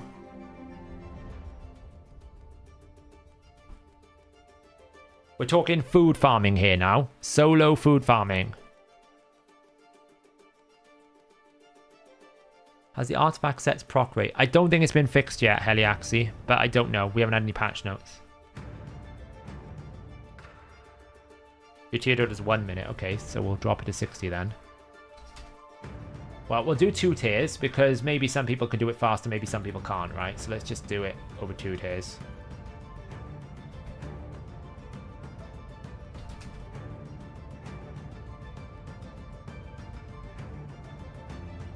So we're talking about areas in the game where you solo farm with food. Okay? Where you solo farm with food. So obviously a lot of people will do Dragon 25 with food. They'll do campaign farming for campaign. Is there any other areas that people pretty much, that people regularly use food to do dungeon farming and food farming? I don't do it personally, so I have no experience. I don't have much experience in it, so I couldn't tell you.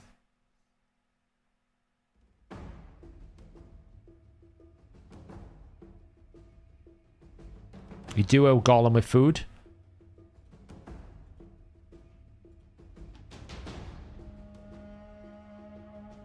How long does it take you to do golem with food? Final food. It's Thursday's the worst day for you, Dandabear. Maybe I'll do a special stream for members at some point.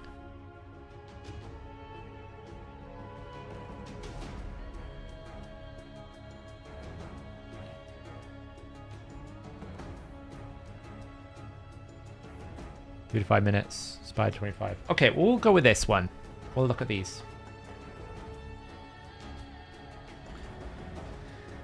So this is the exchange rate, right? Let's just put this in a nice visual.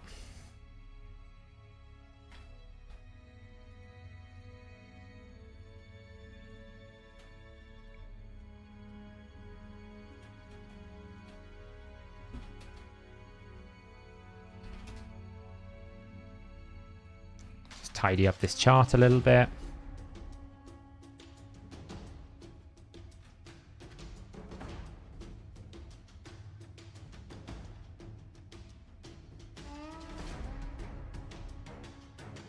Probably too much of a wide variation.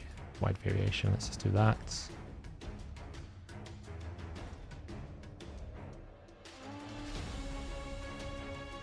Let's just tidy this up. Okay, so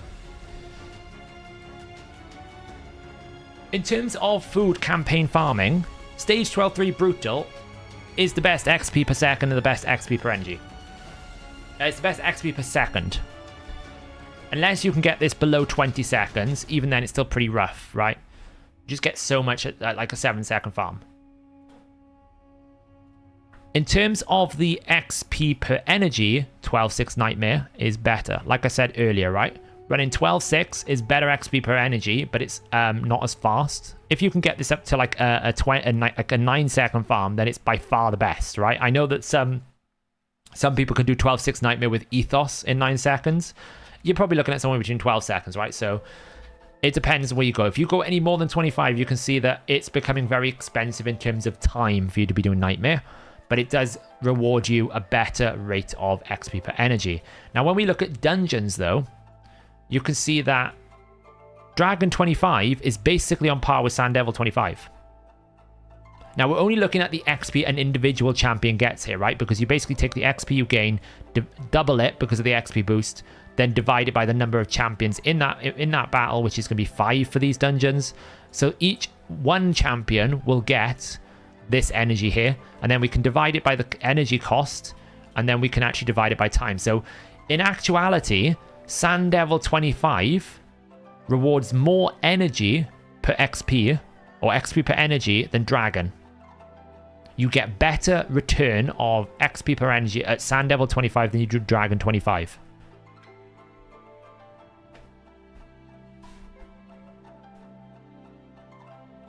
Which is kind of crazy. I mean, I don't know what the XP rates are for the hard dungeons. Let's just have a look.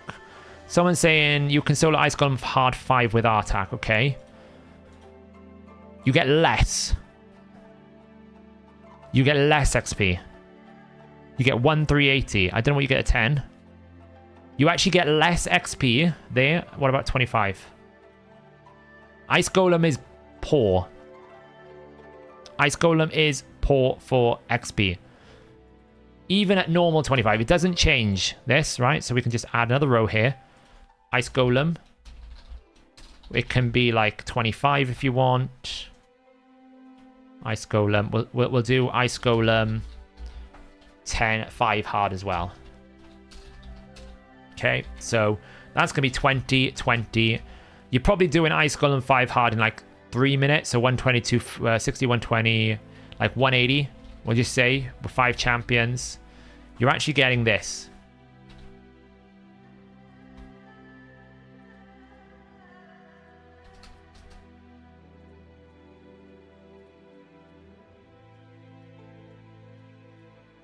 You're actually getting less at Ice Golem. If Ice Golem can be any worse, it's worse. You want me to add Sand Devil 25? Yeah, we can do. Sand Devil.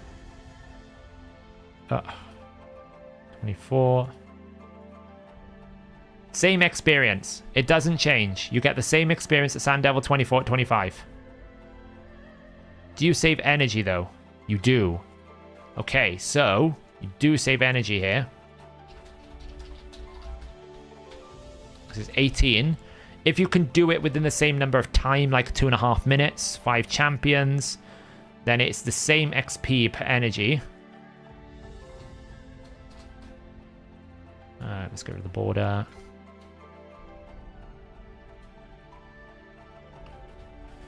So it's even more efficient. So if we looked at stage, if we thought, okay, well, what about Dragon 20 is 16? You could probably do Dragon 20 in like a minute, probably. I don't know. I'll just put it at like 120 for 2 minutes. 5 champions. Dragon 20.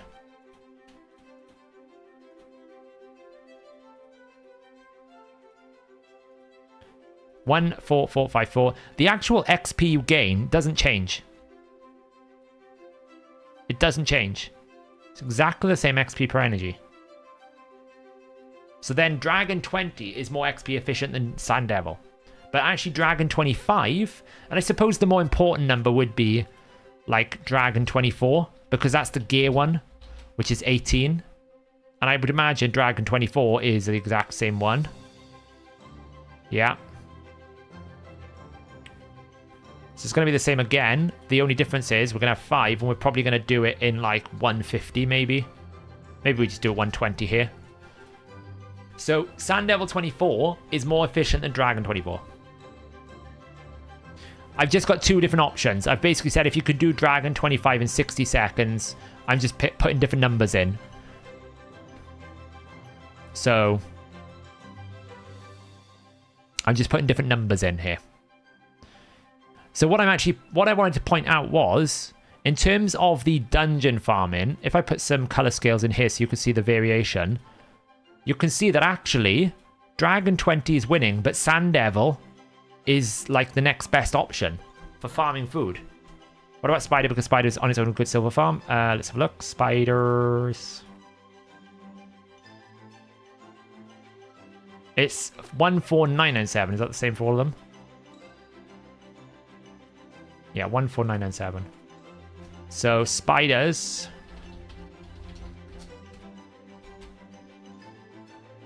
Let's just do spider. What spider stage did you want to do? Nexard. Yeah, I'm not talking about solo Darky. I'm talking about how much per champion you get food. Obviously, Dragon, you would get 1 extra food champion. I'm not talking about how many food you can progress. What I'm saying is in terms of the energy you get per 1 champion, XP per 1 champion, it's really good. Yeah, that's true. It's true. It's fine. Like Spider 20, 16.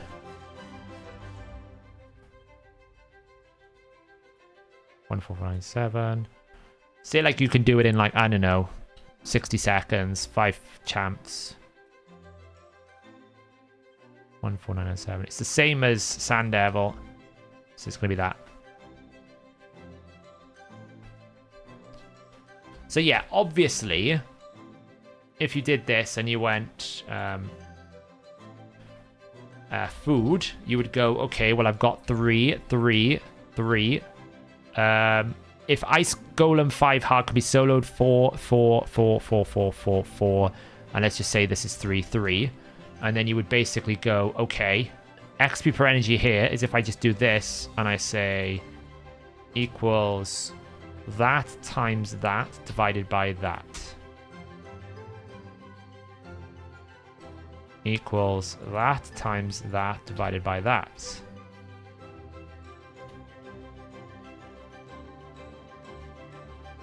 And then we can call this food XP total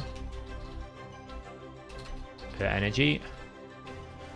And food XP total per second. Let's just bring this down here.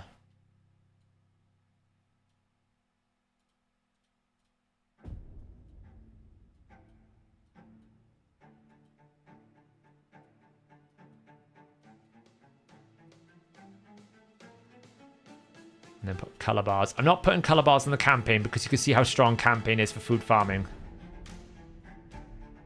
But this just kind of helps show us exactly where the good ones are for the dungeon farming. So, in this picture, then yes, because it's duo, Sand Devil loses a lot of value over Dragon. If it's duo. But what I'm trying to point out is it's not actually that bad to do food farming in Sand Devil. It's actually quite good. It's one of the better dungeons. You know? It depends on basically what you can and can't solo.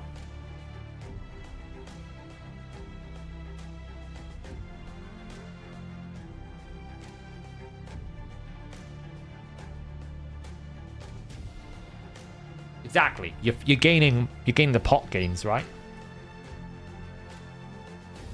And the difference is basically what? Let's see. So if we take Sand Devil 25, which is what I was running, and minus it versus, say, Dragon 25 at the fastest pace, which is this one. Then we take that, divide it by... It's only like 22% less efficient.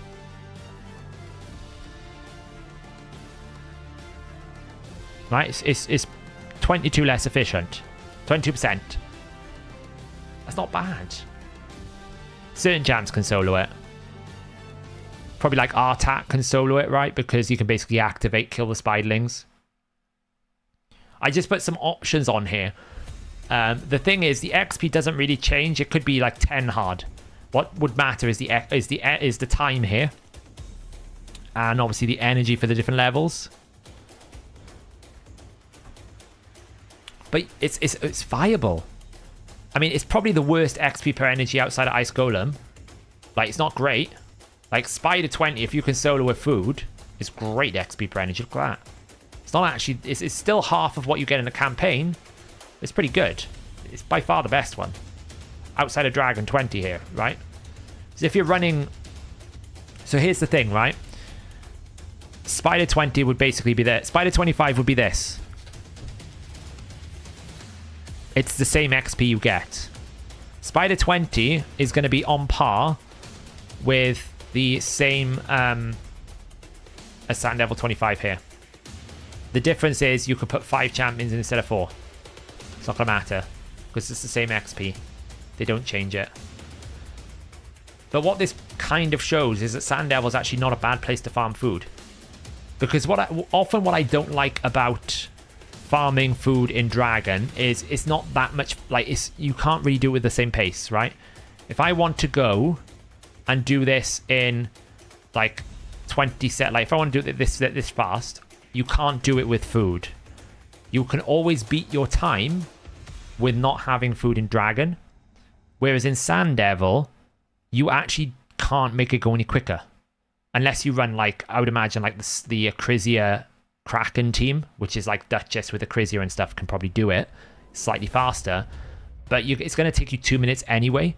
So if it's going to take you 2 minutes anyway, you might as well put food in there and get more efficiency, because it's going to take you that long anyway. We're here, it's a little bit different, because actually, for me to make this go this quickly, like, I can't really solo it to begin with, and secondly, I'd rather it go quicker, and I can make it go quicker without food. I think that's the biggest takeaway as well. Like, I can make that go quicker without food, whereas when I'm doing Sand Devil, it's still going to be 2.5 minutes. Whatever I do, whether I have the food or not. Pretty solid.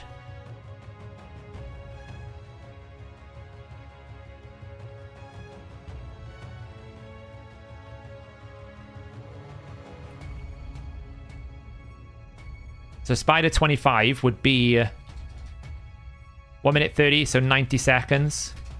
But 3 food. It would be on par with Sand Devil 25 Nexard. It's basically identical. The difference is you're just getting a bit more XP per second.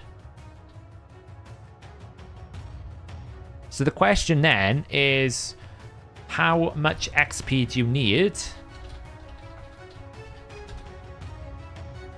to basically get your, like, how many runs of 12 of this would we need to do, right? We're going to get 899. In order for you to get a champion from level, like, to get a rank 3 fully max, you need 200,000. So 200,681 divided by this. Yeah. So you should be able to max a rank 3 with 223 energy. Which is about 11 runs. That's what my math is telling me. I may have messed that up, but it's telling me in order for me to get this,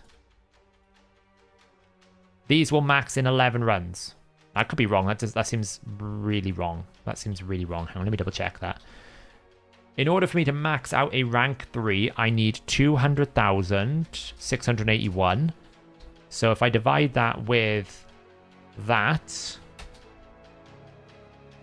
I need 33 runs, right? 33 runs. 33 runs. I don't know where I got 11 runs there. 33 runs, right? Because per run I'm going to get 5,999. So I need 33 runs. Times that with 20 energy. 669 energy. I think that's about right. So basically in 33 runs, I'll get a rank 3 fully maxed. And also get oil. Pretty good. Pretty good. I'm curious to see how many times I can run it without it failing, if I'm being honest. I need RSL helper back so I don't use my multi-battles for it, because multi-battles are a waste. Yeah, they're all the same XP. Even hard dungeons Nexard. The Nexard dungeons are all the same XP. It changes when you drop below 20. I think like 19, 18 have different XP, but they've capped it at the rest. How do I determine the max crit damage needed to cap Acrisia? I just got her during CFC and I feel like I built her wrong. You can do it in the optimizer. You can go into here. Let me get rid of this. If you were building someone with max HP, someone like a Husk, for a better word, and you pick damage mode, when you come into the battle tab and you go, I want to do it for Hydra, say like we're doing it for Hydra Rotation 2 at the moment, pick the difficulty you want. If it's brutal, you pick that. Then you basically set your cruelty rating. Then you go prioritize the defensive stats after hitting 10% of the maximum HP. Put in some enemy AoE damage reduction. I put 45% because that is the multiplicative equivalent of the head of suffering plus 2 or plus 3 other heads, because it's 10 multiplied by 10 multiplied by 10 multiplied by 30. It works out something like 45% damage reduction. I put that in. Do I have decreased defense and weaken? If I do, great. Then I basically set out what stats I need. It will give me the highest critical damage required to hit the cap at minus 10%. Then it will index all of my stats into defense and health. That is the way to do it. Much easier. You don't have to calculate anything. The optimizer will do it for you.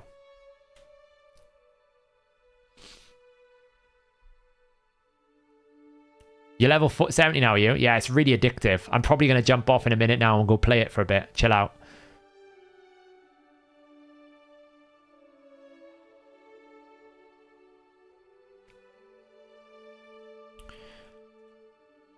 Yeah, so that's the thing. Oh, we're actually low HP here. Oh, is she going to die? This is the worst she's got with a maximum HP destruction.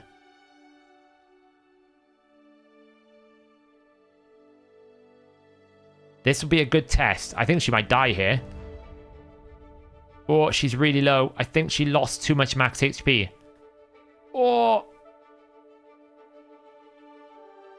She's got into a bad rotation. She shouldn't have the A2 up. She's somehow alive. I have no idea how. Even at that low HP. So I think it can fail. I think there's a risk that it could fail. She lost a lot of max HP there. So she could have taken double crit. If she survived even with a double crit, she won't die. But she seemed to like take a double. She was like really low.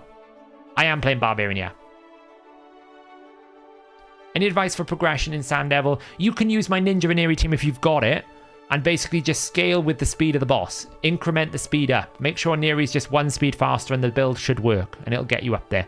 Obviously, Affinity is sometimes a bit of a nightmare, but you might just have to scale your Neari build with it. But that's the way that I beat it. Obviously, I unlocked it with Nogdar back when it was bugged. I just wanted to unlock it. I didn't farm it, but I wanted to unlock it. But that's how I would climb.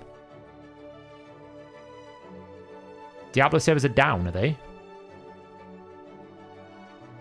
Okay, we'll find out.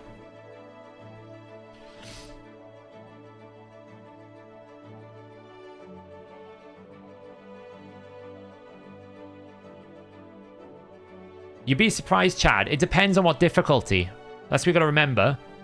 Like, if it's really low defense, like on normal, you don't need damage, crit damage.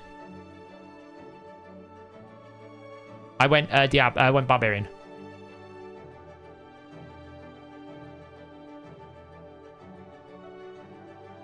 So, we almost died, but we seem to get through it. So, I probably will run this now tomorrow about 15 to 20 times to see if it fails. I'll probably jump off Kessel and check in with let's see if Fix is streaming in chat. I don't think Fix is playing at the moment.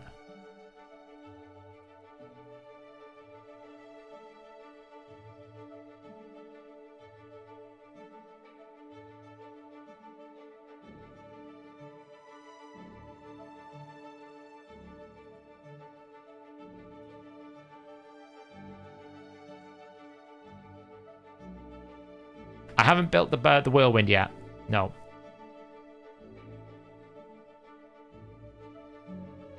Yeah, so her shield still needs to be increased. We could probably find optimizations with the helmet. We didn't get any HP rolls. I think the reason why that last one was ropey is she got double crit and she still survived. That's the only explanation of why she lost so much max HP.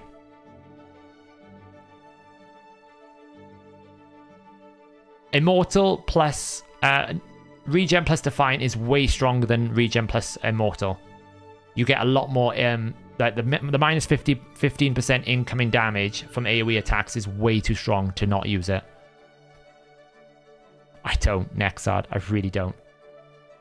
But you can see it's safe. It's Sable. It's pretty good. I actually have some solid Affinity Breaker pieces, actually, if we look here.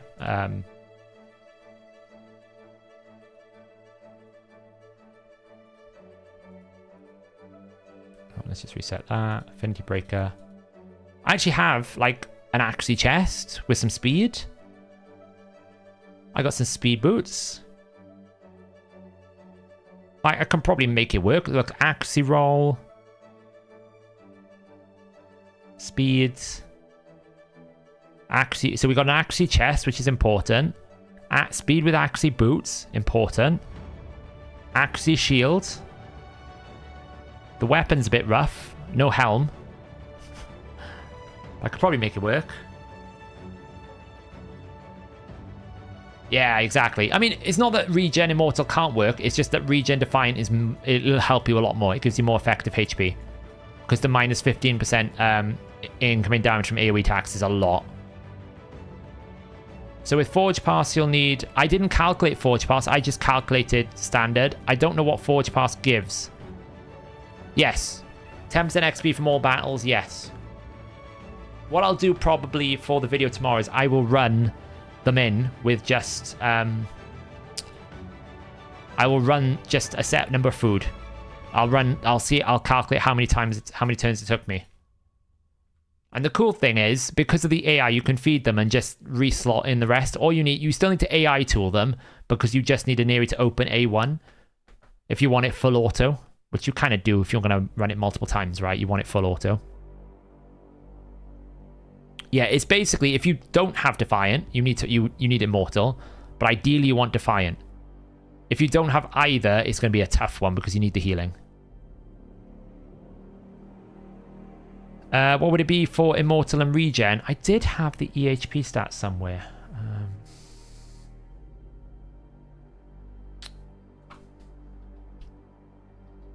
Let me check.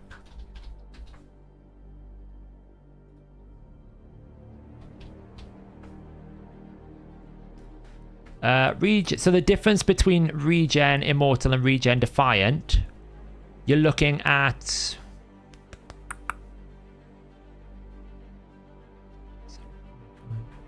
like an extra 25 to 30,000 effective HP.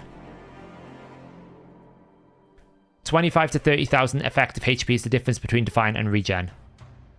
Like when you look at the optimizer here, right, you can see if you're a premium member, it'll calculate it for you. There is a formula to do it, but we have it just built in as a premium perk. If I can find an Eerie. So my Eerie's running at 284,000 effective HP. If you don't run Defiant, you probably need to add another 25 to 30,000 here for Immortal. Or you need to increase these stats by quite a lot.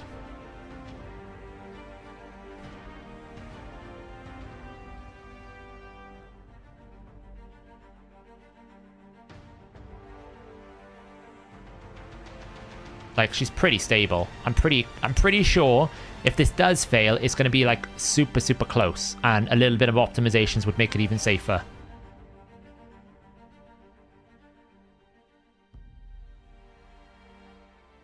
Yeah, don't underestimate the value of 15% damage reduction.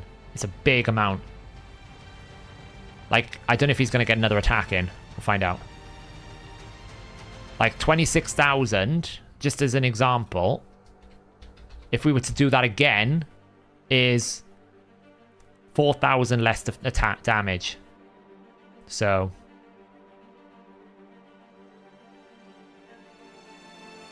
but yeah, it's pretty stable, right? So yeah, let's go over it one more time then, and then I'm going to end the stream and chill out for a bit. I need to get some food and different things. That's why I started early today. I wanted to have a bit of an early finish. We have got the Godseeker Aneri, Regen, Defiant. She's just no resistance, no accuracy, just 272 speed is the minimum.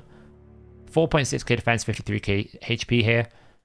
You need to have this with the food, so you get up to 296 speed. 296 speed is the break point, and then you want to avoid things like Cycle of Magic and just take everything you can to stay alive. Healing, healing, healing, AoE damage reduction, Resurgent, Delay Death. You could, if you wanted to, go for improved parry instead of blast proof, because the risk of failure isn't going to be when you take a normal AoE, it's when you're going to be taking a critical hit. So this will help mitigate it further. If you really wanted to min-max it, then Swift improved parry is probably going to be a better damage reduction than blast proof, because it's not the normal hits that hurt you, it's the critical hits. That's the ones that kill you. You need 1 book maximum for the A3 and a minimum of 1 book for the Guardian Angel. You can go more on the Guardian Angel, but you cannot go more than 1 book here. Has to be 6 turn. And then for the Ninja, he just needs enough accuracy. Minimum 222 speed. I've got him at 230. Minimum 222. And then a minimum of 525 accuracy. Then make him squishy. Let him die. You don't really care. But you can go faster with Ninja if you want to use him in other content. So I'll put his gloves back on now. Like, I had him like built like this. You can have him built at 251 speed, a bit tankier if you want. And look, it'll run exactly the same way. Let's just show his masteries quickly. I'll do a video guide in this tomorrow, probably. I think it'd be really good.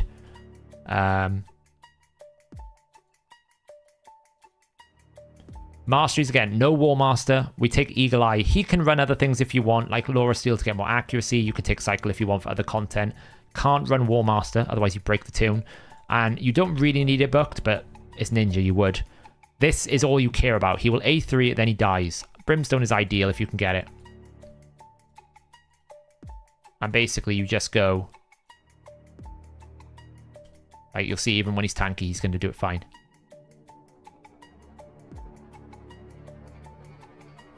Yeah, I actually value 4.5k defense. I actually think defense is more valuable than HP in Sand Devil because you lose a lot of your maximum HP with a low amount of defense, which means your regen set becomes less efficient. Like you see, we took a big crit there. If we get big crit back to back, it could fail. There's a very low chance that's going to happen. It might not be enough effective HP, big picture. Obviously at 25, Ninja is weak affinity, so it could take longer. But you can see at this position, he's tankier, which means it is going to take longer, but it doesn't really matter if he stays alive or not. You just want him to die really to be more efficient. It doesn't matter what skills he uses. He's going to get it reset when Aneri revives him. So I have a different Aneri. If you check the channel, Omar, there is a team setup for Aneri with Ninja that doesn't include food. That is different speeds for 24. That does work. I've got it like 286 as a breakpoint. This is at 25 with food. It's a different booking component. The Aneri one on 24 will work if your books don't fall, right? If you got an Aneri and you book more on your A3, then you can go and look at the 24 team and that will work for you. If you haven't got the books right, or if you do get the books right, then you can do this with food. You have the options. Good night, Trev. Thanks for hanging out. Yeah, I'll do a full guide on it tomorrow. She doesn't need accuracy, no, Robo. And you don't need resist. Yeah, Miracle Heal's probably okay. Miracle Heal's a good shout of all the blessings. You could go Survival Instinct as well if you want to try and make the speeds a little bit more preferential. Like, if you bring Survival Instinct, you could probably drop your speed. Oh, we did get a fail. Something happened there. I'm not really sure what happened. Maybe Ninja just took too many turns. I'd probably slow my Ninja down, if I'm being honest. Maybe Ninja just took too many turns there. Because Ninja does have an A1 turn meter fill, so if he fills too many times, it could break. So that's probably what happened there. He was too tanky, took too many A1s, broke the speed tune just a little bit because of the way that the speed was working. And then caused it to break. Because if we put him at, what he was at, 251. He's probably doing A2, A3. Ninja's just A1. And then, because he's not dying here...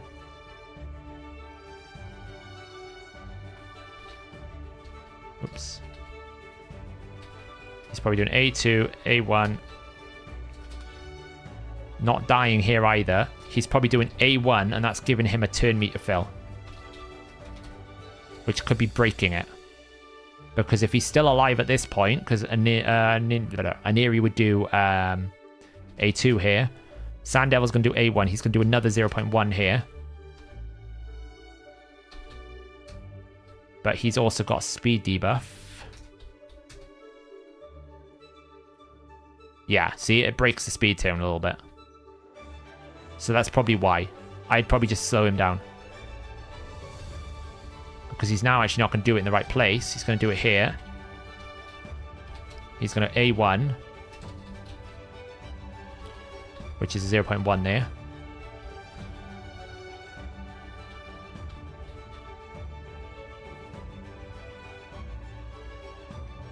There's the break.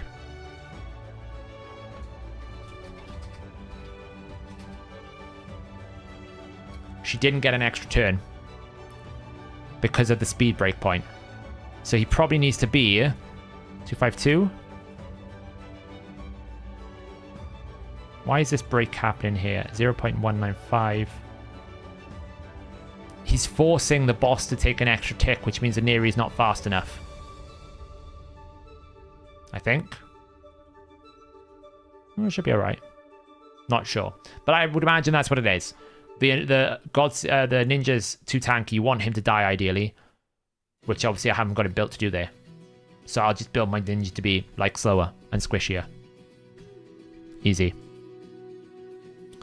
If you put ninja in toxic, it could go a bit faster. It could do. Yeah, it could do. Affinity Breaker also seems like a good shout. Lots of things to test. Anyway, guys, I am going to leave it there for the night. I'm going to go play a bit of Diablo 4 and chill out.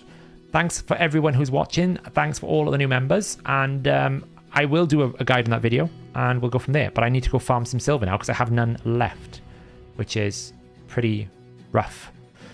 But there you go. Thanks for watching, guys, and I'll catch you in the next stream. I'll be back on Monday, probably. Have a good evening.